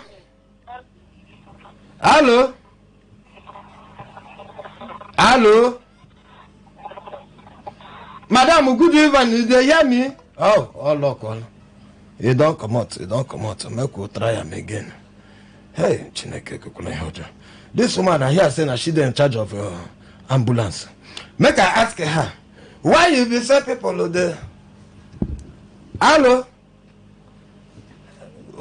Chineke God. Because when I do for Buddha, as ambulance they come like this, everybody he declare way. Customer, okay. the MTN number you dialed is not reachable at the Okay, and the condition where we there. Sorry, no verse. As ambulance they struggle, network to the struggle. If you try our number here, sir, you go to hear the number you are calling. It's not available. It's not available. I don't know whether this one go connect. Why? Because Hello. Hello. Okay, they don't. I think they don't pick it. Hello. Hello. Oh, pick it. Hello. Hello. Happiness. Madam Happiness. Hey. Who is on the line? Yes, good evening. How are you? Who is on the line? Hey, Ojokoloma Jojo. This is Senator Agumara. Hello, Mbana, who is not wrong number? This is Happiness, Madam Happiness Chitro. Wait. We are speaking with Senator Agumara. I won't want to be think you don't know me. Madam. Hello. Who are you talking with? You want any problem so that I can let her know? Yes, there is no problem. It's just that I want to know if she is in charge of ambulance. If she's in charge of what? Ambulance. They need ambulance in Abuja. I'm in the Senate House now. Okay, wait. Chelago the Happiness, wait. Madam, Holy Ghost fire this country. She said not put Holy Ghost fire. Hey, Madam, no verse now. Is my hand about plank now. It's plank. I'm planking you now. No verse. The way we use Holy Ghost fire for this country. Chinakele. Let me call her again. Who then go pick? This person, one which I'm happy birthday. In the verse. Chineke no go pick call again. He said, I for don't go straight. I said, make I plank as well. People know they take joke again. The way people know they take be now. People, as I just mentioned ambulance, the woman don't run. Holy Ghost fire. All right, since you know one pick, I'm going to leave her like that. Madam Happiness Chitru, anybody with Sabiam? Madam Happiness Chitru Jaja, anybody with Sabiam? Tell us, with the column all the way from Today 95.1 FM. All tell number, I'm not busy. Chineke we kokole making no block the line to type self. Because Nigerians this period no joke.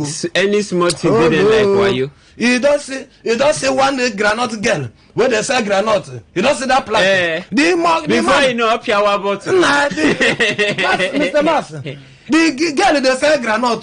The guy come to do prank for him. The girl not ready for prank. He dressed like native doctor. Carry the other one. As he come, he collect the girl granite. He collect the first bottle. He collect the second bottle. Give him second one. He give him friend. Make them they go. The girl ask him for money. Now he blow the other one breeze. That one fall. It is said the girl go see that one run. Now the girl the boss bottle for him. Also plank ended there. Even the one with fence take off. So people are not joking again. People know they take joke again for Nigeria. Why? The country they too serious right now. They try to take joke. Not be your fault. Not be your fault to say you the thing. You be the condition of Nigeria. You can't be as it be like this and but well, try to take joke because now the only thing we go fit keep a man suffering. Yes, moving. No, they too serious. Yes, too serious for this life. I don't go joke with the woman. The woman don't provoke. Expensive joke. Very expensive one. Very expensive one. The woman don't provoke. Okay, Mrs. Jaja, happy birthday to you. That one they come from your husband, Tammy Belema Jaja. He said, "Make we wish you a happy birthday." I say, "In don't write a small note here. I say, make we read them for you. You because I mentioned Senator Agbomara. You don't verse. So which kind of human being be this one? Okay. All right, your husband, I don't wish you, saying, darling wife, the most beautiful and he said, may this day be filled with joy and laugh. Love you more with each passing year, forever and always. My love, dear, from your sweet Tammy Belema Jaja. Her name, okay? The woman where they celebrate her name, her Mrs. Happiness Chitru Jaja. Happy birthday to you. Yes. Even though say you're not going to take our colleague, you don't want to listen to people who will get ambulance. All right, and when you make a move inside the story of today, how na day? Happy New Week. Today na Monday. If you just join us, you listen to Today 95.1 FM, Voice of the People. And the person they hear voice here, my name na Mazi Ikegod Ikenwachuku. I dey here with MC Justice. The time is not too day because the market don't take our time and a small plank don't take our time. Okay, I'm gonna make you first. Here the first one. We'll go push you whether you like waiting this my brother talk. Can go Chinekele. Hello. Ota Koshide. Hello. Obel. Okay. Hello. Make you start them again. All right, pay attention to this one where you want here. In fact, make I not go that distance again. That distance is too far. Make you start from here. Now bring your ear, come radio. If you like waiting this our uncle talk, if you support them, you tell us I. If those against say nay, they will go no. When you finish, now maybe the Senate president, assistant to Godswill Babu here. Now me go tell you whether the eyes have it or the nurse does have it. Okay. If we finish, don't forget to send something to our email. Yeah, we'll go to send something for our prayer box because all the very important. Oh, Chineke Kokolo, no one of the what kind of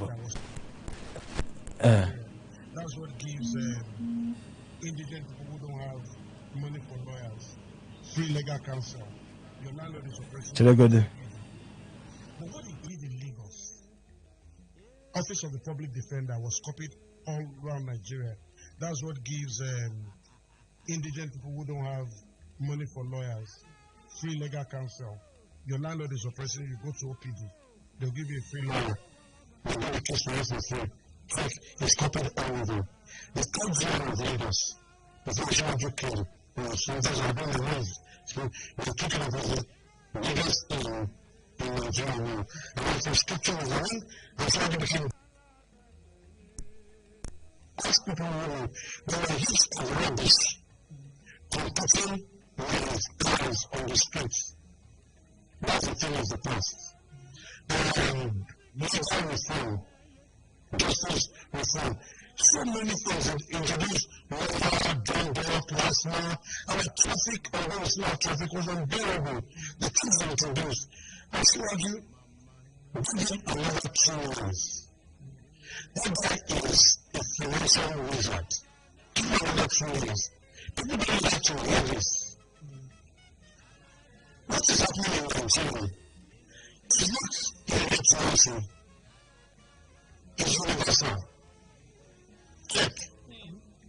Inflation in America, inflation in the UK, there were riots a couple of years ago in France, everywhere. But you see, as they done all, it's a good one I looked at. And one of the names I'm here work for this man. Article was vice president. Tell me what article they report from BPE. Well, to defend somebody, they're easy. Also, they're easy. Because sometimes you don't know when they contradict yourself. Only way is if talking for both only one I don't talk again. It's okay. It's all right. Thank you. No be me find you trouble. Off now. Off your mic. Off your mic. Oh, from where now? Oh, Chineke Kukule.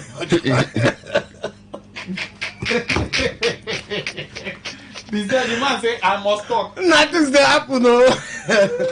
All right, the Nigerians and country people, when I don't hear that one on our first story, go with that one, and we could start time like that. And if time will not agree us today, we will just do 3 story. I'm give you now, make open phone line quick, give country people so that when I go follow put on a voice inside the to read them. Anyone where you go sweet to for body. I say, don't hear this, our friend, our brother. We talk, say, I say, Waju Bola Meditinembu will be the president of Nigeria today. Say, in fact, say na financial, I think na financial wizard. Say na financial wizard. In fact, say na financial wizard. Winch own. In fact, they let work with wizard. Say oh no, na financial wizard. So I see, but who talk that one? Who make that comment where you hear for radio there? If it's no happy, if it's happy, if you support them, if you say do well, if you no support them, you go say no do well. But you agree with them, you go call us, tell us what do you think? Say Tinubu be financial wizard, make you give them and 2 more years. That is 1 year, 4 months now. Yes, so we go add another 2 years. That is 3 years. 4 months. This suffer the then when he reach 3 years, 4 months, you go say, I am more cuckoo wait, make the first finish. Make we bring them another 4 years. Just give them another 4 years. Say 4 years now, no go do to the country. Now the trek you can't walk. Go for my Facebook today, go see where the trek you can't walk. But if you not, if but maybe by that time I feel they crawl. They can't walk. People now they carry fuel, go find fuel, yet they no go see fuel. One since why they walk. I never tried to go walk like this before. Well, all right, whatever Nigerians and country people, I don't hear that one. I could remind you, say if you follow us for Facebook today 95.1 FM, go there for Facebook. You go see all our topic. Waiting they happen there inside there. Drop your message inside there. When time we reach, we go take your message. You want to see us alive? We're there live for Facebook today 95.1 FM live. Go there. You go watch us real and live. You be my friend for Facebook. Carry am go there. Mazi Ike God Ike Wachuku for Facebook. I did there. The topic is there for everywhere. Drop your message when time we reach. We go take them. You want follow me for Twitter? Mazi Ike God. Come on, follow me there. They said that they do monetization. Thank you, monetization. Me come home. I don't know what it mean, but I hear money. Because follow me for that side. If 1 naira go enter, that mean you go still share them. Yes, we go use and buy friend. Yes, we go use and buy friend to come here. Because help your brother, make we help ourselves. Whether Elon Musk, the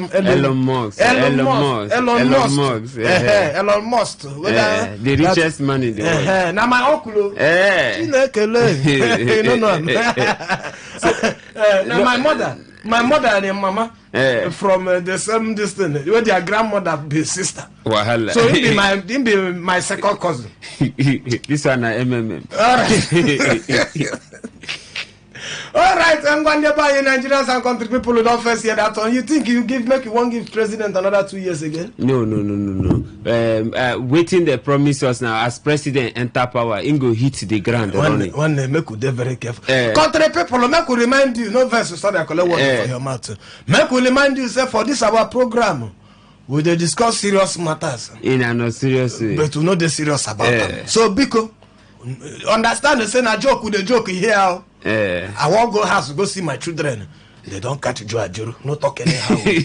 Set up. They don't enter their offices today. So see this place. I won't come out here, JJ. In peace. Amen. So you go there careful. And you when they hear us, I see they calling here. Be careful, oh. See this government. They know they joke with you. They careful, oh. My waiting they talk here. Continue. I just make I throw that caution for you, so that you don't go drive rough. If you drink, now don't the drive. Now the democracy with this way we define, we don't see them. When they don't catch a labor chairman, oh no, who be you? Me, we'll be like ants like this. I don't get papa be orphaned. We feel even trend when they put hashtag free. Nobody even sabi Nobody they say hashtag free mass. When they go ask who be mass. Because not be me or nobody. I don't do anything. No. Because continue one. The only thing we will go fit talk now make the government help us. That 2 years too far for us. May they just try reduce them small. Make we feed their life reach possible. That 2 years. Or the possible. Now beg now with the beg because you feed demand now. You go the year one, you can't them. All right, that one not the one where Benga what be that in second name again? Adeyinka. Benga Adeyinka. Benga Adeyinka. Now comedian you, but this one who ain't talk. You're not funny at all. You're not funny at all. So make the give president 2 more years in a financial wizard. You be see go turn things upside down. Make una no worry. Just na small suffer, you go suffer. Actually, a baby step. Baby step. One head president. Now waiting in column. So, all right. The second to the one will carry come here. Our president. Oh, handsome president, wonderful man. Hey, very spirited, strong, and energetic. That is our president. Sinomat. Sorry, no verse. Now, the person company that they struggle to pronounce like this. I don't know how they pronounce for that side. The name where I see here now. Sinomat he Chinese firm. Our country don't sign $1 billion contract for iron steel project where they don't join body with another company where they call Capstone Integrated Limited, Nigerian company. He join body. This one they sign them with the Minister for Iron and Minister for Mine and waiting steel and waiting. Will be Dele Alake, no verse because I don't know this their office with them. But you know who be Dele Alake? Now Minister for Mines and Steel, solid mineral. Thank you. Now him. Now so they don't approve. Say this one will follow because of the travel where our president travel. Allow the man to travel. When I say hey, when they go China, where didn't they go find a for China? You don't see them. Investments don't come. Like so in the as in travel, they bring investment. They come back. If they bring them come. Happy good work come out. Let him work. Give him extra 2 years. He not my brother. After that 2 years, the fee has 6 months. You know, extra time they did for football match. Well, not be only that one. That one on a contract of $1 billion. And now they don't sign soon. And inside that one again. Another Bonga one, $3.3 billion. Now they still attract come from China. That one they don't sign deal to develop the brass industrial park and methanol complex. That one they for Bayelsa State brass industrial park. Well. That one na the investment where our president you don't go bring up. There one make we enter market first. Make we see whether we go do small investment. Make we check whether we go fit to see space there to bring these Chinese people come from Mosi market here. We on the block. I na be just wait there with the come.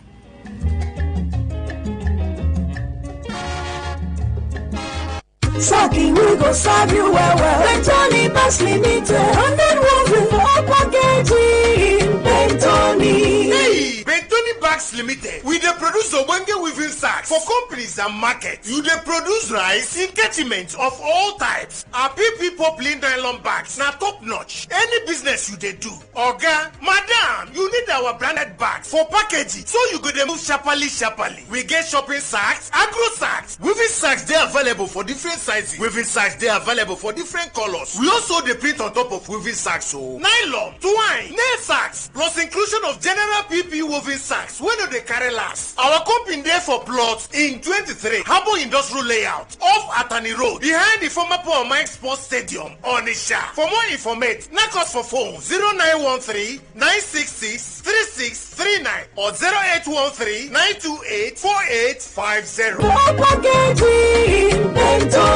Bentoni Bags Limited. Uniqueness now our name.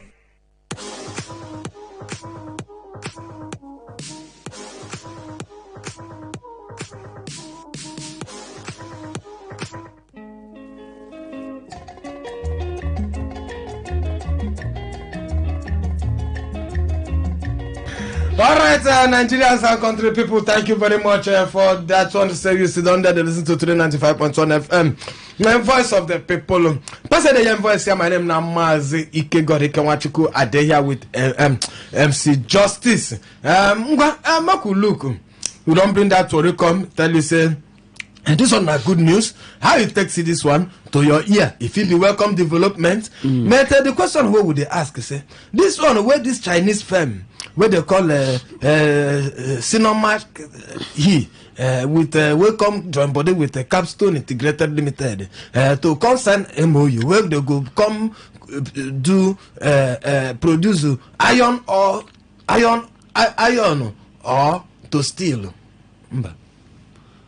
Iron or to steel project. Okay. Not be to steel. No, the steel, the other metal. Because now we are steel. I come cross. They won't country for our iron. No. Okay.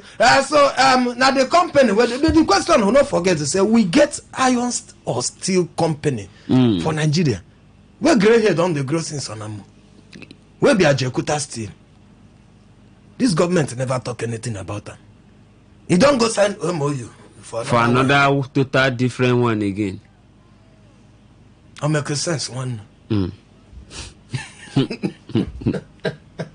All right, well, that one on the investment where our president don't try to come. How na take a see that one? Now welcome development be that. Now good news be that. Well, this one on our waiting don't go achieve for the travel where in the travel. So you were the complaint since our president to the travel. Make you see the better way don't come. Make we look another to PDP don't announce say the recent concluded state congress for 12 states where they do say in fact include River State. Say they don't review the congress again. Say they never finish.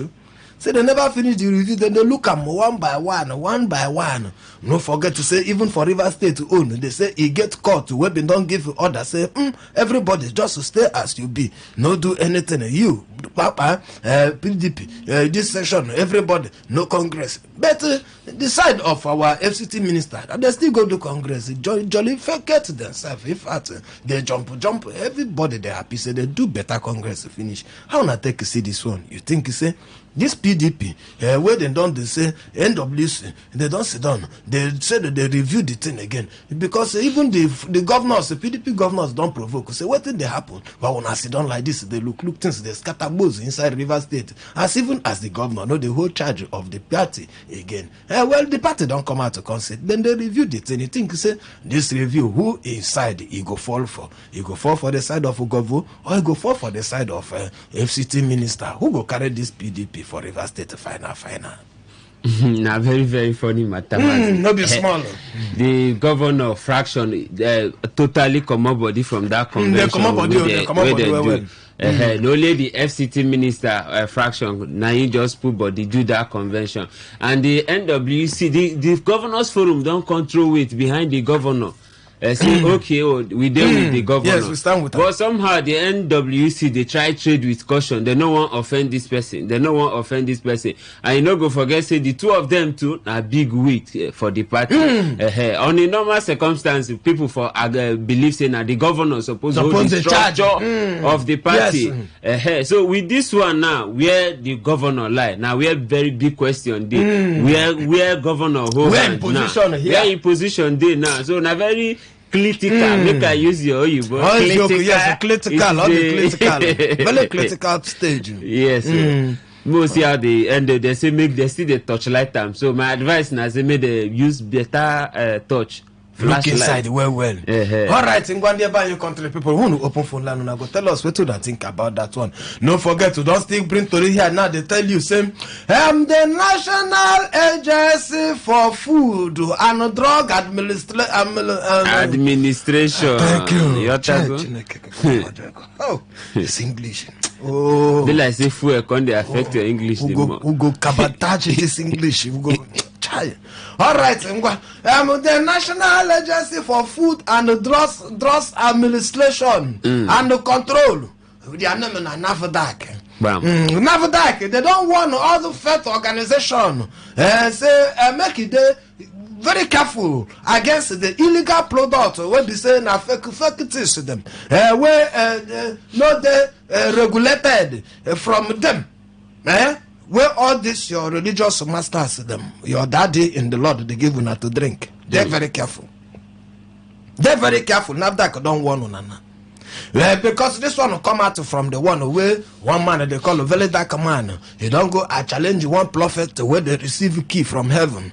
The man they receive stone, miracle water, everything in the cell. They say now waiting in people because of say na religious something. Say even Bible self say make them use things them do prayer. And say now the one where him in the use be that. But that man don't carry the thing. You go meet NAFDAC. He carry plotters. I think don't go report give NAFDAC. NAFDAC no do anything. Now that man don't go do plotters or bungo plotters in front of NAFDAC. You know reach 2 days NAFDAC don't they talk. Now NAFDAC don't come out and now come one say in fact say even that product where the man they sell for a church member. Say na fake.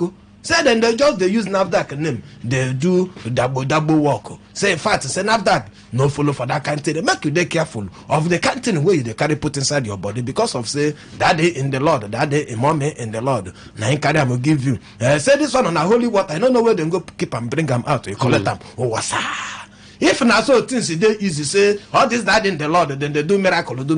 Therefore don't do miracle for Nigeria. Fuel will go back to 50 men. You know life for that one. So why what it come happen on now? The same will give them more time. Say okay. Nigeria situation they critical. So what do you think about the one? Very good move. Very dark man. At least don't issue this warning and to the advice because bad water they get in own side effect. Bad soap. All those side effects, you know, before you know if you lead to another health challenge, we will know expect. Stay careful. Be careful. Tell your papa in the Lord. Say if him be miracle working papa, make him go bring down price of fuel. Dollar quoi? Tell him make him bring $. I think the other one will be say he use a cabo dash, cabo scatter dollar come back fly like this. Say because in no the country, not $4 for. In don't day for how many? In don't day. Make the man come out. Then go come out. Where that dollar go down again. So I beg the question what would they ask you here now? Say the one where that your papa that in the Lord they give you. You sure say you don't get certified by NAFDAC before you go collect and drink. Okay, make not one where the sick us here. All right, and the last story we carry come here. Recent hike for fuel price. This one is strong because person don't contact me today. Say, this is my work. I no go figure again. Export don't jump. Say in fact, they don't squeeze it like a goat. They don't squeeze it like a goat. We chop bitter leaf. I'm going to buy you the question of what would the throw? Can't ask you here. What thing you think say this one it mean for our Nigerian economy? You know, say this thing a very delicate issue. Very strong price why they pay for transport come Today FM. Now ×2 now they pay now.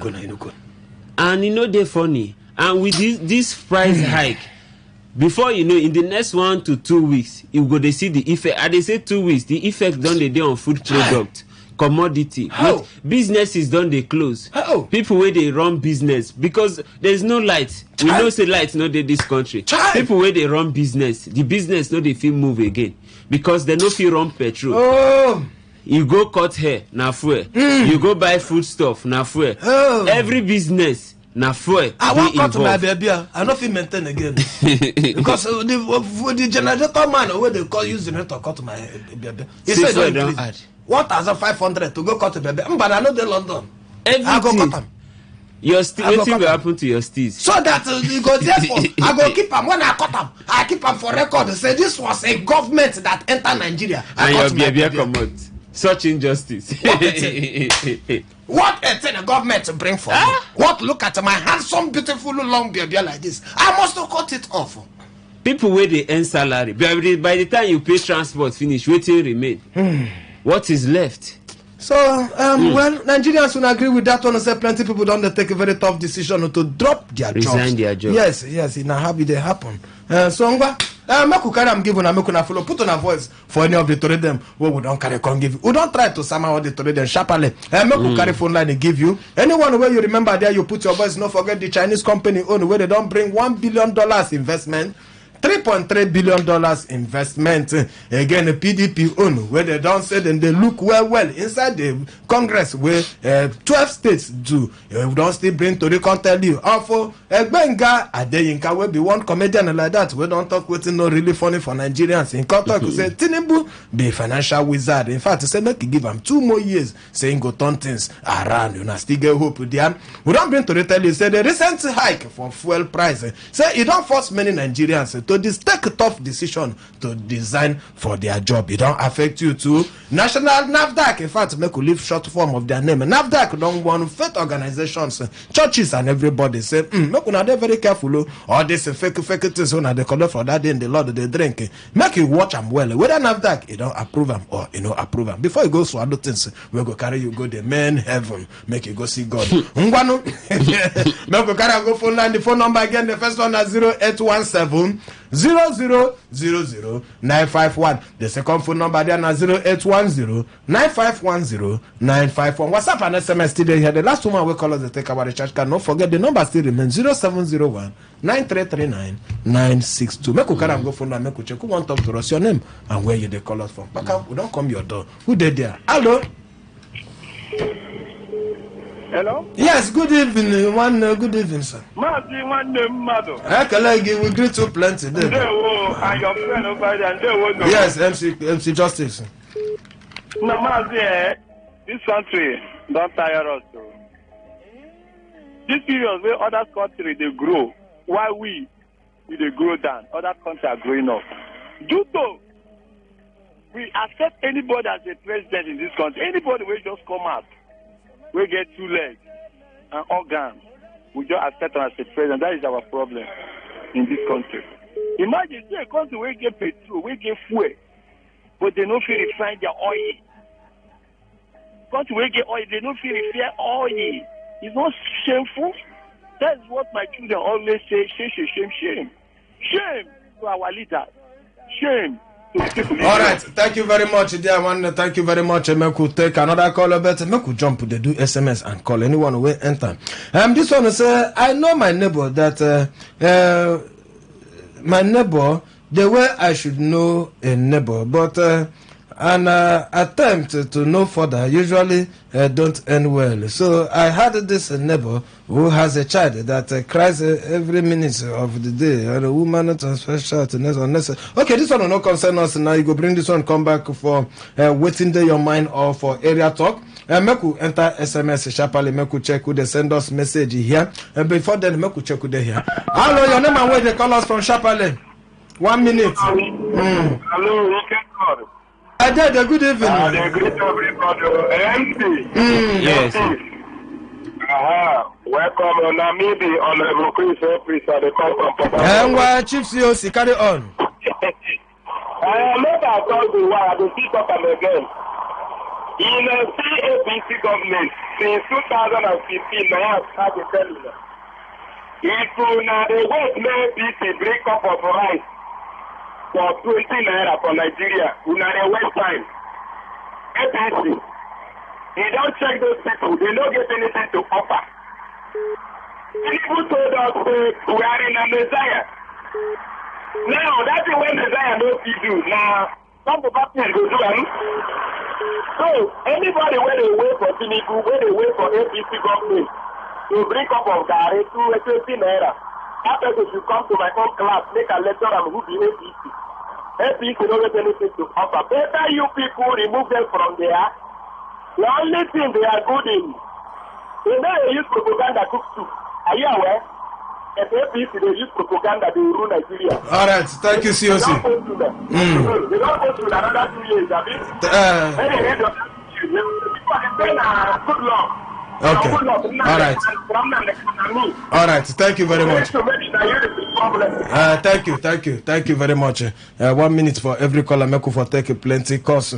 This one don't say make I look SMS. Okay, na SMS then they fall inside. Mazi Anuko is a good evening. You see this Tinubu government is okay. He said, have you seen where they give rats fish to keep?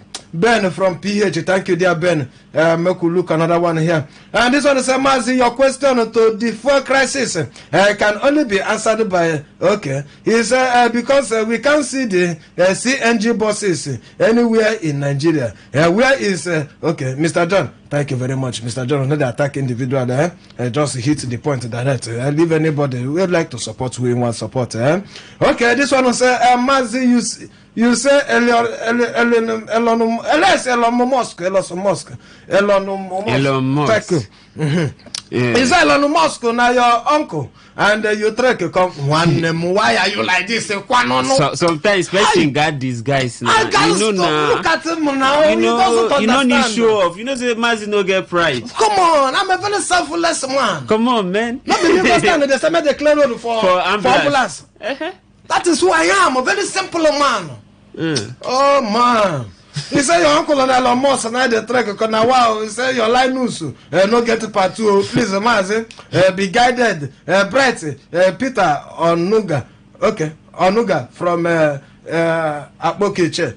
Brett, no worry. Now my uncle. Why you dey drag person uncle? Is it your uncle? And because he don't give me flying motor. Now me no one driver.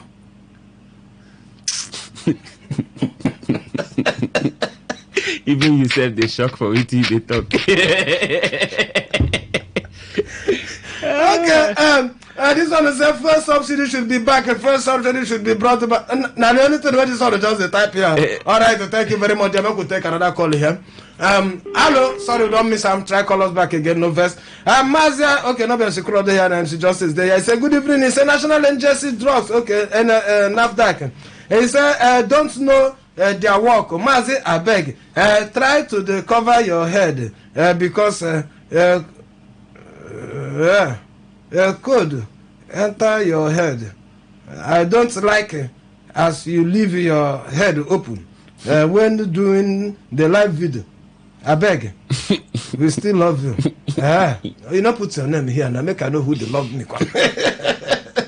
When come and say, what is your problem with my head? So then, try call us back, no verse. The network, the dancers don't told you. In fact, you know they smell at all today. It's on the same as MC Justice. Yes, he said Tinubu government is just a wrong number. Fuel 1,350. He said to Fiakwa. He said, I beg, my name na Elliot. Okay, Elliot. Thank you, dear Elliot. Make we look another one here. Okay, make we wait. Okay, make we check with here. Hello, your name and where they call us from Chapali. Hello, Today FM. Good evening, sir. Now, one Africa, they call you from women. Okay, Chapali, off your radio if you don't on there, they hear noise. I beg you, make Nigerians, make we not they blame ourselves too much for Tinubu administration and his cabinet.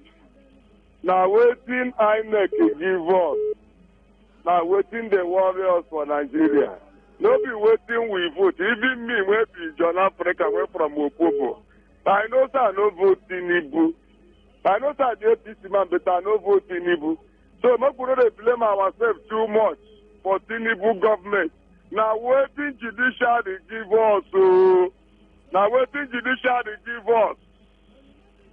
All right. Thank you very much. You don't talk your own. Everybody gets your own to talk. Good evening, everyone. He said, the man who said the president should be given more time needs some level of examination. He said, wizardry. I don't understand this. He said, wizard can be either positive or negative, but in the case of the president, is purely negative. We are sick, and they are okay, and they are tired of his government. Okay, he said one salary can barely sustain their family for a week. The cost of fuel is killing Nigerians, and yet someone is saying the president is a financial wizard. God have mercy. Okay, now so you put your name there. Thank you very much.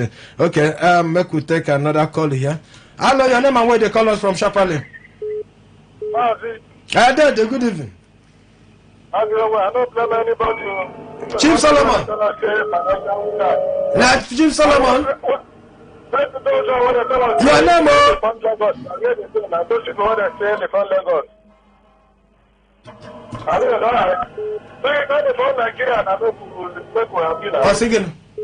I don't hear him well. I don't understand him because I don't understand what, because you don't even tell us your name. You just the rap they go. Not only you the verse for this thing, no. Now the first day inside. Me I verse past you like this, better they put my own inside cloth. No, they bring your own. DSS they I think you know say Joe, you know how it be. Even Sabo where they shout, arrest, go to court, set up everywhere. I never even know many cases set up, don't we? They don't check their office today. They find their guy. Everybody don't pick up. So one day, be careful. All right, so this one I said, Faustina, but no be okay. This one now the morning message coming. Casey from Port Harcourt said, Mazi, Elon Musk is your uncle and you are complaining about the price of beans and plantain. The other day, all the same. Say hi to your uncle for me. Casey, what is your business?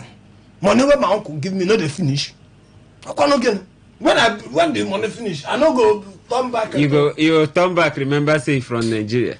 Casey, I beg because. Make we enter Facebook, make I check messages there, but make I take one call here. Hello, your name and where they call us from, Chapale. Hello, good evening. We greet you plenty. Your name and where they call us from. Can you hear me? We they hear you well. Hello. Put your voice, we they hear you. Okay, this is the voice of right on my Bomazi, Kikimechian Bogo. I want to speak on the issue. You don't find trouble now. Be careful, be guided. I said the issue debate that Tinubu is a financial wizard. I want to ask him a certain question. In which way is he trying to say that he's a financial wizard? Look at in just few months he has been in power, everything has turned upside down. Look at the price of fuel, over 1,300. Are you aware the citizenship of Nigeria is under the watch of Tinubu that petrol is being sold above 1,300? Indeed, there was a country. The president should have a human face of people of Nigeria. Even a bandit was able to have a human face by raising their price of their ransom from 50 million to 30 million. Mr. President should have a human face to Nigeria. He should pick it for Nigeria. He has asked Nigeria to sacrifice. He also should also sacrifice to Nigeria. All right. Thank you very much. You speak well there because the way it takes start the rap and for the first time it make me feel small. Okay, make I take this one for Facebook. Christian Eze say give President Tinubu 2 more years plus 1.5 years means he has concluded his tenure. To me, Tinubu has nothing to offer. Okay, make I still take one more again here. Add, make I check who first send. Motu, okay, Christian Ezen, I used to send that one. Motu Oyebade said, please tell our president Tinubu to be careful for Chinese people. He said Tinubu government already confused after 1 year. He no do anything. Okay, Motu, thank you there. Okay, Chiledwin here, you say indeed the president Tinubu is actually a financial wizard. Okay, the support within that man talk, and this can be confirmed from his past record nationally and internationally. He said, and he will certainly succeed in rebuilding Nigeria despite the little challenges, and nothing good comes easy. But for those who want to quit their job because of the cost of fuel, let them resign and watch the many persons on the queue take over their jobs. Okay, they say there are many people to take over their jobs. Okay, Amity Prince here, he say APC is nemesis to Nigeria. He said more people will still resign and leave their jobs because there is absolutely nothing good about this government, and he's failed policies. Okay, Amity Prince, thank you very much, dear. No be say this thing like this. As we talk, the money they increase, the money don't drop well, nothing they carry go home again. Okay, okay, and you're buying. Make we leave them like that. Make I still take one message sharply. Make a look. This one will say, good evening, Mazi. I be from Okrika. He said, I think our president is not affected by the increase of fuel price. I didn't to talk this one. I think he said president they buy fuel. Na national property. What it concern president to concern fuel? Hello, who write this one? Hello, Mbano. Make you check your name. We no go fit take him. Tamunosaki Jombu. Time will not be our friend to take this one. Make we leave like that. Bring this your message. You come back for 6:30 for waiting day your mind. For now, waiting they happen go come back your way tomorrow 5 p.m. Make you no miss them. Keep the time and sit down there 6 o'clock na news. Ngwano, we go see you again tomorrow. Onya biarije. Oh na kona na pola meba.